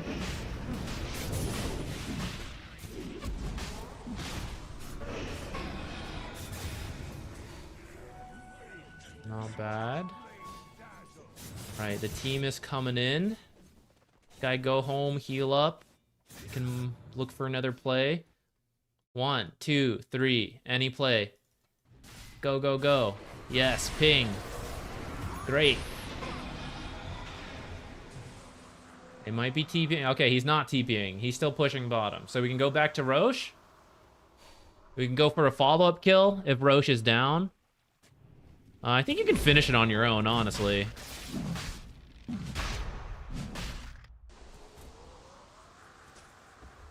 Oh, I think you focused fired and then... I think you shackle shotted and focus fired before it canceled Lincoln's. We're still gonna get it. It's just gonna be a little slower. All right, there we go. We got it. We should look for another play here. Focus fire, up in 15 seconds. They'll still be dead. We have 10 seconds at that point to find a fight. So pushing bottom is kind of fine with me. And then group here. Looks like team ended up taking a fight without us. So that's not on us.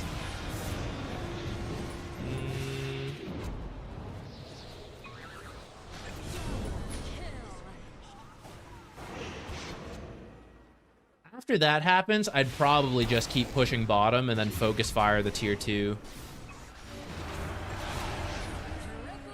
So that one's not really on us. That one's a team mistake. Once it starts to happen, I would probably commit to bottom and focus fire this. And as your team gets wiped, maybe you only lose 3 heroes, because I don't think the 5th hero would have been there either if you guys didn't all 1-1 after each other. You have a pretty big creep wave, so you could threaten someone to come home, and at that point, if you hadn't focus fired this, maybe you can get a solo kill, force other people home, or you back out, their damage is a little lower because someone went home. Maybe that's something. I don't think they'll win here, though, so we just need a full reset with the team.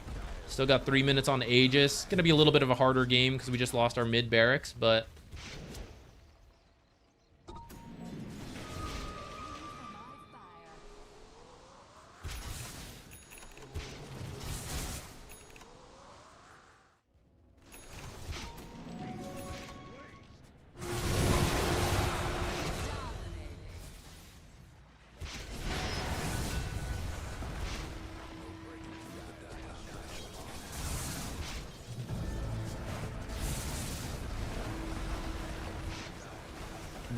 Okay, looks like in the end they do manage to get some like extra kills, and then it looks like they're closing the game out.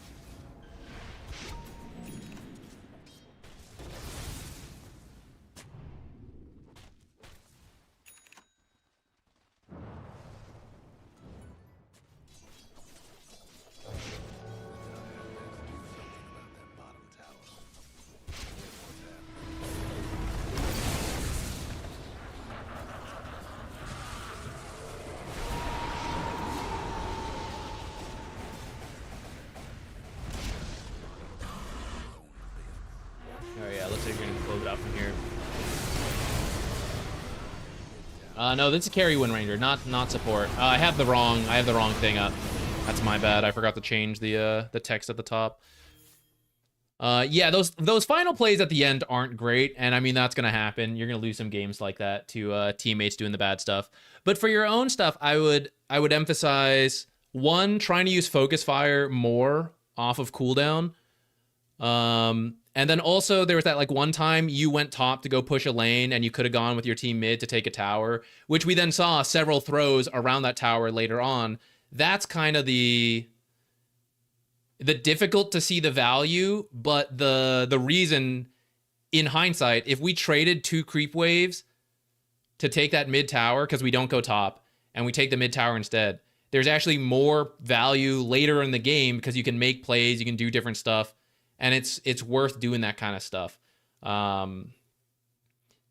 know they kind of griefed at the end, but also earlier to make space while you were farming, they did find several fights without you, you know, that they won, whether they should have or not, with like a 10k deficit. The enemy team griefed themselves and they were losing like 3 heroes to you guys when you weren't even there.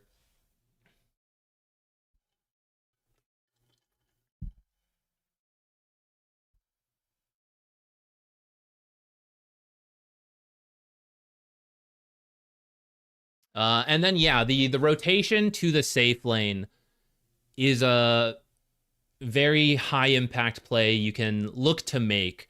It's not easy to do every time, but for the heroes like Windranger, once you get the javelin, and it's pretty crazy DPS.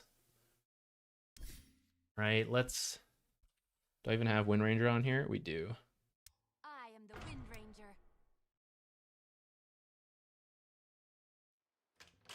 Let's do the next set of replays, by the way, guys. Feel free to stick them in. Can I go back to that page? Let's see. Let's see where you got the javelin. So you got the javelin at 9 minutes, and you were about level 6 at that point.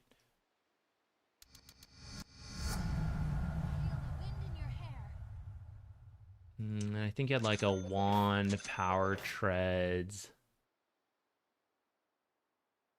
null talisman, and then the javelin. Something like that.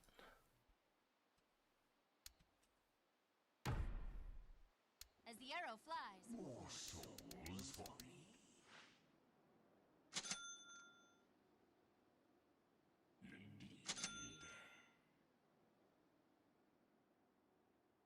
I forget his exact build. I think he had Mask of Madness or Dragon Lance. Let's do Dragon Lance because it's tankier.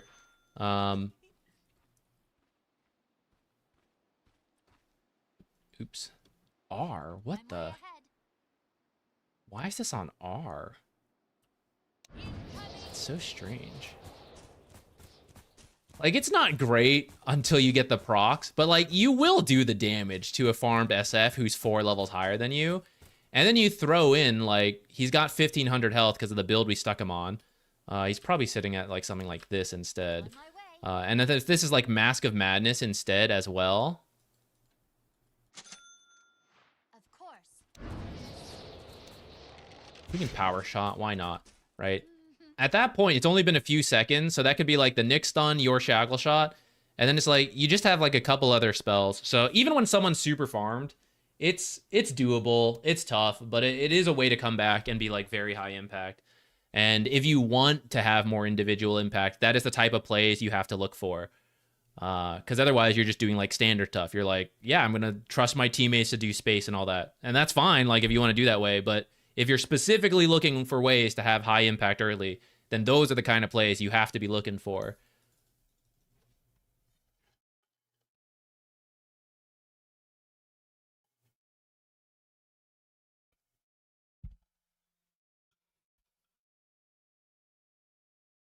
Hey, Primoist, what's up?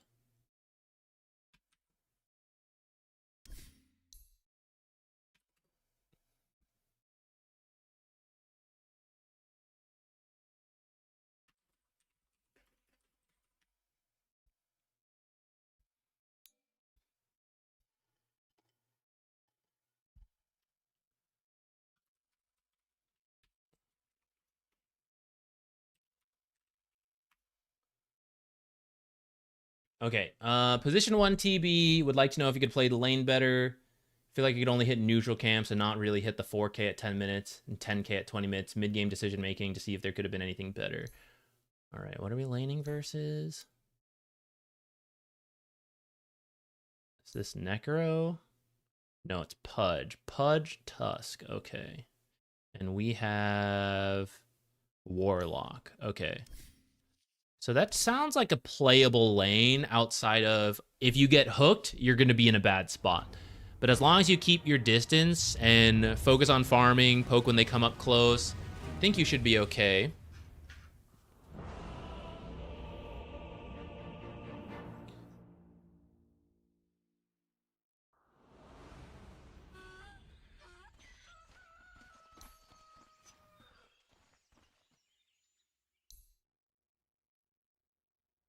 Places, everyone.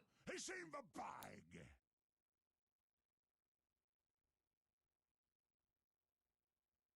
One thing I'll note here, I see you finish the Wraith Band, but now that I know you're laning versus Pudge, he doesn't really do much physical damage. I know he took this... oh, no, sorry. I was thinking he took the other one. He won't actually do much physical damage, so you don't actually really need the Wraith Band. Wraith Band, you only really buy Wraith Band nowadays if you need more armor to fight it out in the lane, and you've already got a bunch of armor on Terrorblade.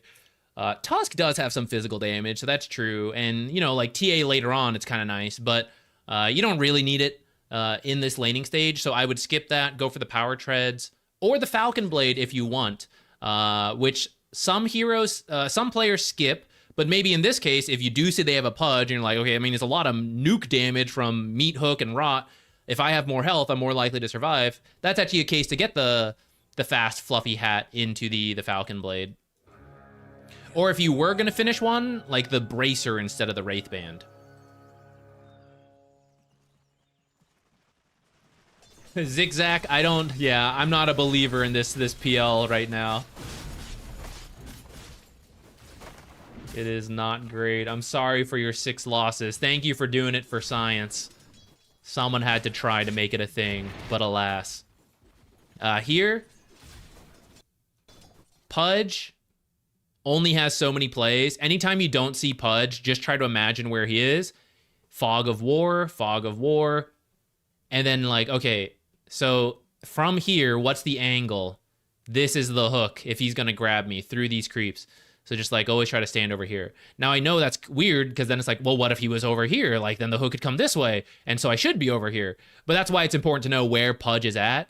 And you have the Quelling Blade. I missed what you did at the start of the game because we kind of like jumped here. If you know you're going to lane versus a Pudge and you're a carry with the Quelling Blade, you can cut some of these trees to make your life easier. You know, cut these 3 and you already start to know a little bit more about where Pudge is standing. Cut these trees down and you pretty much always know if he's on the left side or not because it's a huge, you would see him walking from like here to here. If all these trees are cut, or maybe not all of them, but like enough, you will always know where he is. It's something you can do at the start of the game. If you're not going for like runes, you can like run to lane, cut, and then your first few minutes are good. Or just do it as you play the lane. In this case, you get hooked, but shards saves you. You might have actually died without those shards. Otherwise, the actual last hitting to start is decent. I see like that's like the 3rd hook from Pudge that is connected. Pretty good. We are now level 2, which technically should be our chance to use meta and put a lot of pressure. I'm a little scared because I missed so much health, but I think you could do it here if you wanted. You have a pretty big creep wave. If you had a more aggressive support, you guys could go for meta into like, this is a level 2 power spike technically. And you could maybe try it, get the rest of the CS, harass and deny with your creep wave. It's a bit scary, I understand. So if you want to just like, okay, go pull, and then we'll use meta when it's like reestablished itself, that's also okay with me. But this could be part of what the meta is used for, is to shove in the lane. Like if Warlock doesn't leave and you just play together, shove in the lane with the meta, get denies, but mostly focus on pushing in the lane, hitting them when you can. That'll reset equilibrium back here. This is where we're going to miss some CS because you're too scared to walk up, which I understand. It's pretty scary. That's why we do it quickly with the meta, which will also let us stand further back.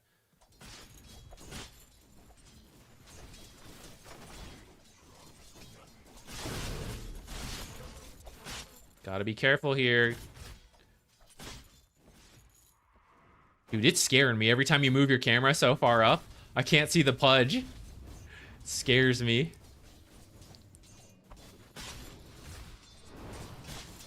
Alright, so we missed out on some CS there because it took us a little bit to figure out how to fix it. Which, if you're depending on your support to pull, that can be what happened, which is like you got stuck here for a little bit. But if you, as a carry, you have Metamorphosis. If you're a different carry, you probably have some kind of ability to shove the lane in. So just if your supports aren't pulling, shove the lane in, and that will help reset the equilibrium up here.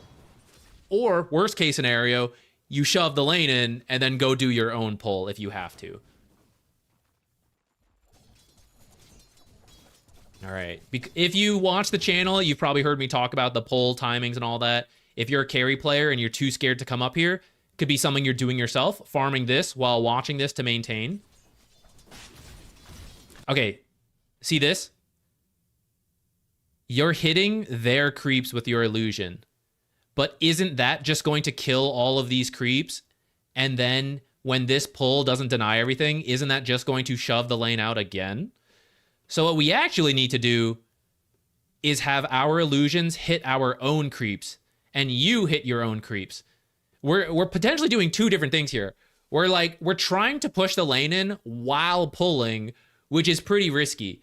I would say hit your own creeps,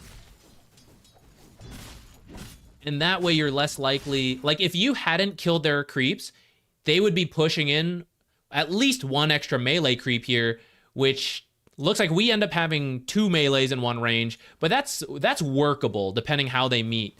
Instead, because we killed that melee creep, this is what's happening, right? Where you're trying to do a little bit of denying. Now I see you hitting their creeps again. So now we're committed. Okay, it's like, okay, I'm going to push again. I'm going to shove this lane in, and then it will reset and we'll come back here. So if that's where we're going for, okay, you know, kill these creep waves. Let's do it. And then consider popping meta and fighting right here.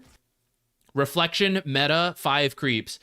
You're either getting a kill or you're doing at least half their health, which will give me a lot more comfort to stay here, shove the next creep wave in, or we all back off, we go do a pull together and we farm it. Still haven't used meta. Haven't properly shoved this lane in, so you're trying to do your own pull here. So what's costing you a lot of CS at the start here is the creep wave management. Some of that is Warlock, but some of that is what you can do as well. You're trying to do your own pulls, which I think is not bad. Dang, we missed that one. I'm not gonna worry about that.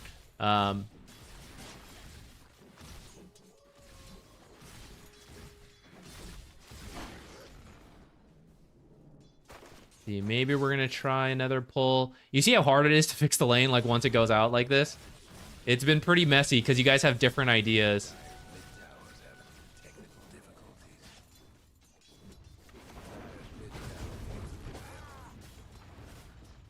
We're talking shit about my focus fire, but it is the same thing, isn't it? Like, I want to use focus fire a little bit more often, and I want to use meta a little bit more often. Because if we think about it, when we hit level 2 the first time, if you popped meta at that point, you could have had a second use, and we'd be approaching the third use coming up in a little bit. So that's some of our missing value of what allows us to do an extra couple hundred damage to the heroes, get a couple extra CS, denies, fix our lanes. We don't want to sit on these big spells too long waiting for, like, the perfect scenario. Either take smaller things. It's like why you black hole the support in the early game. But also, if you can learn to create the scenarios, that's like the next thing, you know? Where it's like, oh yeah, I want a duel, but I never seem to find duel targets. It's like, well, that's where we have to learn how to shove lanes in, how to get our own smokes and observers if we have to. Here's our first meta. Boom, first blood, easy. Okay, Zeus sniped it from us. Very rude, but, you know, whatever. We'll take it. I would just stay here and keep farming until right around now, when Pudge is getting closer to respawning, this is where you get scared. This is gonna be scary to do, but a lot of times if you do get kills, you should actually stay here, finish farming this stuff. You can consider hitting the tower, depending what hero you are, how safe you feel. Otherwise, back out. Let's pretend you just have to back out now. You know they're rotating, something like that. This is where we just go straight to farming. Farm this camp if it's open. If not, go farm this stuff and wait for the lane to come back. Warlock will hopefully do a pull. Otherwise, you can maybe do one with your own illusion and you start jungling through here. We are now going to enter the cycle of just shoving the lane and then jungling. Now, if you farm the small camp, you're not going to have any pulls available to fix the lane.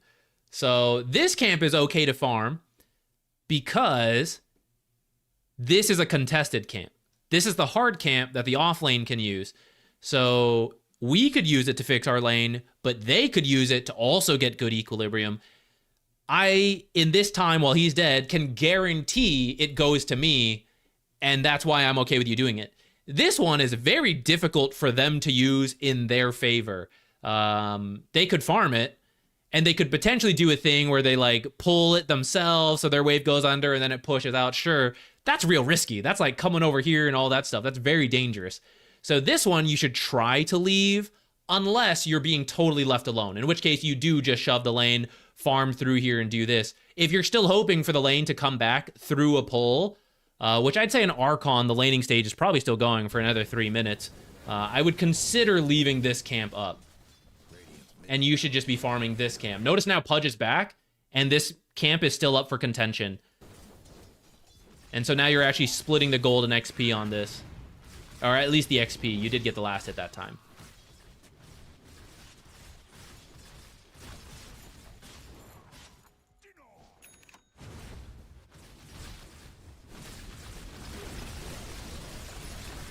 Armistice, let's see what time it is. Yeah, I think we'll do at least a couple more reviews. When you're doing this, by the way, if you could move your camera a little lower, I'd feel a lot more comfortable. Situations like this, like if we think about the threats to you, there are times you're worried about people coming in from this way, but right now the biggest threat is the hook. And a lot of the times you have very little reaction time when the hook suddenly like zoots in that way. If you can move it lower, you'll have way more time to see where Pudge walks and to see where the hook is coming from. All right, yeah. So we shove in the lane, farm this. If let's say we're just entering this full farm mode. Farm this, move on to over here or over here. And tell Warlock, like, okay, you can go. Last game, we were talking about the Windranger, considering rotating through the focus fire, come over here. If you as a carry are entering this stage where you're like, I'm not gonna participate, I'm just gonna farm, tell your support, okay, you can go help with the mid runes, you can go help with this. Terrorblade, I mentioned, is one of those heroes.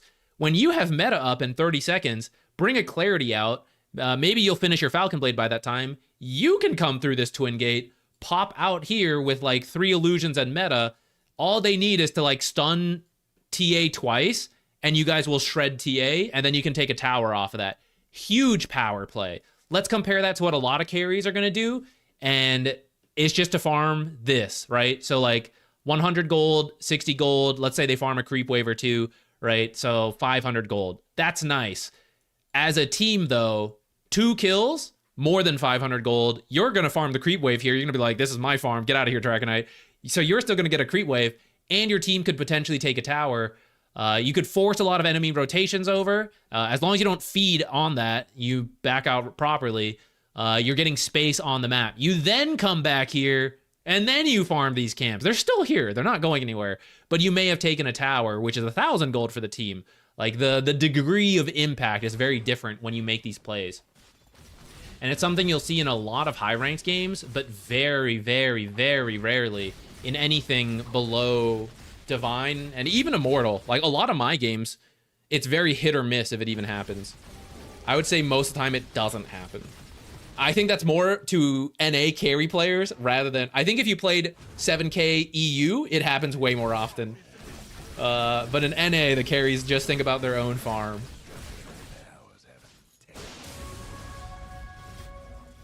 Before you come back here, All right, so you're farming this, right? I'm telling you, let's shove the lane, go jungle.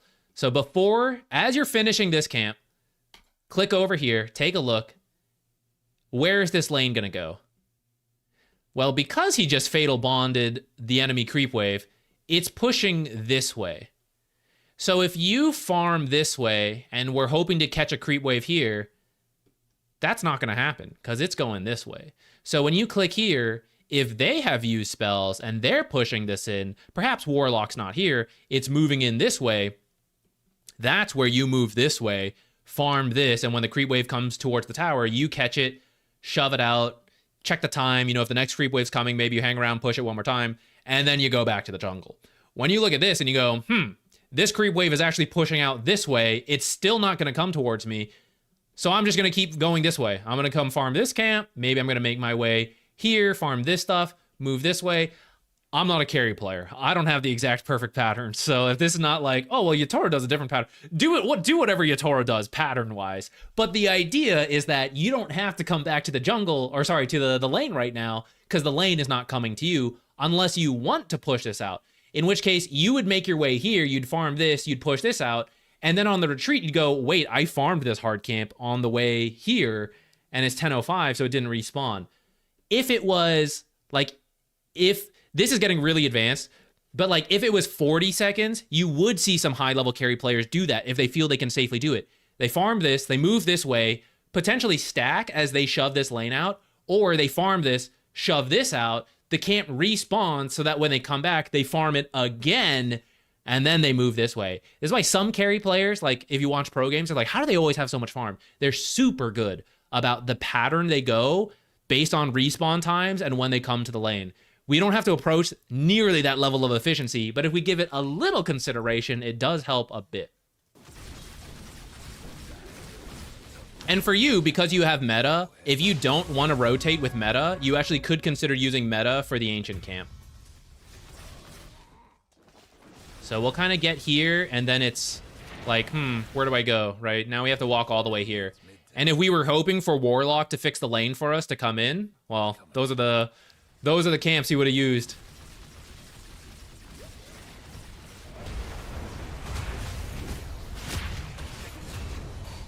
Dude, golems and fatal bond. Let's go. All right, shove this in. Yeah.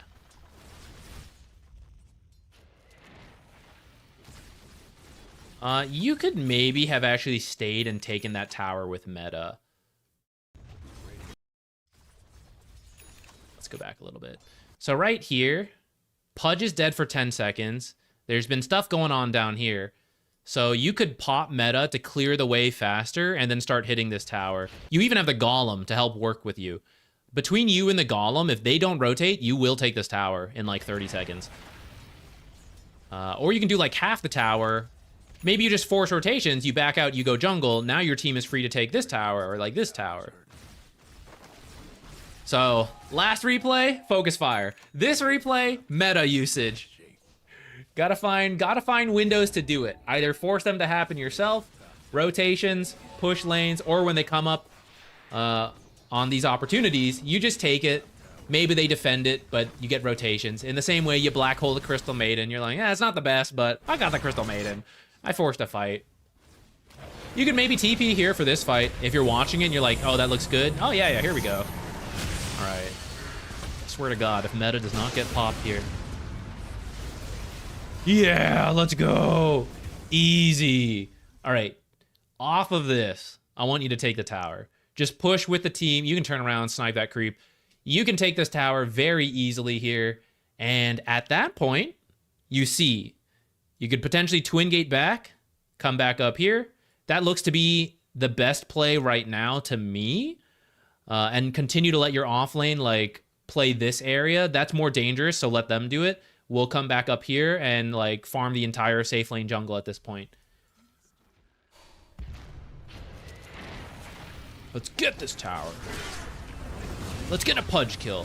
Now let's get this Pudge, or this Tusk, because he stuck around. Get him. Easy. All right, because they rotated some heroes in, maybe we can't stick around for more. Though we did have Sunder, and you were kind of low. You might have been able to do like a quick Sunder swap kill. Oh, look at this. tower dead, and now we peace out. So what did we accomplish? We rotated, we meta'd, we got a bunch of kills, got a bunch of enemy TPs here, still took the tower, and now we leave. You can farm this camp on your way out. I don't mind. It depends how scary. If this is really scary, don't farm it. But if you think you have time, I'm okay with that. TA went top. You don't have a TP, and now your twin gate rotation is blocked. So I would say for you, you probably just go to the triangle and then watch mid lane, maybe push that out for your team. Otherwise, you do this and you tell your team to go play top, and you'll like, okay, when they push this up, I'll defend it, and then I'll just do doot, doot, doot, doot. And anytime I see them leave, I suddenly run in here, farm everything, and then leave. And you just have to do that like once, because at that point you'll have a teleport again, and then you might move around.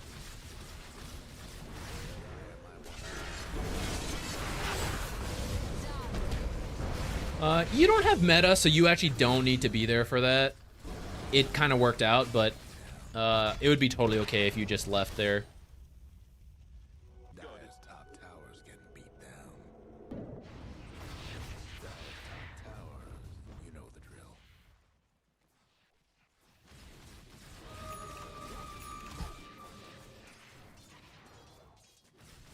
Radiant's mid tower could use a hand.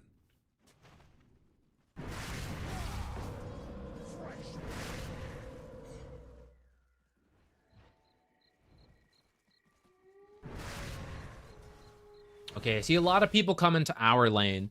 This can happen sometimes. If it does, try to leave. So this is where you now come over here as the carry. If you want to try to make a play with meta, I'm up for it. You know, okay, let's go as a team, use meta, take this tower. I don't mind. If you didn't have meta, I would leave. Either twin gate out or just TP away, or walk this way, you know, farm this out, your mid laner. Hopefully he leaves the mid lane to go be part of this, and then you could push in mid for your team, make your way to triangle, make your way bottom. But essentially, I'm not so interested in being here if I don't want to be here. If you're trying to use meta again, let's do it. Thinking about it. Let's go. All right, this back-to-back meta is pretty good. Yeah, get the next creep wave. Let's take this tower.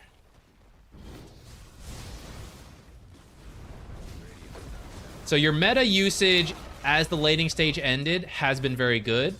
If we just force ourselves to meta a little bit more in the laning stage, you're going to be in a very good spot.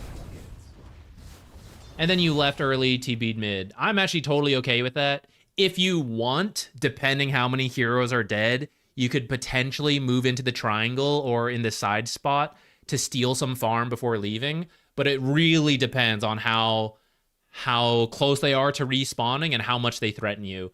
I would say this is much safer than going to this side.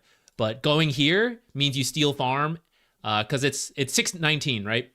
So you would kill it, walk here, you save the TP, and they respawn, they come out here, and they're like, ah, shit, there's nothing. And they got to wait till 17 for it to respawn. And you're already over here, and you can move around as you see fit from that point. What you did, though, also perfectly fine with. They are up. You know, I didn't feel comfortable moving here. That's okay. You TP'd mid, push us out. Meta, off cooldown now. Or on cooldown. So we are full farm mode for 100 seconds. And if you don't participate in anything, I'm totally okay with that. So let's go. Let's go. From here, I'd say the triangle. I see bottom lane pushing in, you know? Someone has to deal with that. Do I think they're pushing this bottom lane super hard, trying to take the tower? We need the whole team? Probably not. Probably Necro's just farming it, right? So I don't mind being the one to deal with that. Oh, please let me. I'll handle this, guys. Please. Make your way this way, farm this, and then be ready. If you farm this way, then some guy over here who is drawing attention, they're going to see this, and they're going to go, oh no, we can't lose creeps, and then TP over here. And then you're going to be like, ah, damn, I was just about to TP over there. But if you walk here, you'll save your TP, and then they won't feel baited to like come down here.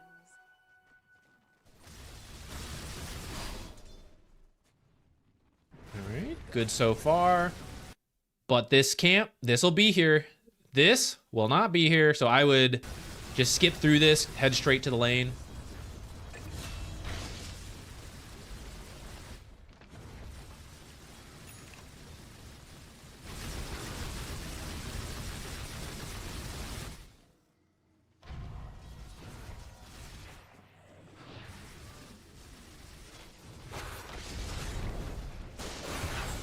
Excellent meta. Mid-tower's getting Radiant's mid-tower's getting 1-4.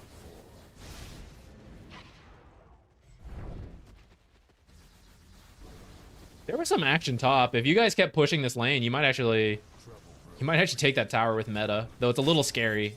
I would only do it if they found someone. Or someone showed mid like this. Which they ended up doing, so you maybe could have gone for it. Don't forget about the Aghanim Shard. It's pretty good to buy. I kind of glazed over it. A lot of people like to buy it as soon as it's available. Some people wait to finish the Manta. But I would recommend the Shard in most of your games because Demon Zeal be good. I can't say I play enough Terrorblade to know when you can skip it or not. But most games of Terrorblade I see, they have the Demon Zeal.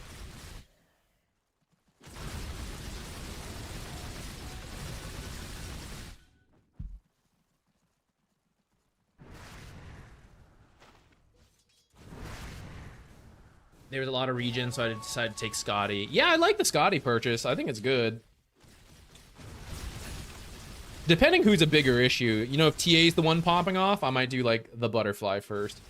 If it's, like, the Necro, the Pudge, I like the Scotty.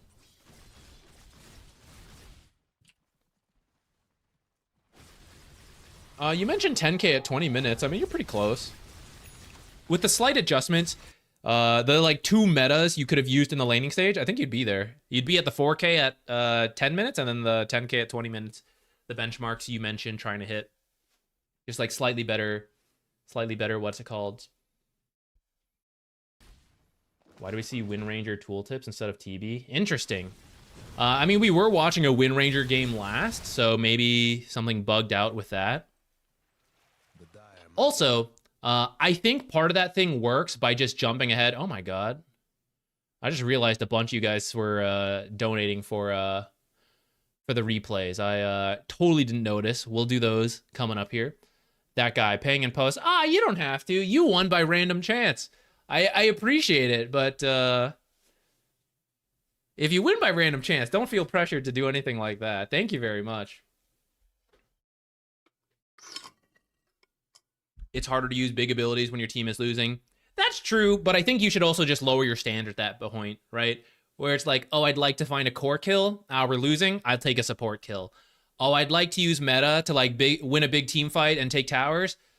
Oh no? Okay, well, I'll use it to like steal a stack or like, okay, I'll hit this tower for 50% and back off. Like you just have to lower your standards to get something out of it. If you think there's going to be a bigger opportunity soon, like, oh, it's available and I could take this tower, but I think a big team fight for Roche is going to come up in a minute, then yeah, you can save it for that. I'm not saying you always have to use the abilities off cooldown, but that's kind of what you have to think about is how efficiently can you use those abilities, but also have them available for the big stuff that you need them for. And that's the tricky part. But in general, it's going to look the best and feel the most natural when it's like, man, every time it's up, they're using it. Like that's when the pros look the best, right? They're so coordinated, they're so planning around it, because that is the theoretical ideal of how you maximize a hero. Primo, it's no problem. Happy to give some feedback on. You weren't even that far off from the benchmarks, and I thought your actual meta uses were good when you got there. And post lane, you were using them mostly off cooldown, which is actually quite good.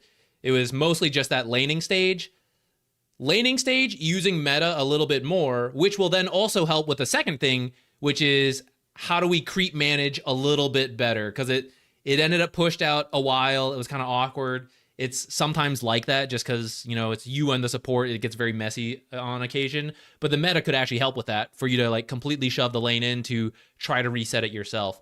And that'll help you get a bit more CS since the lane will come back to a better spot. You won't have to be so scared of like, oh, I don't want to get pudge hooked.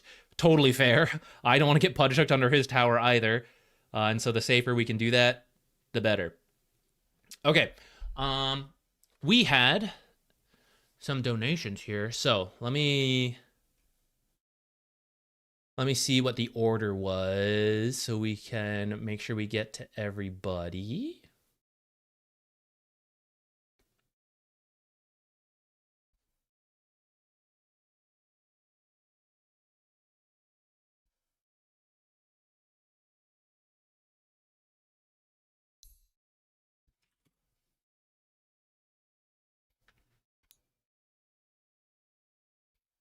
Yeah, we'll improve meta decisions in laning. The easiest place to start. Level 1, try not to shove the lane too much. Very first wave or two. If you don't get denied too much and the support is there, you should be hitting level 2 on the third creep wave. So the first 2 waves you try to hold near your tower. The third wave you can consider pushing quickly to hit level 2 while they're still level 1 and then fight with the meta. On your own, you have reflection slow plus meta is pretty long ranged. So you can like position yourself well, hit level 2 and then just pop everything and go. If you have an aggressive support, it's a lot easier because they can stun and slow all that for you, right? If you have a very defensive support like Warlock, Thank you. Sometimes you can't make those kind of plays and you just have to use the first Terrorblade meta. I would still pop it like when you get it, but just use it to get like as many denies and CS as possible while harassing the enemy and potentially force a hard pull and then farm the hard pull, right? Compared to just holding the lane and going, 75-ish% on CS, we're hopefully getting 100% CS. So an extra creep there, getting an extra hard camp that we usually couldn't do, so an extra 100 gold there. And then if you force out like a tango or two from your opponents, that's burning some of their resources. So it's not a kill, it's not the tower, but you're seeing like, oh, I got like 100, 200 gold out of that meta, right? That's enough for the first meta. Don't feel like I need even more. I've got to get a kill. I've got to do whatever. I got a couple more CS. I finished my item a little faster. That's good enough. At least to start. You can min-max it more later in the future. But to start, that's a really good spot. Big Brother 1984. Should I feel nervous? Thank you for the Prime sub. Everyone on your best behavior. No particular reason. Just everyone be good. Okay, let's do this one. Death Prophet mid over in Herald. I suspect actually we're gonna have a very similar talk about ult usage, ability usage here. Give me 1 second. I finished my water. Let me get more water and then we'll get into this one. I'll be right back.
Okay.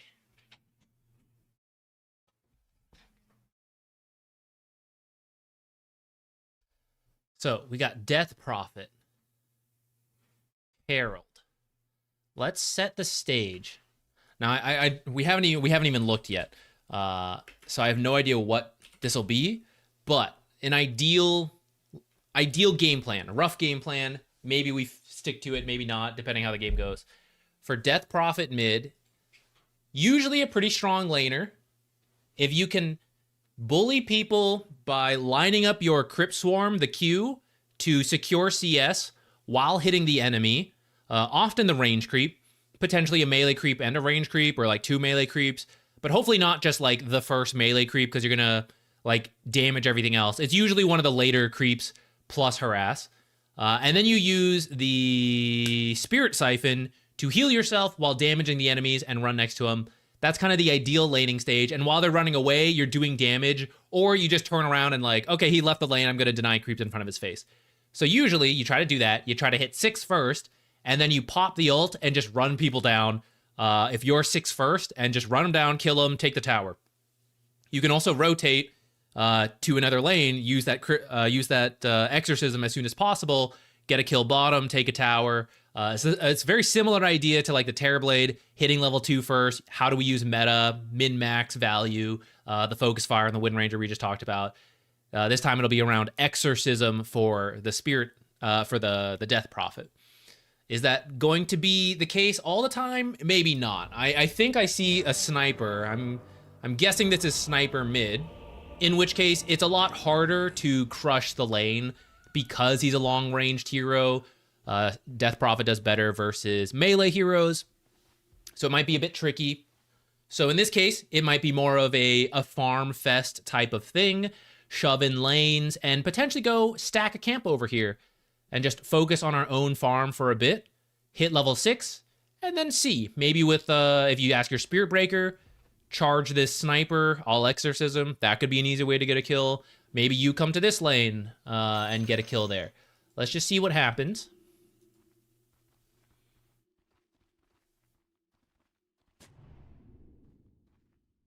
Seconds to showtime.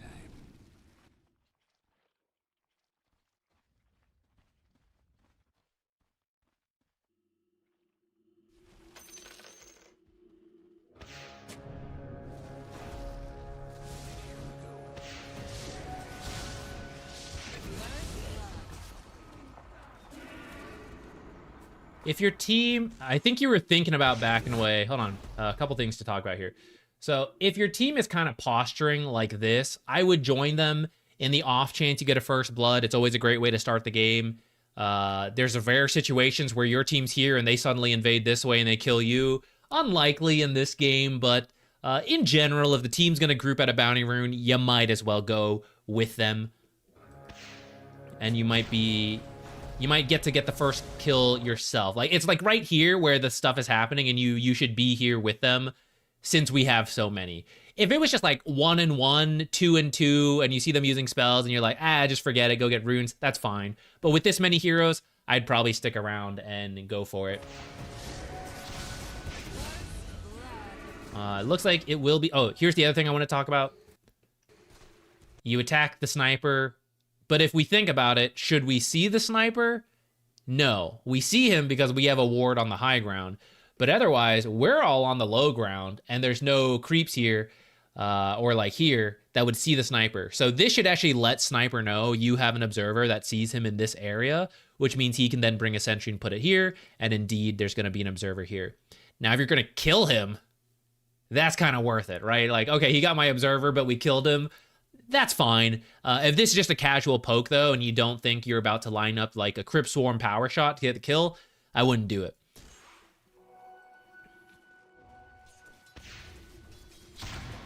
You also dropped your sentry in a pretty defensive spot over here, but if you were to just blindly guess, most of the time, enemies put their observer somewhere here or somewhere here.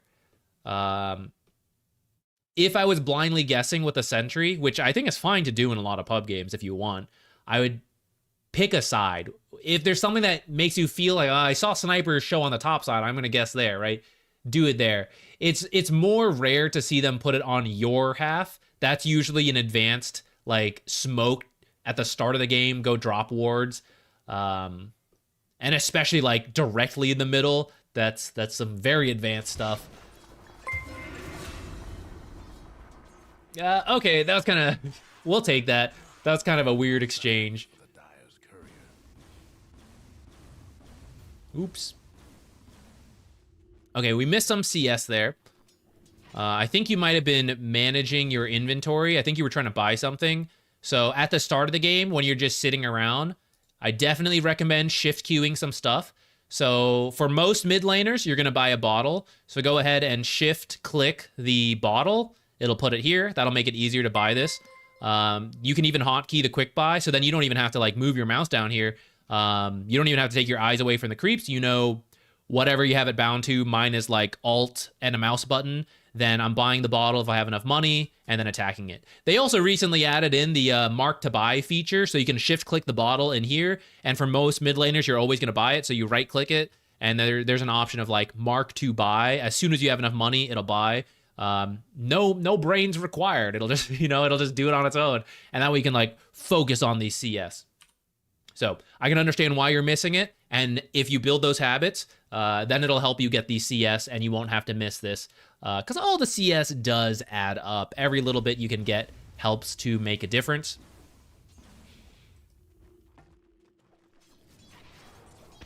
Another option is to hold the creep wave out of the tower because he was dead, so you're not going to take a bunch of damage. You can even run up and down like this and then reconnect it here.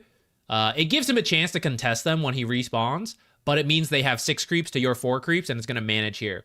As long as you're confident about last hitting under tower, it's totally fine to drag him under the tower. Yeah, get this deny. Oh, melee creep. Oh shit, he's better than me. You've got a melee and a range. Let's go, buddy. Dude, you're killing it. All right, slight trick here. Your creep wave there was actually really good. All right. Because this took a little damage, a full health range creep is three tower shots, and then you do the last hit.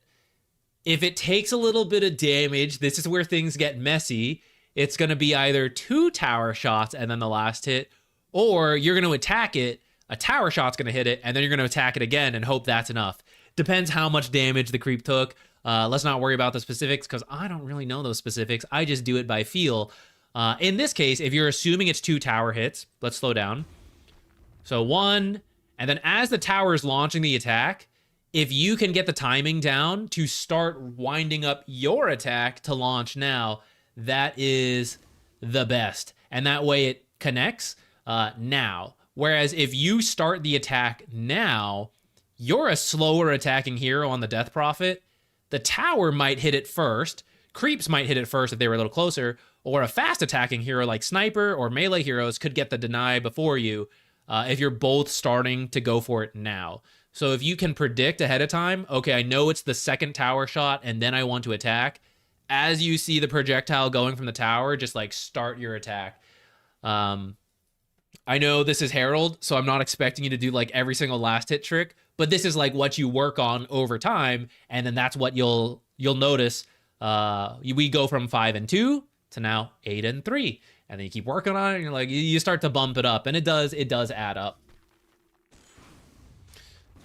Okay, now I think your original question was not just about the mid lane, but we will talk about it a little further because I think you said like what to do to win this, which starts in the laning stage, and we're looking for like your level 6 timing that we talked about earlier. But I think we've given enough like starting details for the mid lane. Ooh, okay, one more thing, then this will be the final stuff. Anytime you have an AoE nuke, this is really useful for the mid lane, any core heroes. You can do the math, but also you'll just get a feel for it as you play more. If you know this is going to do 100 damage, the creeps don't have magic resistance besides the banner creep. So if you know this guy has 210 health, but I auto attack him down to 90, 90 is going to take 2 auto attacks from Sniper at least to deny it. So if he goes for it, I can suddenly, okay, turn around, get the deny, or get the last hit. or I can launch my Crypt Swarm. If he doesn't touch it though, I can then wait for this melee creep to drop below 100 from the tower shots, and then I can Crypt Swarm both of them and secure it. If you Crypt Swarm too early, like this, now I think you were going for the last hit, and you were just a little late on it. But you see like the Crypt Swarm hits, and then the tower hits, and it's like, ah, shoot, I missed it. I think you were going for it, but now we have to go for this one, and then it's like, oh, that one was fortunate that the tower just did enough damage that you got the last hit, but maybe the tower finishes that one. So if you can prime, try to use the auto attacks first, and then the nuke, rather than the nuke and then the auto attacks, if that makes sense. Because it's always easier to use the nuke because it's more damage. All right, that'll be all the nitpicky CS stuff I'll talk about. For the most part, it looks like Sniper just shoves in the lane and then...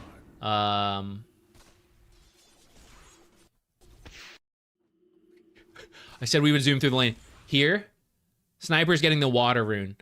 Oh, I want the water rune. I have a bottle, but I need to get these creeps. Just walk on over. These creeps will follow you. So just doot, grab the water rune, fall back this way. You'll have a couple creeps with you, but you're okay. You got the Spirit Siphon. Worst case, you can use the Spirit Siphon on creeps, but at some point when Sniper walks up too far, you could use it on him. Kind of like that. See how that Crypt Swarm just hit the Sniper, but if you re-angle, you can actually hit the creeps and shove it in. It becomes much easier. So I'm going to get a little... If you want to try to kill Sniper, you're going to have to shove in the lane first, and his wave clear is not great out of shrapnel, and there's only a certain amount of shrapnel charges. So you actually have to shove the lane in first from attacking the creep waves a bunch and using Crypt Swarm intentionally, especially now that's level 3, and then run with your creeps while Spirit Siphoning him, but not auto-attacking so you don't draw tower aggro. That is how you will lower him enough to then get the kill. It's a little... I know it's intimidating to go tower diving. Step 1, just outlasted him, which you've been doing... Like, you're at least going even, which is fine for Sniper lane. If you want to try to kill him, that's what you're going to look to do. But we don't have to worry about it too much right now. I just want to start speeding forward. We're getting close to our level 6. Oh, by the way, if they're doing that to you and they're constantly shoving it in like Sniper is, drag the creeps this-ish way, deal with the creeps, and if you get a chance, stack this camp. You can use Crypt Swarm to hit through it. If you're a melee hero, maybe you have a Quelling Blade, you can cut the tree so you can go through it. Mid laners who have a lot of farming speed, you can put an Observer here for yourself so you can also stack it from behind the tree line and then use AoE spells to farm it in between stuff. And that's how you get like a bunch of farm. You add in this jungle camp in between creep waves. We have 5 spirits collected from the stuff going on, so our first exorcism is pretty strong. Sniper will not be easy to kill on your own without some help. So if you're willing to communicate, you can get that. Otherwise, you can go to a side lane.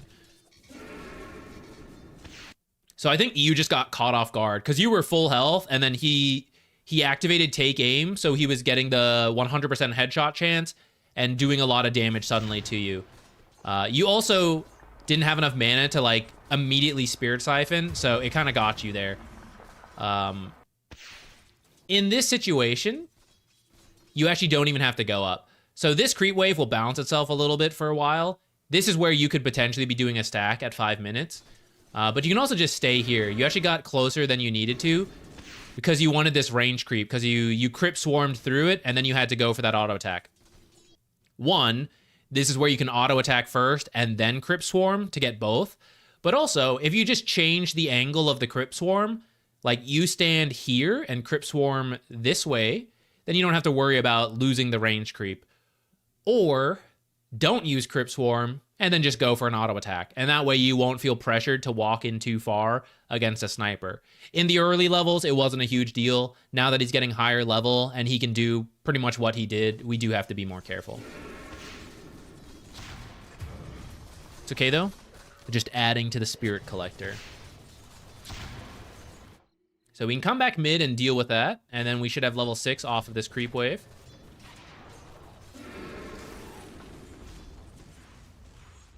You can focus the... I said this earlier, but in case you weren't watching it, if someone puts an observer down, they don't think you have a sentry, right? Otherwise, they wouldn't have put the observer there. Or they would have at least dewarded first. So he doesn't think you see his observer. There's no rush to kill it then. Unless a team fight is happening, like, oh, we know they have vision, but we also need vision. We put an observer. This can be a case where it's worth killing the observer. But in situations like this, you have no rush. No rush to kill this. Finish up what you're doing. Wait for it to be safe. Make sure he's out of here. Then walk over, kill the observer. If you do it too soon, you might miss some CS. Or you start it, he sees it, he's in the lane, then he denies it. Now you don't get anything, right? And then that's a little sad.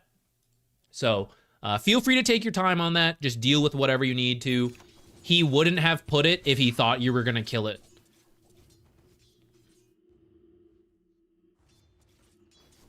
Okay, looking for the power rune. Didn't quite get it. Oh, there we do. All right, if Sniper's not here, I mean, you can shove in the lane and then use Exorcism.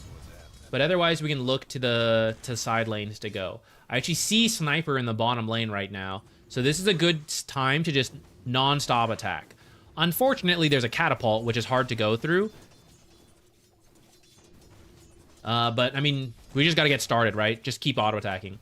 So you see, you maybe don't realize it, but if Sniper's not here, if the mid laner's not here, shove it in. Because one of two things is happening right now. Sniper is in another lane or getting ready to go to another lane. A nice double observer here. He's getting ready to go to another lane, and he's leaving the mid lane empty. So when he starts doing this, we could maybe TP and respond. But if we could take the tower while he's gone, that's also a viable choice depending on the situation. The other thing is, he shoved in the lane. He wants to go jungle or at least stack, and then he's going to come back to the lane, which means in the time he's gone, I want to punish him in some way. I want to shove this in, get the tower to deny some creeps, and I do some tower damage, and he was kind of trying to jungle the stack, and then he goes, oh shit, you know, my tower, and then he's got to like run over here and forget his stack, and he's being inefficient. So anytime the mid lane starts to feel empty, and especially if you catch sight of them somewhere else, you have to make your choice right then. If it's a play somewhere else, you've got to go and be part of it, or you have to shove in the lane right away. Okay, if Sniper's going to leave and punish my team bottom, I have to punish him for leaving the mid lane. And for a hero like Death Prophet, Dragon Knight, any mid laner who can take the tower quickly, this is usually your first point of action. Is like, if they leave the lane, I take the tower. He left the lane, I take his tower. And that means auto attack nonstop, use your AoE spells, kill the creeps as quickly as possible. As you get to the tower, quick reevaluation. Oh, he's already come back. Maybe I'm not going to commit Exorcism. But if he's still gone, he's in this lane, he's like jungling, we haven't seen him, pop it. Punish him for not being here. Maybe you don't take the tower, but you do a chunk of damage. You force them to come back. That's kind of what you have to do in this situation. Hey, patron, what's up? So one example could be right here. Also, this is all extra because we have the Arcane Rune, and I want to use Arcane Exorcism. I want to push this quickly. So walk up. First, again, you can do the math, but eventually it just becomes a feel. 325 on Crypt Swarm, so that will now one-shot the range creep. We don't have to prime it. If you were still level 6 and it was 1 point in Crypt Swarm, or sorry, 3 points, it's 250 damage, so I need to hit this range creep once. Then I start working. My creeps are focusing this banner creep. I start attacking this full health creep here. I am hopefully going to line it up where this full health creep drops below the nuke threshold, in this case 325. This guy drops below. He's going to have to drop lower because the banner creep does have the 40% magic resistance, so he's going to have like 200-ish health. You prep this guy. This guy is still too healthy. You start prepping the other one, and if you can get both of these low enough, they get him low enough, you now use your Crypt Swarm, you secure all 4 creeps at once, and you don't have to worry about like, oh, last hit this guy with my slow animation, 80 damage, right, one at a time, because you do it while the creeps are all focused on one guy, and then you just nuke everything with 325, easy mode. If you do it that way, see how you have to like fight the creeps for the last hit, and we end up missing it? That will happen. Even the best players will miss stuff. You could have auto-attacked that one, and then Crypt Swarm, secure the banner creep and the range creep, but now I have to contest my own creeps for these 2 melee creeps. So that's why if you have the time, prep these guys while you can, and then nuke through everything. And that's how you pick up like 1 or 2 extra CS per nuke.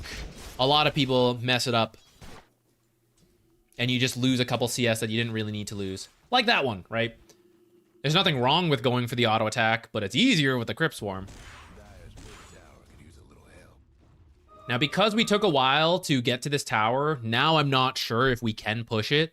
I would say you could still do it. You could Exorcism force it with Arcane, back off if they respawn, and then TP to another lane to maybe do something.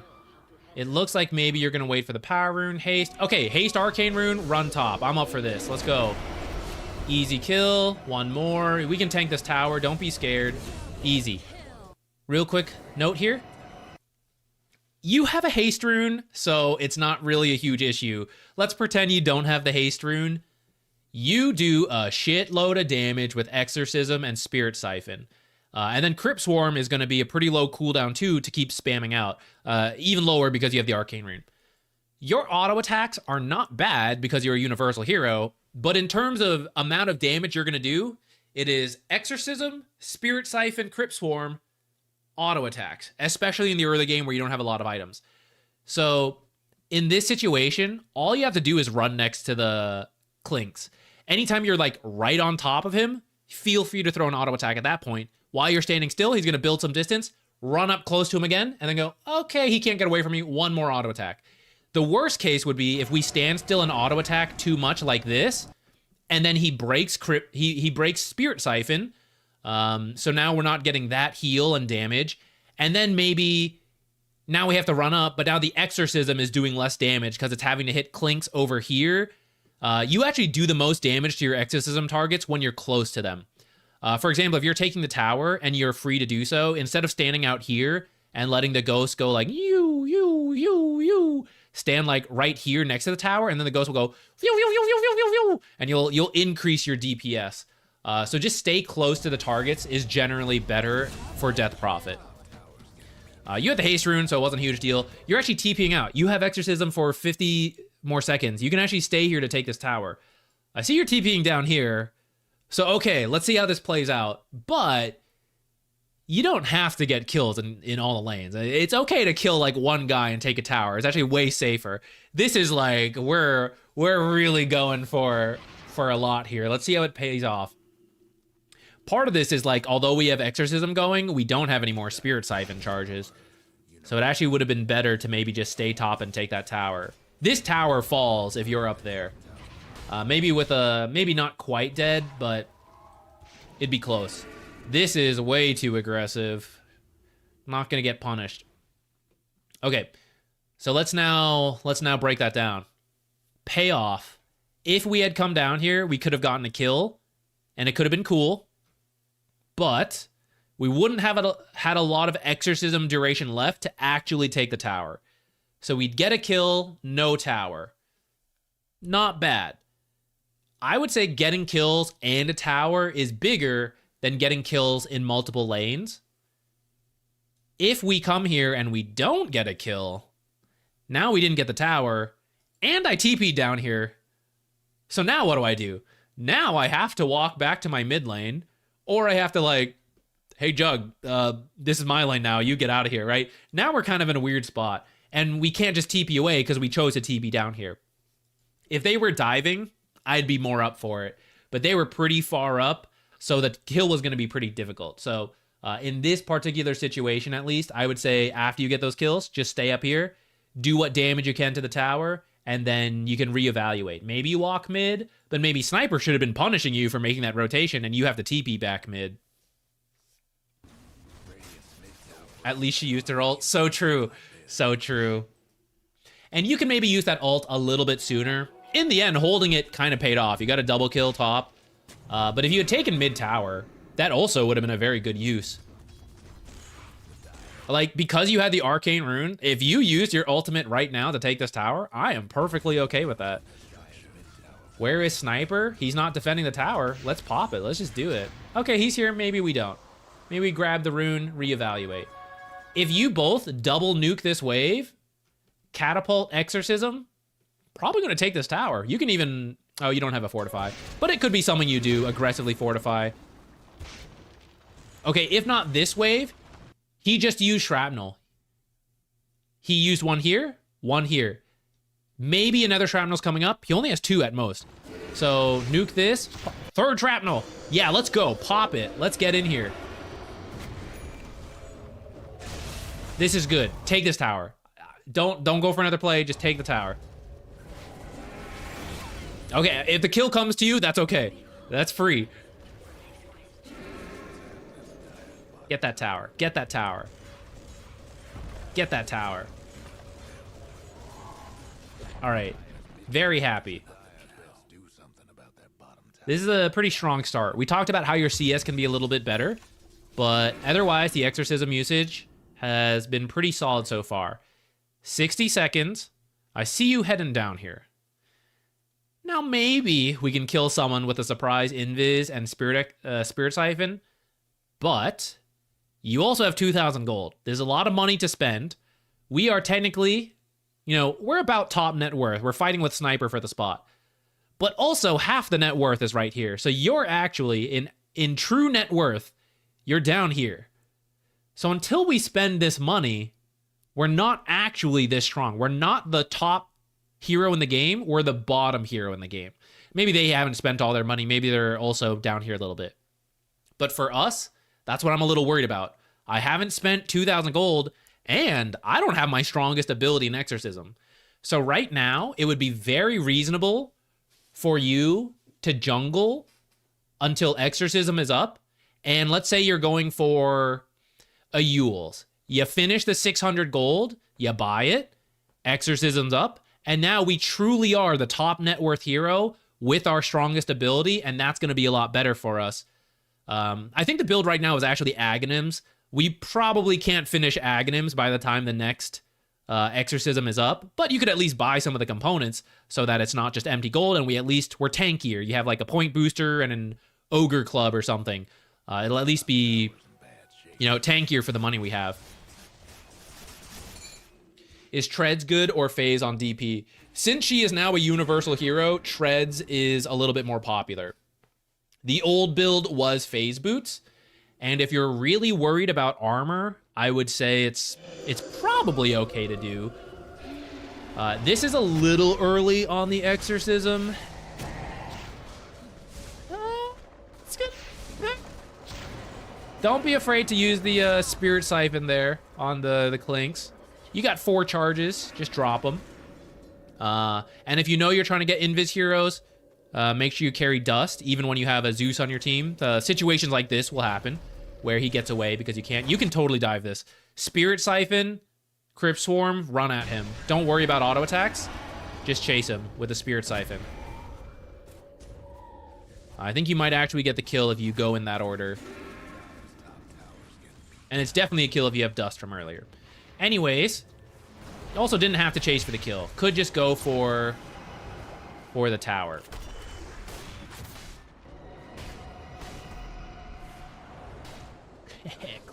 Classic. Ultra tanky Death Prophet. Get him. Illusion bait, let's go. All right, chill mode again. I'm kind of dead. I want my Exorcism up again. And you started to go for the Ags. You're going to finish the wand first. I mean, that's fine. And then I want that Ags. Again, probably not going to finish the Ags by the time Exorcism's up, but I can at least finish the next component so I spend another 1,000 gold, and we're not actually subtracting this 700 gold and moving me down here. We are truly there. Dyer's top tower, you know the drill. Find some of your own observers. I'm up for it. Dyer's top tower's getting beat down. Okay, shield rune. One more big play with Exorcism. Get a kill, get a tower, and you'll be very close to finishing the Ags for the next Exorcism. So right now, if you wanted to farm up your last component, or your third component, I'd say that's fine. and then try to organize a play with your team. I have a shield rune, guys. Can we push top? Can we push this tower? This tower technically should be dead already, and then you'd be going for this tower. But it never finished, so we can go for that one.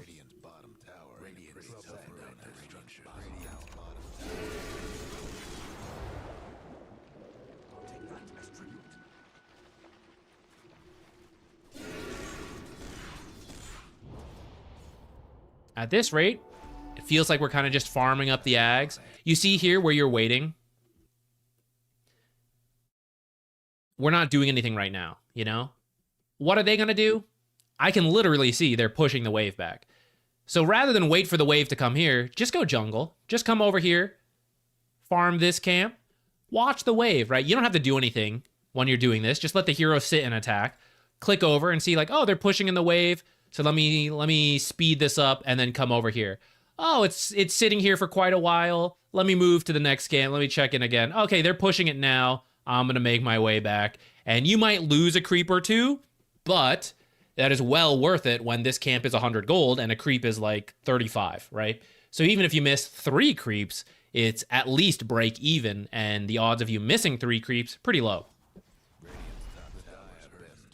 And so you'll min-max your farm a little bit more, get this ags a little bit sooner.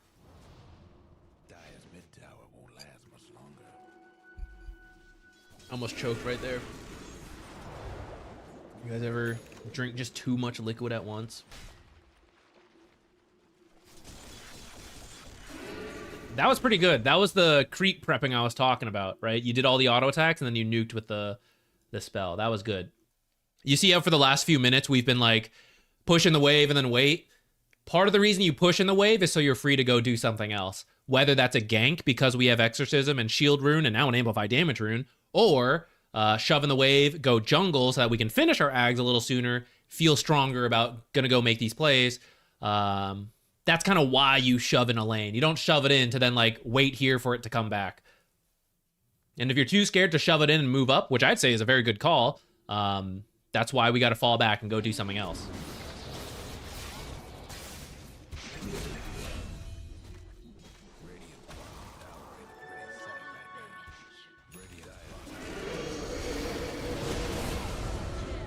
That works. Yeah, just get some mid damage. That's fine with me.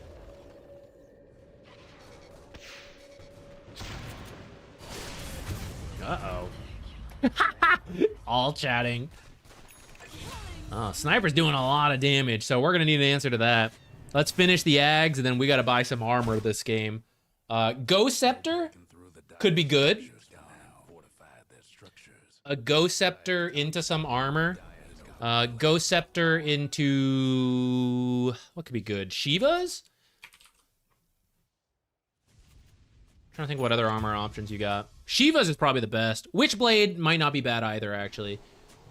Witchblade could be good.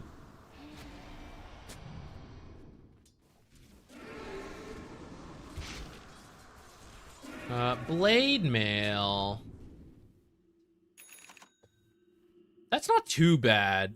The downside of the Blade Mail is that it doesn't help you with your right click. Like, because you got the ags, you either want to amplify your right click with attack speed, which is why the Witchblade works, or amplify your spells in general, which is what like the Shivas does.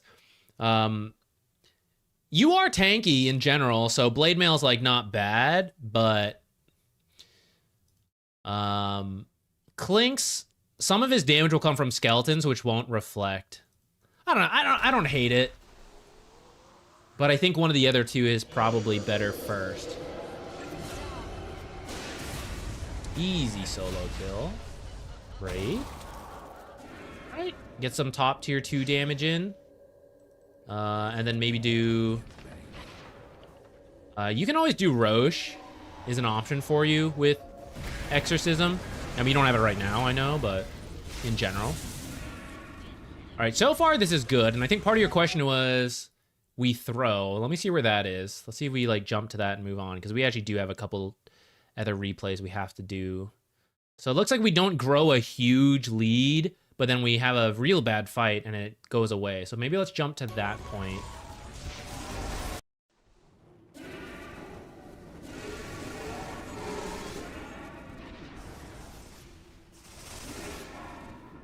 Swap this in for the Null Talisman, the armor. This is way more valuable. Your build in general is pretty good, though. Like, this is a pretty good build for a Herald player. I'm pretty impressed.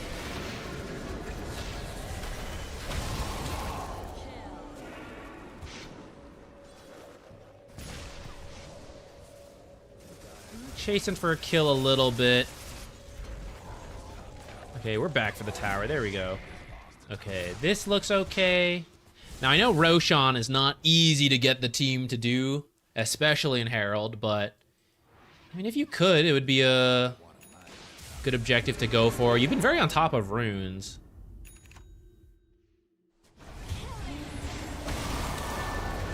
Okay, what's the throw coming in here? We don't quite have the ult yet. Got it now. Popping maybe a little unnecessarily. I feel like you're in retreat mode here.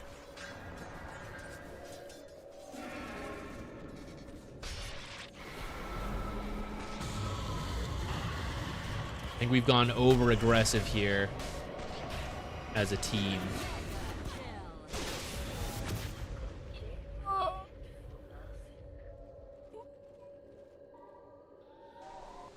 my god, that was close. All right, this fight was just a bit deep, right? We're taking it underneath this tower, and we always have to remember, where's Sniper?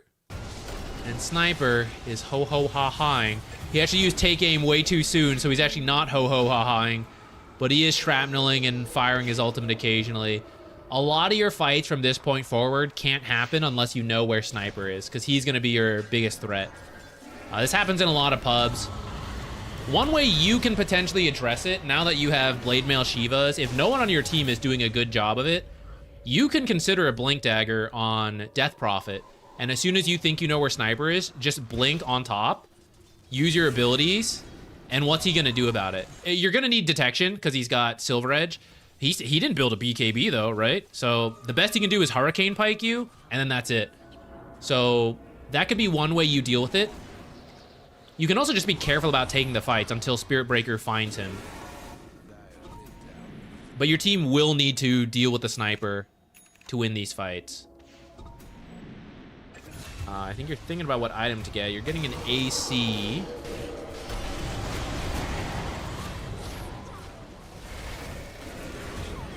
We see that if you were on top of him, you'd kill him with the blink. But having to close that distance to start is what gets you. So I'd say blink this game could be good. Over the AC. Though I don't hate the AC. If someone else on your team could deal with a Sniper, I'd be more open to it. BKB is also a decent option. That way you won't get slowed on your way in, and you maybe can just like rush in there with the BKB. All right, looks like we now have a series of fights that are just kind of... You guys actually have decent wards. There's a little bit of overlap at times, but... You guys just get baited in. Rip. How did Zeus die so quickly? Yeah, we're getting invised. Clinks and Silver Edge Sniper. We are also not carrying detection on the Death Prophet. Wand should be dust for sure. Possibly a gem, but I'm okay with just dust.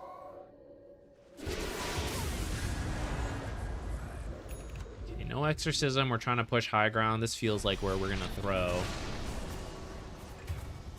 This is where if you can just encourage your team to place wards around and for a pickoff. This is where it's really tricky in Herald. But if you guys can find a pickoff, that'll make high ground a lot easier, especially the Sniper. This is a really hard high ground game. You guys essentially need to find kills before trying high ground. Otherwise, stuff like what's happening is going to keep happening. We've already thrown a pretty big lead at this point. And now it's pretty tough. This will be where Herald's tricky, because you have to tell people to not like just to be patient and wait for a fight or a pickoff. Well, what can you do about that one? Ooh. Close our eyes. Let's not look at that one.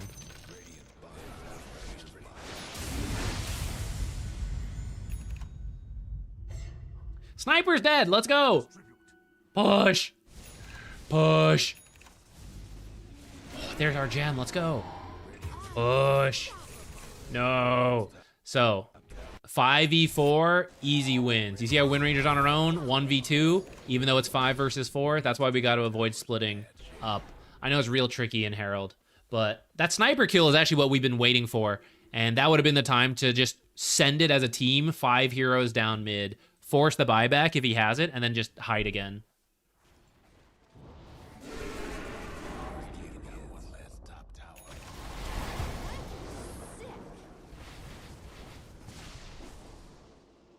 At this point, we might just be Invis picked off to the end.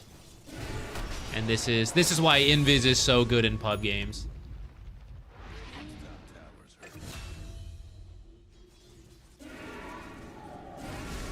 Wait, Snowflake by the lake. I owed you a replay already. I owe you 2 now. I just realized. Well, we can do the one you sent. But next time, don't forget, I have one in the stockpile for you. I don't know if you're already here. But we were supposed to do one last time and then couldn't download it. We will continue. I don't have to do anything new. I won't have to change my sticky note. It'll be the same. Yeah, from here it looks like your team keeps getting picked off by Invis heroes. This is really tricky to deal with in pub games, but you essentially have to go together, have a spread of vision and sentries, and as soon as you see them split up, like either you're grouped so Clinks wanders into you guys and you kill him, or you see them scattered trying to find these pickoffs so you know what fights you can take or have to avoid. And that's really tough at this rank. It's really tough. It'll be easier to focus on your own laning stage, focus on getting the ags faster with some of the efficiency tips we talked about, take the towers faster like we talked about. I will say, this is a Herald game. I'm pretty impressed with what you did, though. I think the way you adapted your build, as much as we can like nitpick stuff, I think it's pretty good for Herald. Overall, what you did is pretty good for Herald. I think with like a little bit more fine tuning and you just keep grinding it out, I feel like you'll get out of Herald pretty quickly.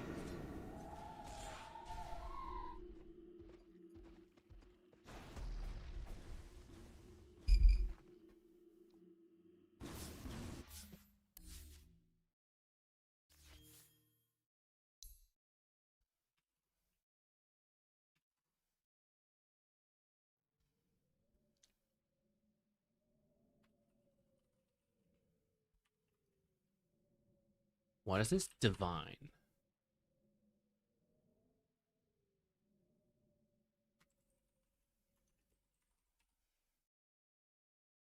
Divine carry. Okay.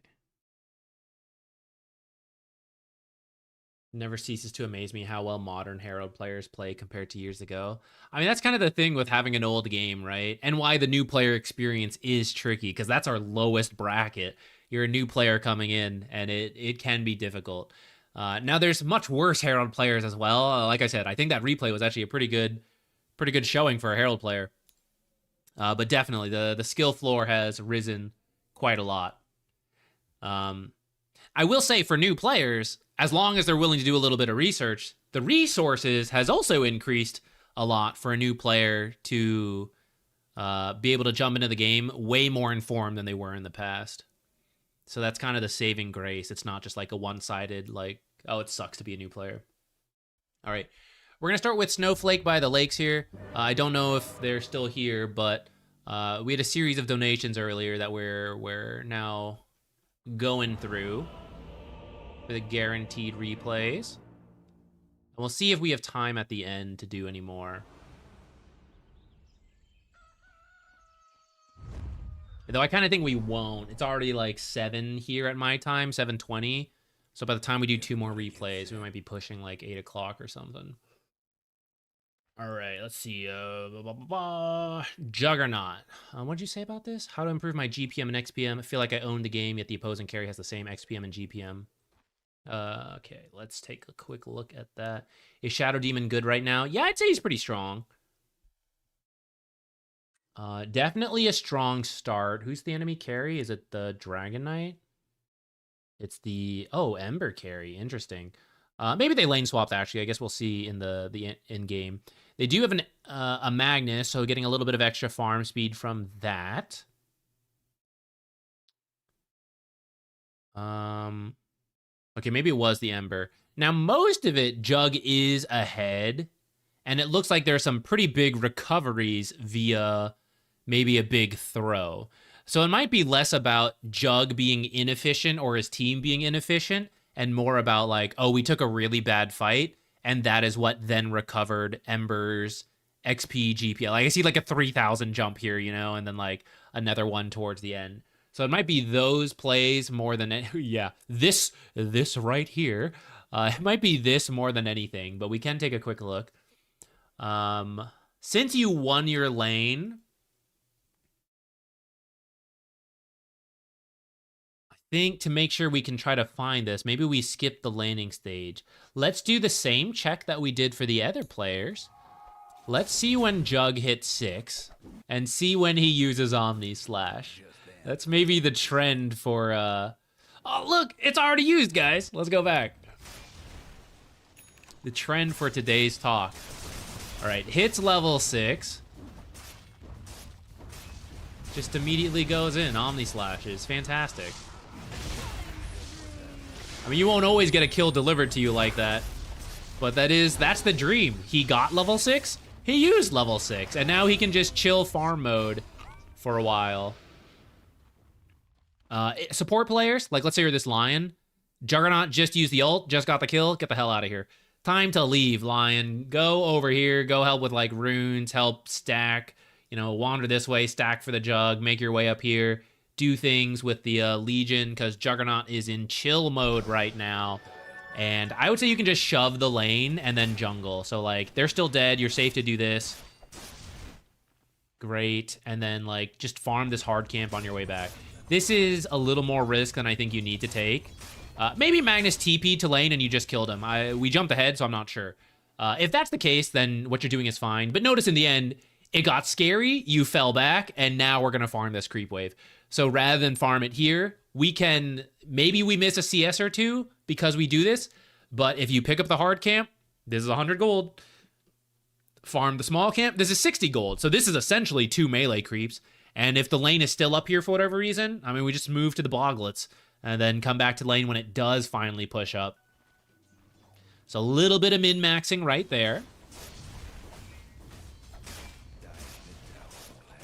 Line, in terms of XPM, this is where Line is kind of griefing Juggernaut. They're not planning to do anything together. This pull is something Juggernaut can do himself, where I see Invoker heading over. I don't have Omni Slash on Juggernaut. I'm not interested in doing any of this. I want time alone right now.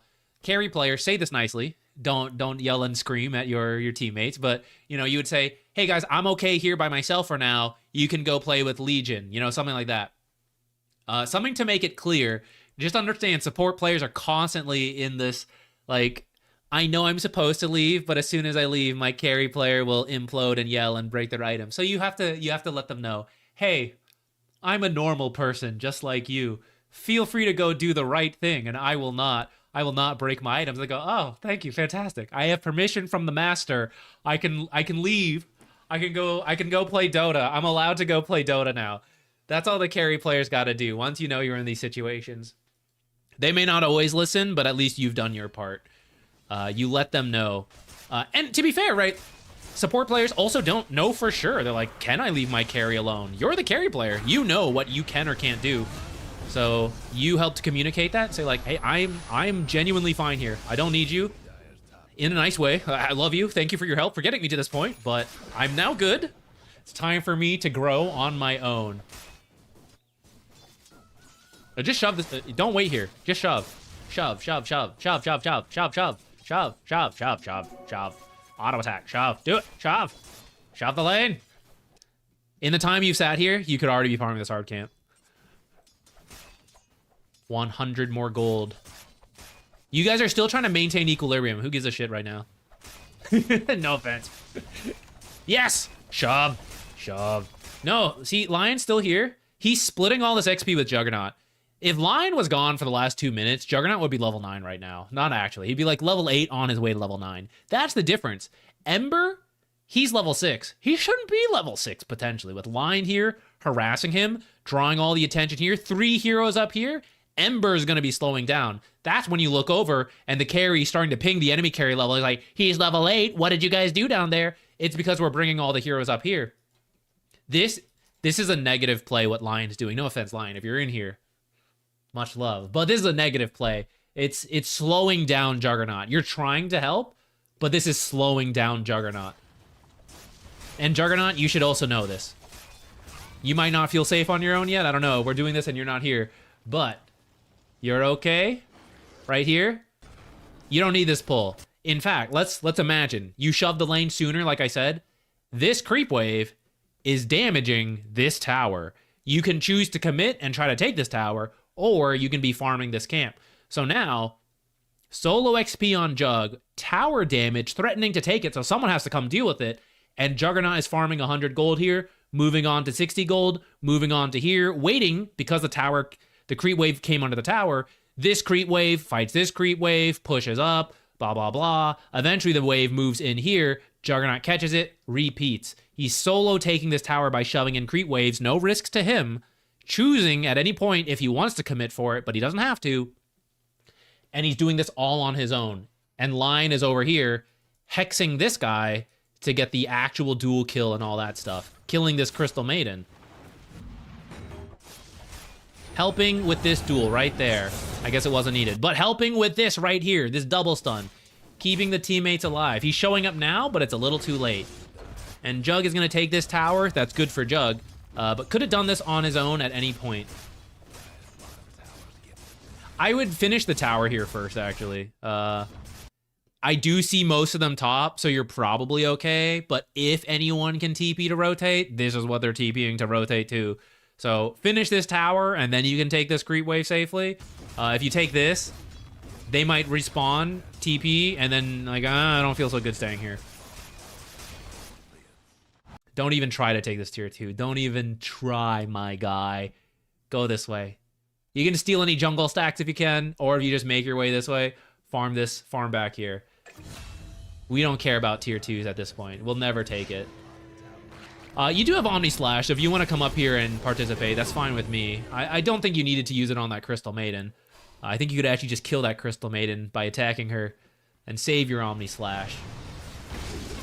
Earlier, we were saying just get some value out of abilities. At Divine, that's still true, but also, let's not use them if we don't need to. That was just a Crystal Maiden. She was not getting away from you. And maybe I'd feel more comfortable sticking in this fight if I still had Omni Slash.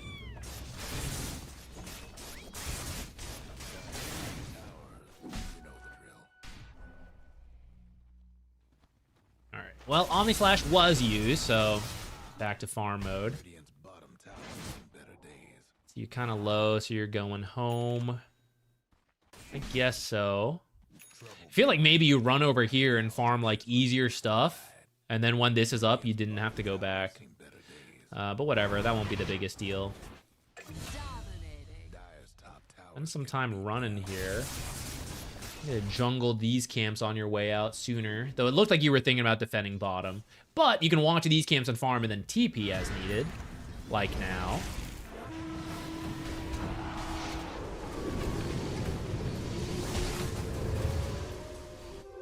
What are you doing? I don't care about your bottom tower? Team? Hello? No teleport on the line, I guess? In that case, LC shouldn't be there. Uh-oh, now we're gonna do it.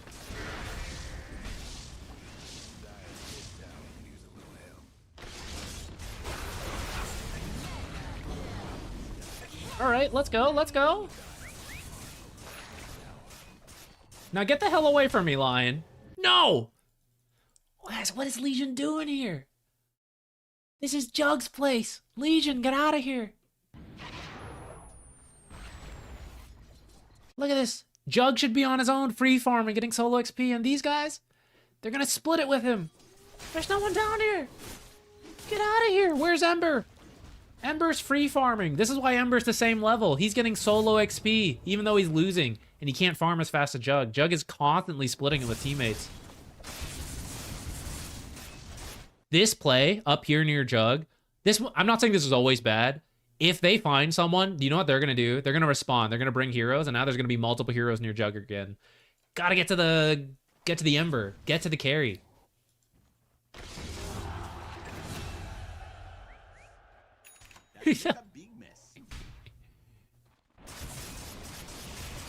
All right, soon I think we're going to jump ahead to the throws that happened on the net worth graph.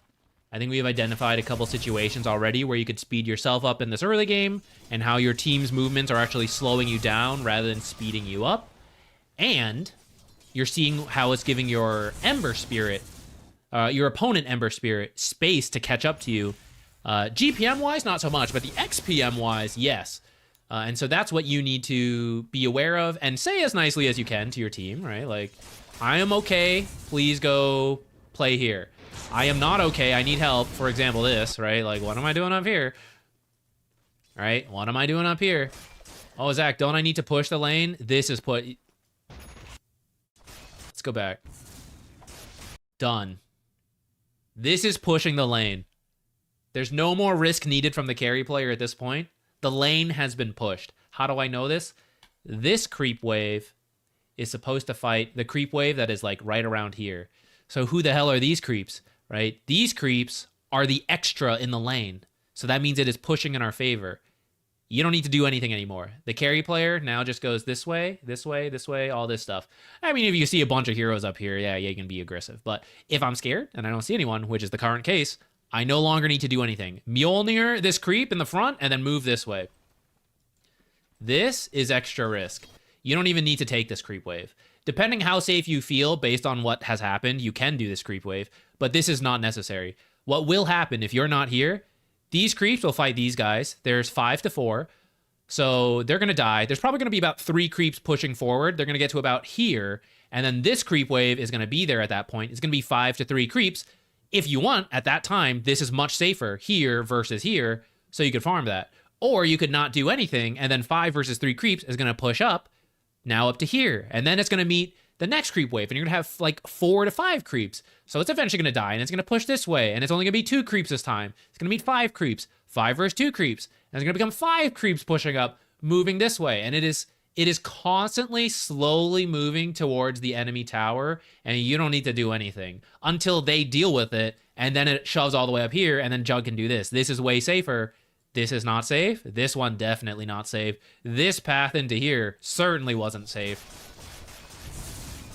So let's see it play out. He got away with it. He should leave. He should go this way as far back as possible, because if they were responding to this, it's now, right? So Jug has to run this way really carefully. Look where his teammates are. Lion's here. They got a ward here. Legion's here. Invoker has found the Dragonite. Windranger's pushing this lane, and there's still 4 heroes missing. So what are the enemy team doing if they're not in any of this spot? Are there 4 heroes in this remaining area? Half that area is near the Juggernaut. So Juggernaut has to go back like this. Could have taken a safer path. You shoot 2 heroes here, actually, and you still walk back in, and that's crazy shit. Turn back around. Magnus is one of the only heroes you need to be scared of in this game, and you know he's down here, but you still walked up. So this is you as the carry player, maybe trying to do a little bit too much. You actually lived. Okay, I've been like critiquing this whole thing. You lived. But if you were less farmed, you would have fed right there.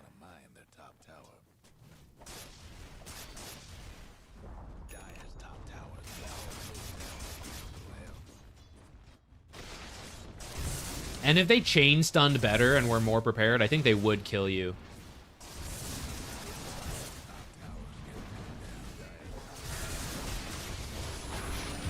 All right, let's jump ahead to the throw. 12k Aegis. So, here, let me tell you guys, I'm looking into the future. They're going to push a lane, and we should watch Juggernaut hit this building. And when Magnus blinks in and RPs to initiate when Dragonite jumps in to initiate and Jug doesn't press spin in time, Legion Commander will move forward and use her strong Dispel on Juggernaut so he can spin and walk away. And then we repeat that, throwing Alacrity on Jug every time. We repeat that for 2 creep waves and this tower will die. And then we repeat it for 1 more creep wave and these barracks will die. Now, if we want to look for a pick-off first with the Blink Duel, that could also work, and then we can push more heroes. Oh no, they're messing with the timeline. Legion's gonna dive the base. Lion is gonna dive the base, and everyone's gonna get RP'd as they start walking in, and that's how we throw. This would be a good pick-off if we get him. Tried to get the Dragonite, didn't quite get it. That's okay. Look, you got 2 minutes and 58 seconds on this Aegis. We tried, it didn't happen. Wait for Legion. You'll still have 2 minutes on the Aegis. You can still do everything I said in the original timeline. We are fighting 5v4, 5v3. There's a creep wave here. Sure, why not? Taken, still fighting. Could have just left at any point after Legion died. So we lost our Aegis. This was not the throw I thought we would get.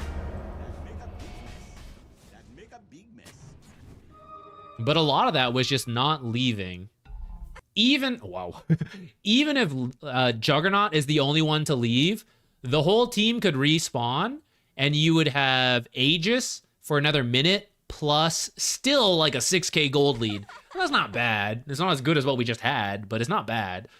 But we just didn't know how to get out of that fight.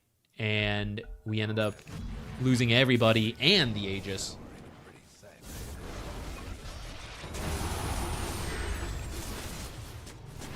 Juggernaut Legion keeps trying to find duels on her own. Gotta work as a team. She's only got 80 duel damage. It's not quite enough. We are very split here. This is very scary. What is happening here? Guys, this is the pickoff. Play with the pickoff. See how you're pushing too far again? If you have more vision, you can do this. This is pushing. Let's take Ember out of the equation. This lane's pushing. It's like, it's the smallest push in the world. It's 2 almost dead creeps, but it will push. There's this creep wave and this creep wave. That's equilibrium. This is in our favor. 2 creeps, half health. That is enough. This will push very slowly. Very slowly it will push. Now this is a safe enough location that if Jug wanted to do something, he could. He could also just Mjolnir this creep wave as it walks by, and that would also push in the lane. So this here, job done. Even 1 auto attack would have finished the job. Support players especially, who are not as survivable as Jug. Juggernaut usually should farm aggressively like this, actually I should clarify, but in this particular game where they do have like RPs and stuff and it's kind of scary, it's okay to take more defensive farm and not risk yourself too much. Support players, you definitely want to be careful of over pushing since we are not as survivable, but this is enough. This creep wave here is all extra. This is the creep wave and there's another creep wave right here. That's the equilibrium. This is all the extra. This will push in much faster than the 2 bonus creeps from before. This time we have a full health creep wave and a catapult. So Juggernaut at this point can now fall back safely, especially when his team is doing some very aggressive stuff here. You might want to TP into this if you had it available on your team, or you might just want to fall back because either Magnus is on his own and your team's about to get a pick off, but if Magnus on his own and this guy's here and this creep wave's pushing in mid, and Ember was top, where's the other 3 heroes? They could also be top looking for the Juggernaut. So that would be the scary thing. And Juggernaut would want to fall back, farm this triangle, be very careful. So this is starting to be too scary. This is the Blink Dragon Stun. This is the Blink RP. Very fast abilities that Juggernaut, yeah, maybe faster than me, might spin in time, but also might not spin in time and then die unnecessarily.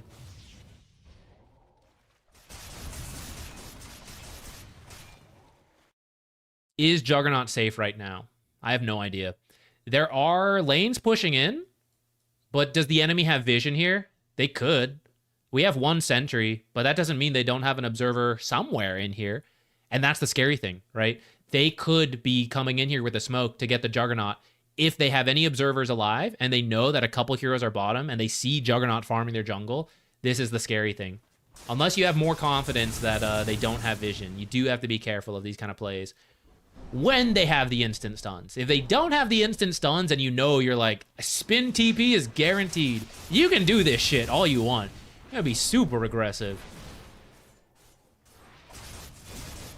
And otherwise, you gotta be careful. In this case, he hasn't fed, he hasn't been killed. But then you play another game and you do feed and you do get killed and you go, dang, what happened? This is a crazy push, by the way. I think this is crazy what you're doing, but it's working because it's a pub game. You can do that if they have no spin TP answer, but they have an instant stun and they have RP. It's pretty scary. Do you guys remember when you could TP out while using Omni Slash? That shit was stupid. If that still existed, you could do everything you were doing and be totally fine.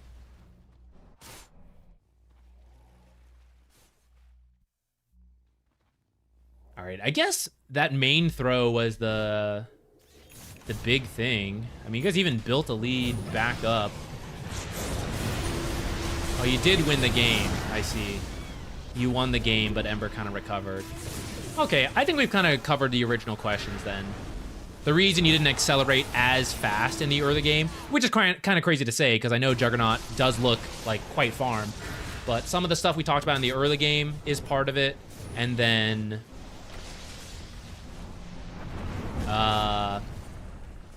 the throw the team had, where they all just couldn't stop going.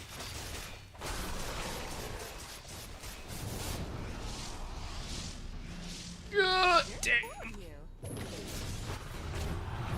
Guys, I don't have a blink. I can't get there.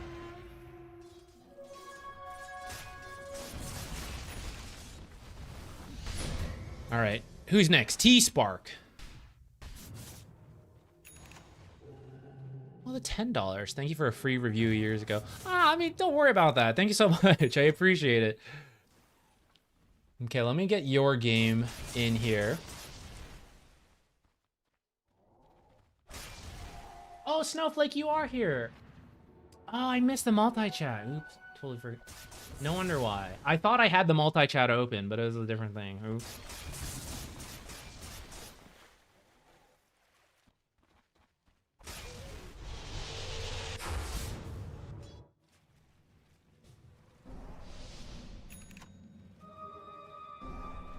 Okay, before we move any further, do you have any other questions on this, Snowflake? Lax, I appreciate it. Have a good dinner. I hope it's good. Lurkin, hell yeah. My guy. Keeping the lights on over here with the Lurkin.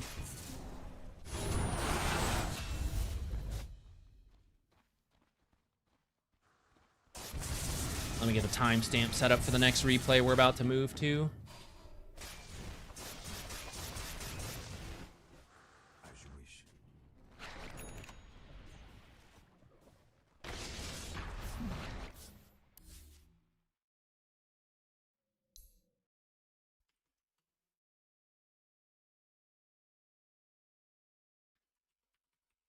Shaker Legend. Oops, where did I just type that?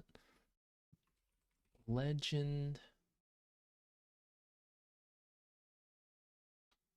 Oh no, thank you. Thank you for the donations. I appreciate it.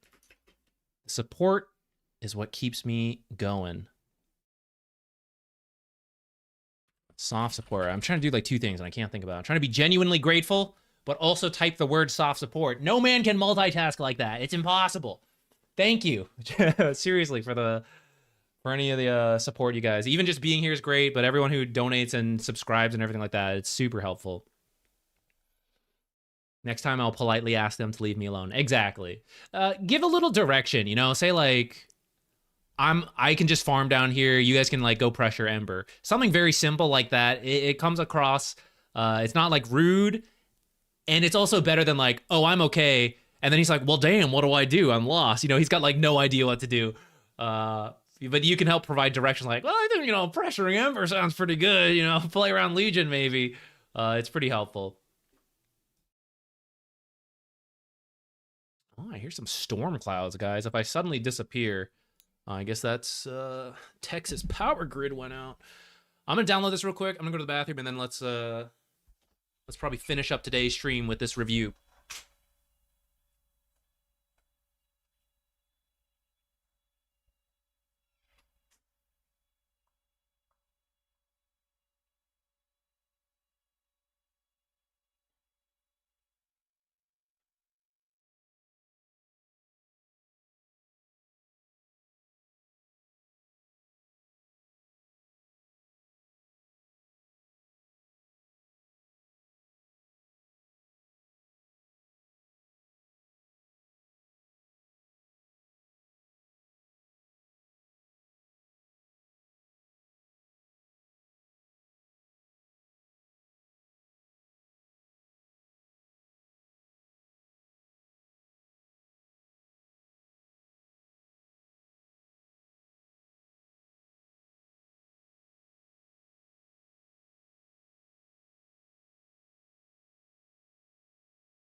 Okay.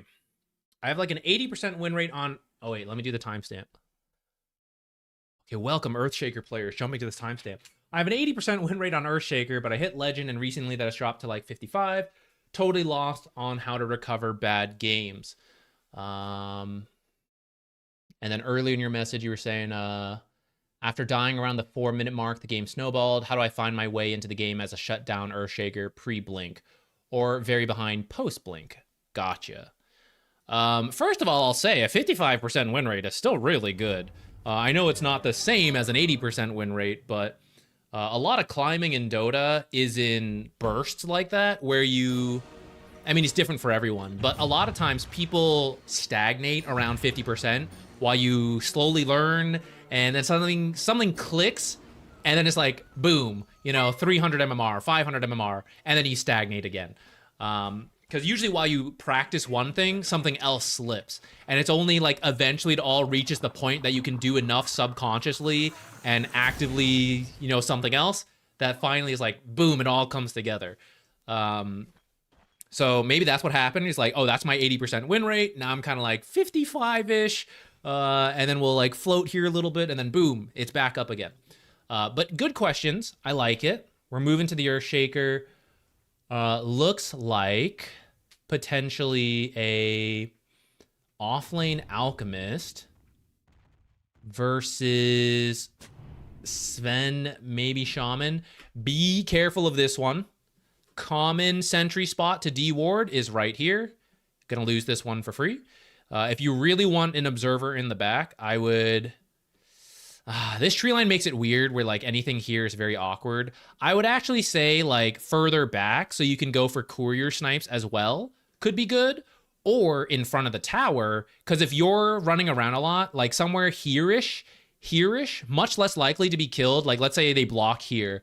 It probably won't reach a sentry around here. I forget the exact range, but you could hover to double check that. If you're leaving Alchemist alone, because we're like creep blocking and body blocking, stuff like that, then Alch knowing where the shaman is pretty useful. And you will know where the creeps are. At 17 and 47 seconds, they're going to be like right around here. You can play around that. You can also look at the bottom lane to see like, oh, my creeps are here, so their creeps are about here. It's just about equal. Now, you don't see couriers, but I don't think you really need this observer, especially at the risk of a D-ward right there. And one of the ways Earthshaker plays the lane is just creep blocking. So you might actually creep drag, and then you don't even need to do this because you'll be body blocking it. Looks like they smoke for a first blood. Not bad. We come top. We about to start playing the lane. So Earthshakers nowadays sometimes play the lane a little bit more. But if you want to commit to just like, I'm just going to fissure block and do my thing, like the older Shaker, I'd say that's fine too. Alchemist is not that strong right now, so I don't feel great about playing together in the lane here. At least in a way that would go better than just getting equilibrium here and doing creep drags or stacks, especially with an Alchemist, right? The sooner he gets to the critical mass, the better. So I'd say just pull the lane back and farm sounds pretty, or sorry, stack for him to farm sounds pretty solid to me.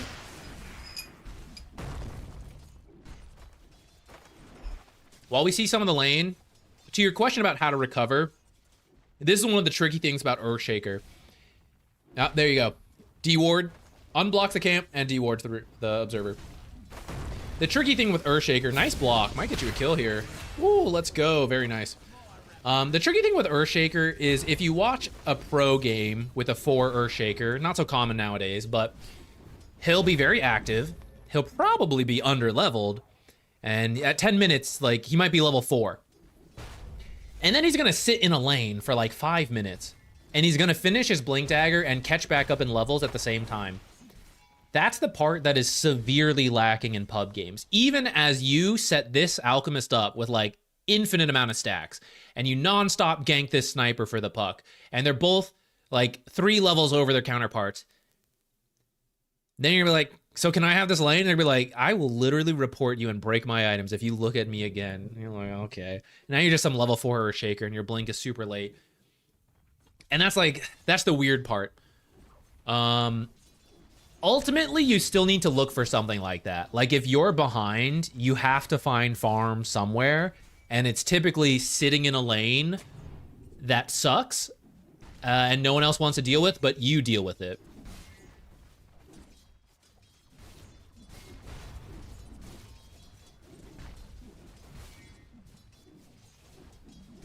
I will say, as Earthshaker, I feel like the lane has been sitting around here for a lot longer than it should be. If you're going to get a clarity at the start, usually if you're getting a clarity, it's because you're fissure blocking this, claritying, walking here, fissure blocking here.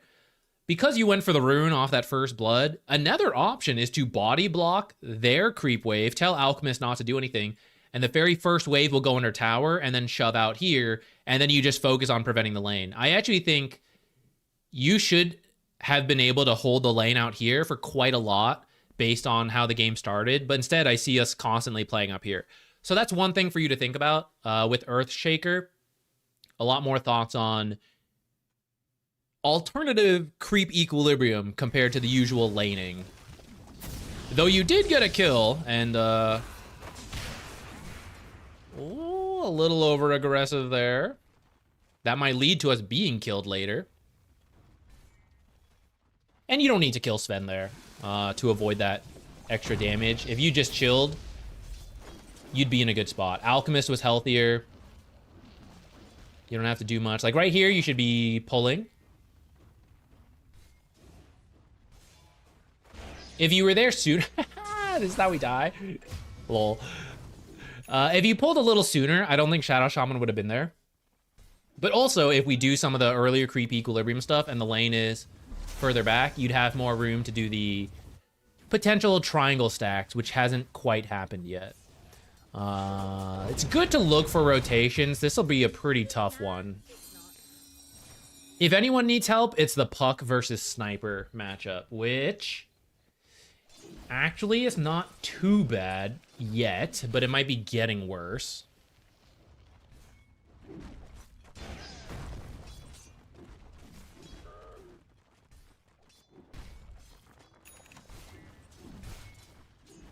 Okay, we need to go get the 6-minute rune for Puck. Alk will be okay here without you. Since you made it to Legend, let's pause for a second here. Mid runes are going to become more important for you. Outside of Legend, a lot of the times, even if you give the mid laner a really good start, they may not know their hero or the game, and they'll feed it and give it away. But as you get to Legend, you're reaching the point where there's more mid laners who know what to do once they have a good start. They're not going to be perfect. Don't expect Dendi on your team, but it becomes more worth it to get runes for them, to stack for them, to gank for them, because you win the lane and they know how to keep winning from there, hopefully. It tends to pay off more than previous ranks anyways. Earthshaker is one of the best at that. Like, you're not a great laner. You have a lot of tools with Fissure to get the lane back, creep drag, stuff like that. You're good at roaming because you can like body block the mid lane versus like a sniper who can't get over it. You stack while you do it and you get the runes. So that's something that you should look for in more of your games. Maybe this game, it doesn't matter, but like you will run into games where you should have those opportunities, and it's something to look for on this Earthshaker. Because you kind of see when you try to play this lane, a lot of this is going to happen. You know, you're like, run at Sven, he's kind of tanky. I don't actually have that much damage in the early game. You know, you're really a creep equilibrium type hero or a fissure blocking hero who ganks. And that means you need to be in other lanes. To be in other lanes, we need to get this lane back. How do I get the lane back? Through fissure and creep dragging and all that.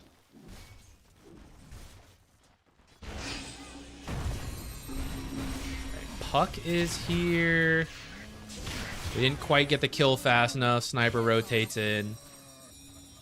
And they get the Alk. A bit unfortunate on that. But this is not the easiest place to gank because it's an Alchemist.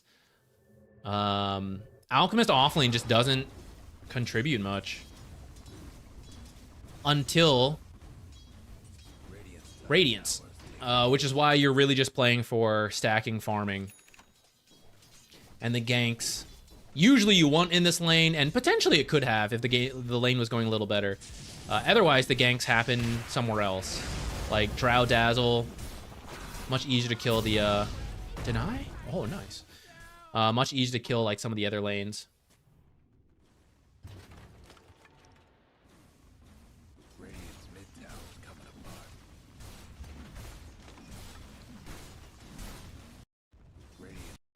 So right here, looks like the Wisdom Shrine got stolen.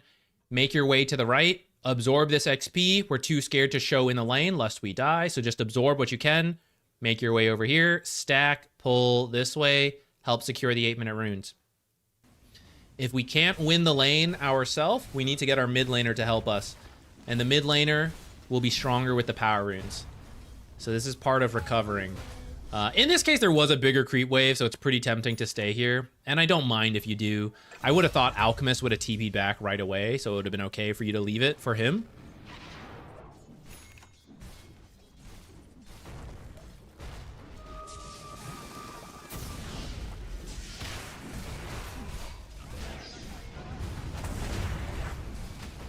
Yeah, through a couple attempts here, I think you're starting to see, like, we don't have the damage to kill a Sven and a Shadow Shaman. And that's not strictly because of you, but partly, right? You're not the highest damage hero, so if your offlaner doesn't have a great matchup, it's probably not going to go that well. And when you see it's an Alk offlane, I think that is what should start to frame it in your mind as you go into the game. I'm not looking to play the lane, I just need Alk to farm. What else do I do? Stack and runes. And that'll just be your game plan for Earthshaker. It's like one of those two play styles. Either you are playing the lane because you can do stuff because you have a good matchup, or you don't, and so you do what I have talked about. And I think this is a game where you just didn't identify that soon enough, and that's why now it feels bad. And we're reaching 10 minutes, and that means there could have been a lot of stacks in here, but we've still tried to play the lane, so there are no stacks at this point. So Alk can't speed up too much. You are trying to stack now, which is good. At the same time, we're losing our tower, and they might steal some of these stacks, right? Because they're happening a little too late. Puck gonna lose a power rune here.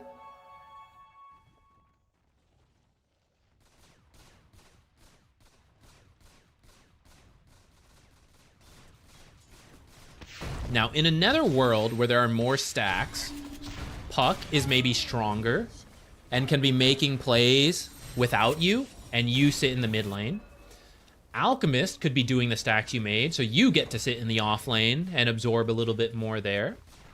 Maybe you rotated to the safe lane, won that a little bit sooner for your team. So Drow could be left alone, so now you are not strong enough, but now you also have Dazzle, who's not really the best hero for this kind of thing, so these were a little unfortunate on the draft.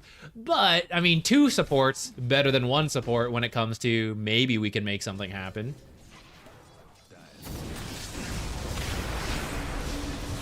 There you go. We brought heroes and we got a kill.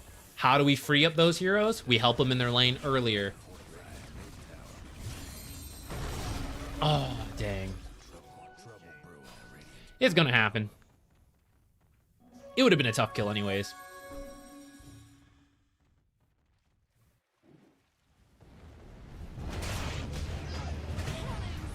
No, Mr. President.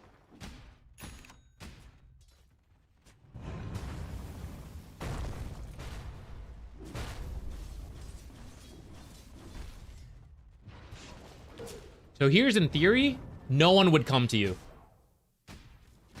If this was like a pro match and the Earthshaker had helped Alk get to a Radiance already because there's more stacks, so there's more gold. So Alk is ready to do stuff.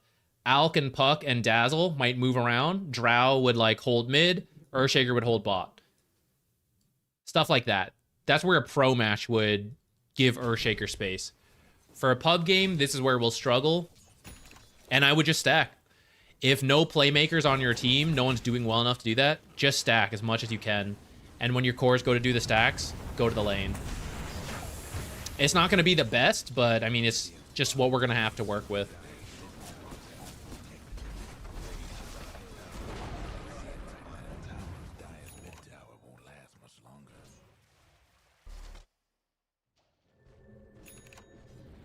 From here, we can still do that game mode or play style. You need the blink, or sorry, the radiance on the alchemist.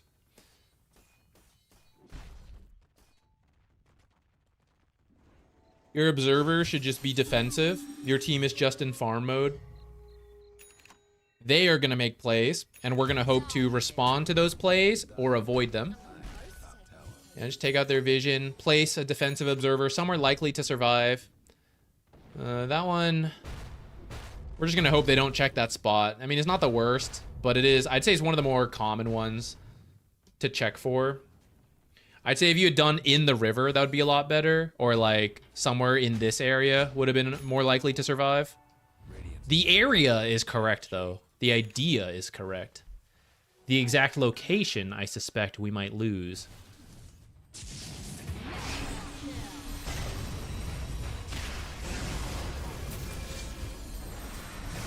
Got him. That's the kind of thing we're hoping for. While we sit defensively and farm. For them to step up too far, we rotate enough heroes, we get the kill. That's a pretty big kill. That's like 800, 900 gold for your team. The Dire might want to mine their top tower. Because you have nothing to do, you have time to use your courier to check those kind of spots. Intentional smoke break, let's go. Very high level. We lost our observer there.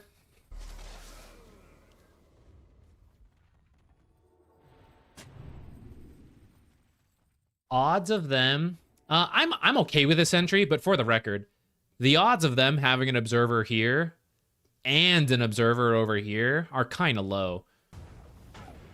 So unless you have something that is making you think they do have vision, I would say if you took a gamble on whether there's something there or not, there wouldn't be. Sometimes, but the higher in rank you go, the less it should happen. Which at Legend, you should start seeing more of that type of observer.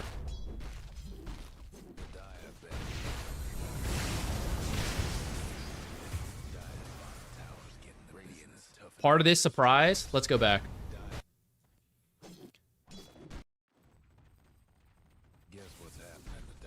Part of this is that we don't know where they are. We don't know where all the heroes are. Now we see them kill Alk. They succeed, they sneak in here. Okay, damn, they got him. So where are they likely to go? Either top, because the creep wave's right here to push this tier 2, or to the mid to do the exact same thing. So as a team, what do we do right now? We have to push out all the other lanes. Drow, keep shoving in bottom. Try to bait people to rotate, because that's going to free up 2 lanes. For us, we're scared. I don't know if it's this lane. I don't know if it's this lane. If you do have an observer that has survived, like the defensive observer I'm talking about in weird spots to know where they are in your jungle, then now I do know which lane they're going to. And if you wait a moment, you're going to see, right? He's going to start farming this. You can see how many heroes show. This is why supports on this team, you don't need to all walk into the creep wave and be like, hey, Sven, let me help you out. Let me show myself. Now I know, okay, they're all here. If Sven alone shoves this, are they all there or are the rest here? I don't know. And that's why it's important to stay out of sight. Now, if you have a long-range nuke ability, you run this way, blast out the next wave as quickly as you can. Even if you don't kill it, you just use your spell and then run away to the right. If you have people who can jungle, you jungle this way. Other people can make their way aggressively to the enemy's half of the map. If you have someone who can creep cut, and maybe they were over here, and you see this happen, if it's someone too important to risk, they're probably running home and going down here. If it's someone more survivable or a support, someone who can sacrifice their life, you are moving around this way, getting ready for them to push this lane with this creep wave, expect to go into this, and then the person back here cuts the next wave. Thanks to the vision here, you can see some rotations. You cut the next wave, and then you see what happens. If you spot rotations, if you see them turning around, you might just TP out.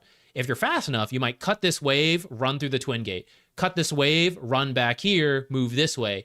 This is why the sooner you take the towers, the tier 1s, the more room you have to work with. Going all the way back down to some of our earlier replays, talking about opening up the map, why it's important to take these towers early.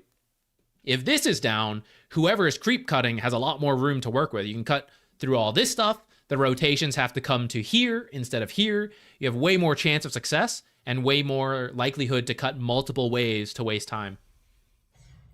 Moving in, like Dazzle, this is crazy shit. You should definitely be sitting on this half, even if you're not doing the stuff we talked about. Moving anywhere forward is very, very risky. Yours is okay, but a little scary as nothing shows. Farming it here instead of back here is another risk. He felt safe because of the Dazzle, but that was a lie. Right, so Drow did the right thing. You see how she took a tower in return? So if these heroes just hadn't been too scared, or like had been more scared, played further back, and someone else is pushing, what would the exchange be? It would be 5 heroes farming 1 creep wave. That is matched by the Drow on her own. Drow farmed 1 creep wave and took a tier 1, which is a very similar value to a tier 2. Not quite, but she's taking a tier 1, they're taking a tier 2. Drow alone is matching what the whole enemy team is doing. So when we, the remaining 4 heroes, one guy jungled a camp, that's more than the enemy team. We're gaining money. Let's be honest. It's balancing out the fact that this is a tier 2 compared to a tier 1. We farm the creep wave safely. We throw the nukes out. Fissure and Puck orb from back here. No one dies, but we farm a creep wave. That's 1 extra creep wave they didn't get. The other guy who cut the creep wave, he also farmed a creep wave. That's an extra creep wave that they didn't get. So this is how you avoid an enemy team that is stronger than you. It's only a 6k lead.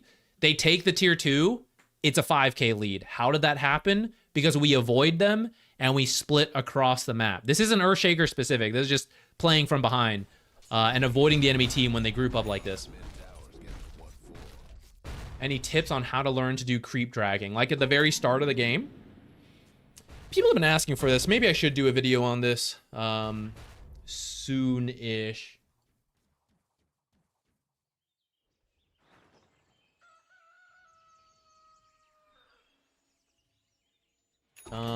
But we can do, sorry, I was just reading something.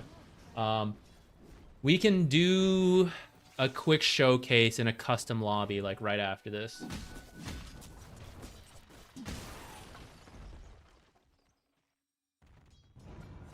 Okay, I looked away, so I'm not sure on the creep or like the hero locations, but for you, okay, I did a quick check. So I see a couple heroes mid, couple heroes here. So those are the hot, scary areas down here and here. So you're in the right spot. You are the sacrificable support who is just going to try to push the lane and hold it as long as possible. And you might die, hopefully not, but you waste as much time as you can. Everyone else should be farming as much as they can. Force rotations top, force rotations mid, push this out, right? If they're not still here, if you're not sure, this is where you don't farm it here, you wait for it to come in further. There's no need to farm. If you're scared of mid, There's no need to farm it in any of these locations.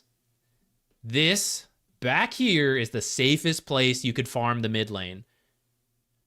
So unless you know it's safe to do so, you don't deal with it. If it isn't safe, what is the difference between farming the creep wave here and here and here? It's the same gold. Time-wise, I know it's a little different, and information-wise, it's a little different, but the risk to the hero is not worth it for the amount of money. Drow, highly at risk of a roll, a hex shackle. What is this? This is a longer stun, right? I forget the buff to it. Way riskier for what? The same money she would have gotten over here. It doesn't matter. Super risky. Ah, there it is. This creep wave is not worth 5 times more over here than over here. It's all the same. All the same. And look what they're doing. They're taking this top tower. So the enemy could have farmed the mid wave, and Drow would have farmed the mid wave here. Equal. This is being unmatched because they're trying to get kills in the mid lane. So this is how you just avoid the enemy team, keep farming up. Waste their time like this when they overcommit. They're getting desperate, like, oh, they keep farming back here and back here. Let's just dive. Let's go. Right? And that's how you get them to overcommit, and maybe you win a team fight. The greatest acorn shot in the world.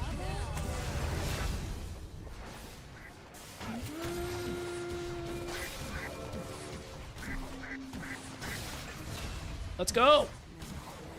And that's a win right there. That's a win.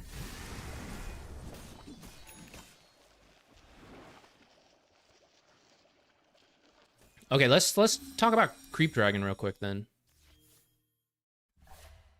Because actually that might be more useful to you playing Earthshaker than anything. Let's do it from the Radiant. Oh, for a second I got scared. I was like, wait, did I just join? Oh, this is a custom. Okay, I forgot. I scared myself there for a moment. I forgot we switched our custom lobby to the ability draft for the thing. Okay, let's not do it that way. Let's actually use people are always telling me to use this more, and I'm trying to build the habit because it is kind of useful to be able to do this. I thought I queued myself into a game and I was like, shit, I wanted to end the stream. Oh, the downside of this is the creeps aren't going to spawn at the appropriate time. Prepare for battle. All right, let's do it through the creep lobby.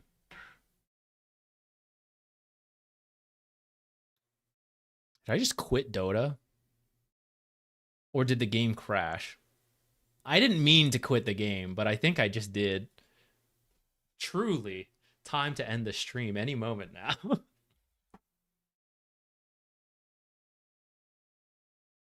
All right, give me a second. I'm going to relaunch it. Let's talk about creep dragging, and then that'll be the end of the stream.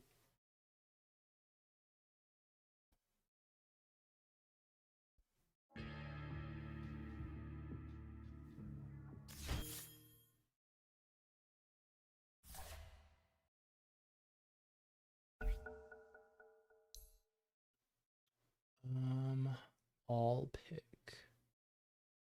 Yes. Oh, I need cheats on. Cheats.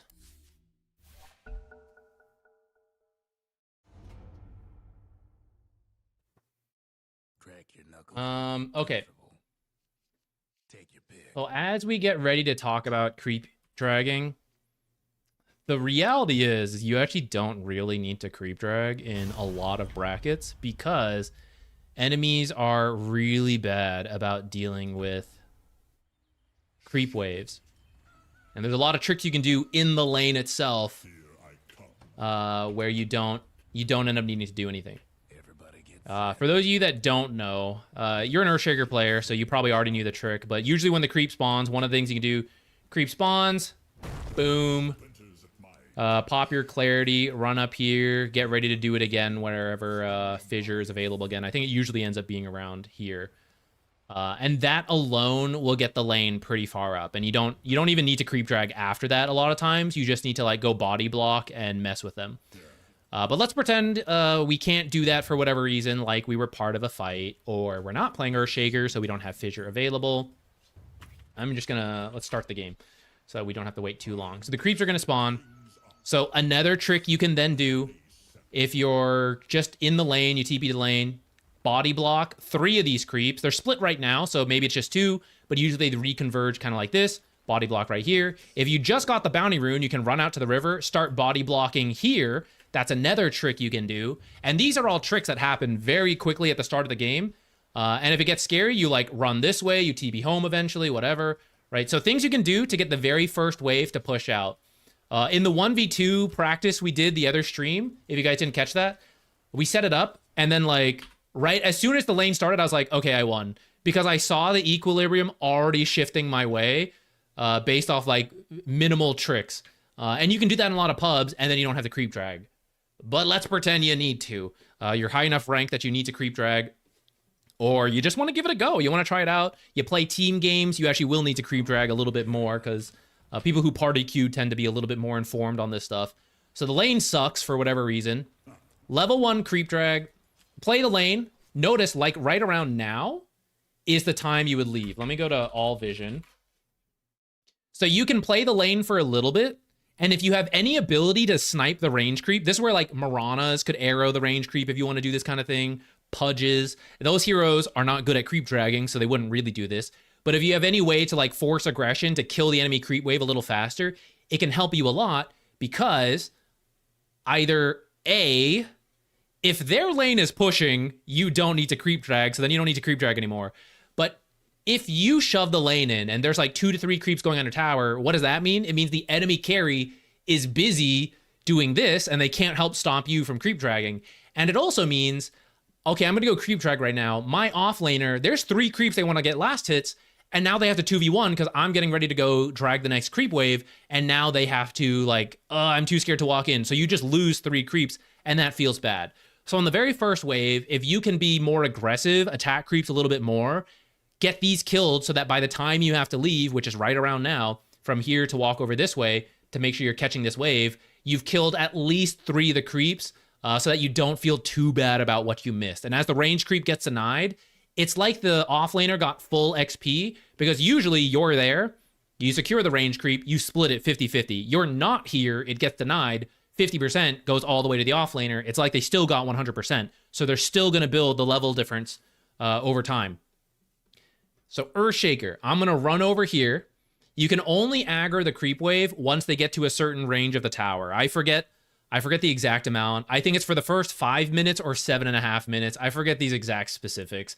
But it's around here that you'll grab the creep aggro. What you want to do is walk this way. Actually, let's go in parts and pause as we need to talk. So I walk over here, grab the creep wave. We're going to move this way. I want this camp to be blocked at 1 minute. You can either stand in this creep wave yourself, or what a lot of people will do is have the range creep block the small camp. Now, on paper, I, as the off lane, would like this camp to spawn because we can use this camp. But you know who else can use this camp? The safe lane. So if you are considering creep dragging, it's because you don't think the lane's 50-50. You don't think it's 60-40. You think the lane is like 80-20 or worse. So when it comes to who's going to make better use of this hard camp, it's probably the enemy team, and we want to get as much as we can while limiting them as much as possible. So when we completely remove both camps and we only get every other creep wave each team, that's better for us than it is for them because of what we think is a very one-sided matchup. So actually what a lot of people will do is try to body block this camp while the range creep is in this camp. And I'm going to see if I can do this in the last second we have here. Something like that. I messed it up because we paused there. This is my excuse. If what you can do, when the range creep attacks, it stops moving. So if you time it well, you can like stand right here-ish, have it attack, and in that time, move into the box at the last second. So you block this, the range creep attacks, it spawns, and then it moves out of the camp because it wants to chase you some more. So hopefully there are no camps here at this point. We've messed it up. I'm trying to think of how we could fix it here But maybe we would just go with what we have. Like, it's okay if the creep drag is not perfect for the sake of the example. In theory, we have a full creep wave following us. This is the risk if you don't block the camp. At least the small camp. Because either they will aggro the camp, this one or this one, to try to catch these creeps so that you can't complete the creep drag. Or you get out of here, they weren't there to stop you, but then they do a pull, and then they fix equilibrium that way. So we don't really want them to have it. Have either of these camps, potentially. At high-level games, the off-laner might block this camp, body block this camp, while the person creep dragging blocks this camp. So anyways, we're going to continue here. You either just wait here in front of the tower.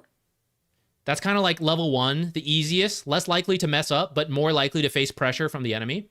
Or you go on a... God, we lost the whole creep wave. We may have to just redo this. Let's kill this camp. Grab the next creep wave. It actually doesn't really matter which creep wave you use. The second creep wave is just the soonest one you can do it with. Okay, let's ignore that one. So you grab this creep wave and then run it around this way could work. I'm going to wait for these to die. We're going to miss the timing on this, but it's not really the end of the world. So you have to catch the creep wave and move immediately if you want to make these timings. So that is, we go through there, we body block. Actually, you know what? We can reattempt the creep block. Oh, why are they chasing me? Oh, I'm not on normal vision.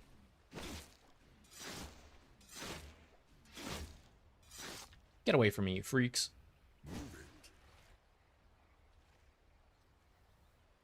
No, actually I messed that timing up.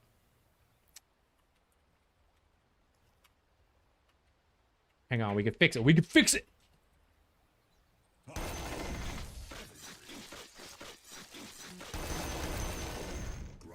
Okay. Pretend it's like 150 right now. So 230 is 2 minutes, or 1 minute. So range creep blocks this camp. We go. We move this way. Continue along, creep wave. We drag it here. I don't know the exact path nowadays. It's been a little bit since I've had to do this. You have to stop here and attack once so that they can see up the high ground and chase you. And then you keep moving in here. Ideally, you would catch this creep wave. Nowadays, a lot of times you miss it. If you only catch the back creep, that's actually pretty good. Because we now deny a range creep. And now we run this in circles again. And we wait for the next creep wave. You can have them meet face to face, melee to melee like this. But you can also try to catch them from the back so that your creeps kill the range creep first. And that will give you even better equilibrium in the long run. I'm going to keep running in circles. Here's the next creep wave. And I'm going to move in right now. So I caught 3 creeps. So I'm actually going to continue to keep creeps here this way. And then from here, you just play the lane. The offlaner takes over, and you go bring the next wave. If they've pushed it in, you grab it, drag it around potentially, like so. Maybe you're already over here following around. If they're also doing creep dragging, then you go absorb that XP. And that's kind of the basics of creep dragging. I need to review the exact path you have to take, because I don't know it off the top of my head right now, I'm not going to lie. Ideally, when you pull the second creep wave, you meet the third creep wave here. Second creep wave, you meet the third creep wave here. If you end up meeting the fourth creep wave instead, because they put some pressure on you and you had to take an alternate route, it's not really a huge deal.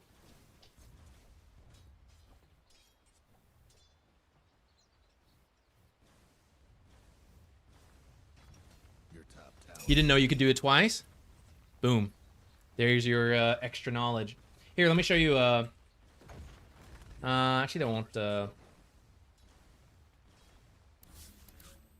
We can do this with the. This can be like the last thing we do. Let's go to world terrain. Okay, with Earthshaker. Am I standing? Yeah, I have a standing desk so I can move between sitting and standing without losing my... without my back hurting too much for a long stream. So a lot of the time, the people start with a clarity on Earthshaker so you can do this trick. I'll spawn things at 30 seconds as if that's the start of the game. And let's hope that works.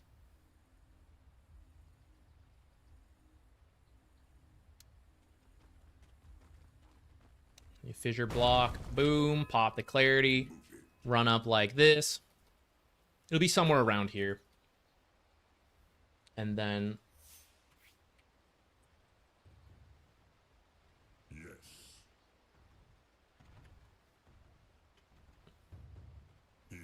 looks like I could have done it a little sooner. It's not really a huge deal. Block again. And then as Earthshaker, if you know this lane sucks, you're already like mentally thinking about getting to the next creep wave. But you can play this for a little bit. You see this is a really good spot compared to this. You can play this for a moment.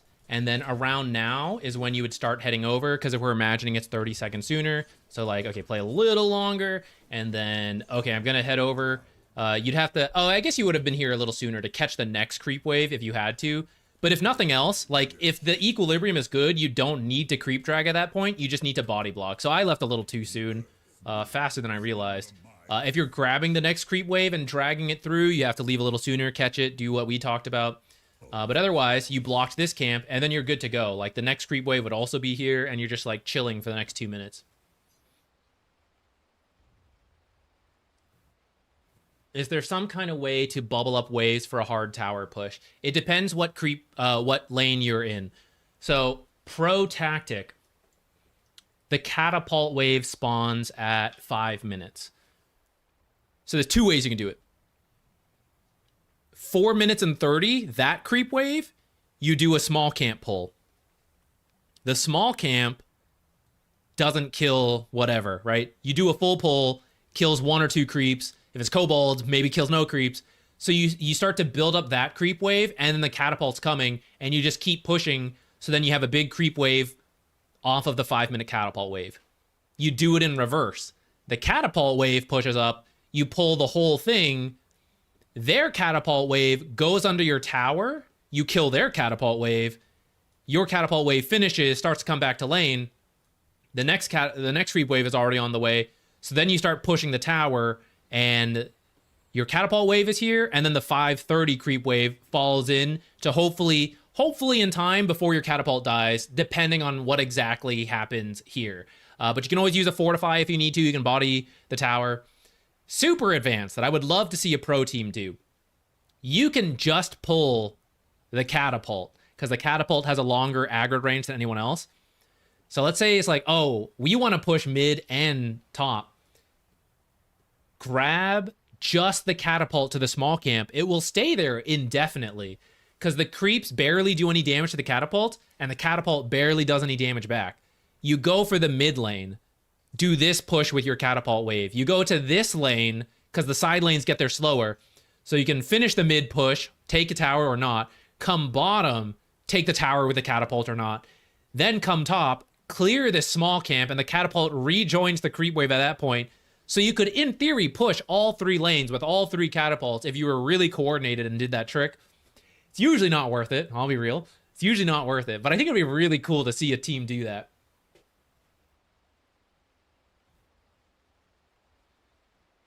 Does it make sense to start dragging later on? If the lane sucks, feel free to drag at any time. I mean, you can do it whenever you want. Usually you only need to do it to start, to get yourself going. And at that point, things get messy and you have to adapt. Like, oh, camps are available, creep drag's not working. Oh, we've won the lane. Oh, stacking's better. Like, that's where you have to start weighing the choices. Creep dragging happens the most in the first few minutes, but there's nothing to say you can't do it more later on. The thing is, after a couple levels, the offlaner could maybe just go jungle. You know, oh, the lane sucks. Let me go jungle. You take the lane. And then you don't really have to creep drag at that point.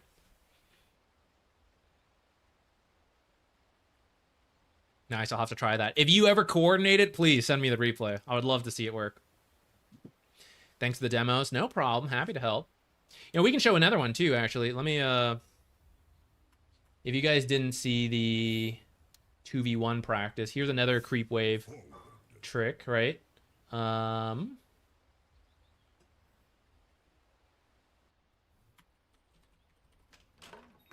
Nah, actually forget it. I was going to try to do 2 different things at the same time, but whatever.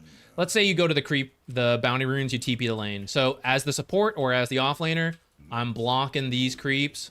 in the back. Just one creep's gonna go forward. So worst case, equilibrium meets here. That's fine. If they did any level of blocking the whole creep wave, my creep went under the tower and then just died. Without me doing anything, you see how my creeps keep dying first because I body blocked the first one forward. So then this is coming out. If I decide I don't want this, you just attack the enemy creeps to balance it. But otherwise, I could be contributing and hitting my own creeps, and there's very little they can do. Now this range creep's dying. At this time, you could be in position as the 4 support to body block or to catch the next creep wave if you need to. But as you see, 2 creeps pushed forward. They could have maybe been balanced by the enemy team doing a little bit. But even just blocking the back 3 already primed the wave to push in my favor. So there's tons of tricks you can do as the off lane or the 4 support to get it to go your way right off the bat. And it's really useful to know them and slowly work them in.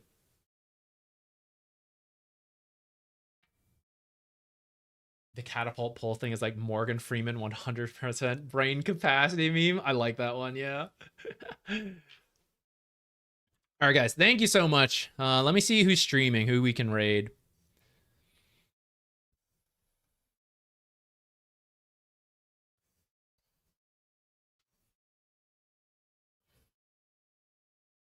Intentionally letting one through is my secret. That's my secret tech of just every first wave. You can do it in the safe lane too, because it'll push towards your tower and then it'll just reset after that. But it pretty much always means it will come towards you when you do that trick with in either lane. I'm a big fan of just doing it in any given pub game, and it will work out more often than not. Ooh, okay. Alex is trying, I guess, a new thing. Marvel Snap is kind of dying, so Alex is thinking about switching around, I think. I'm not 100% sure. But we've also always talked about maybe doing some variety stuff together. I think he's trying something that he mentioned to me is kind of on his radar. So I'm going to raid to him, and that way I can take a look at it. Maybe you guys can take a look at it too, and we'll see if this is something we want to do on the side as like some variety stuff. But anyways, thanks for hanging out, guys. I appreciate it. Everyone who donated and all that stuff, thank you so much. All the subscriptions, all the follows. Thank you, guys. Tomorrow before the patch had come out, tomorrow I was planning on like finishing editing because I'd prepped one tier list. The other one wasn't fully ready. I guess I'm free now. There will definitely be a stream on Friday. Let me think about tomorrow. Tomorrow, maybe we'll do more Dota. Maybe we'll do variety. We'll find out. But if you guys are following, you'll get the notifications for all that stuff. Okay, guys. Thank you so much for hanging around. I'll see you later. Twitch people, I'm going to send you over to Alex. I'm going to be hanging around in that chat a little bit too. Bye. YouTube gang. Thank you so much. Wildgate's coming out. Oh, I don't know about that one. I'm going to Google that later. Nathan, thank you. Thank you for the heads up. I'm always interested in picking up interesting games. I don't have the time to play most of them, but always like hearing about them to figure out what's what I will try. All right, guys. I'll see you later, maybe tomorrow, but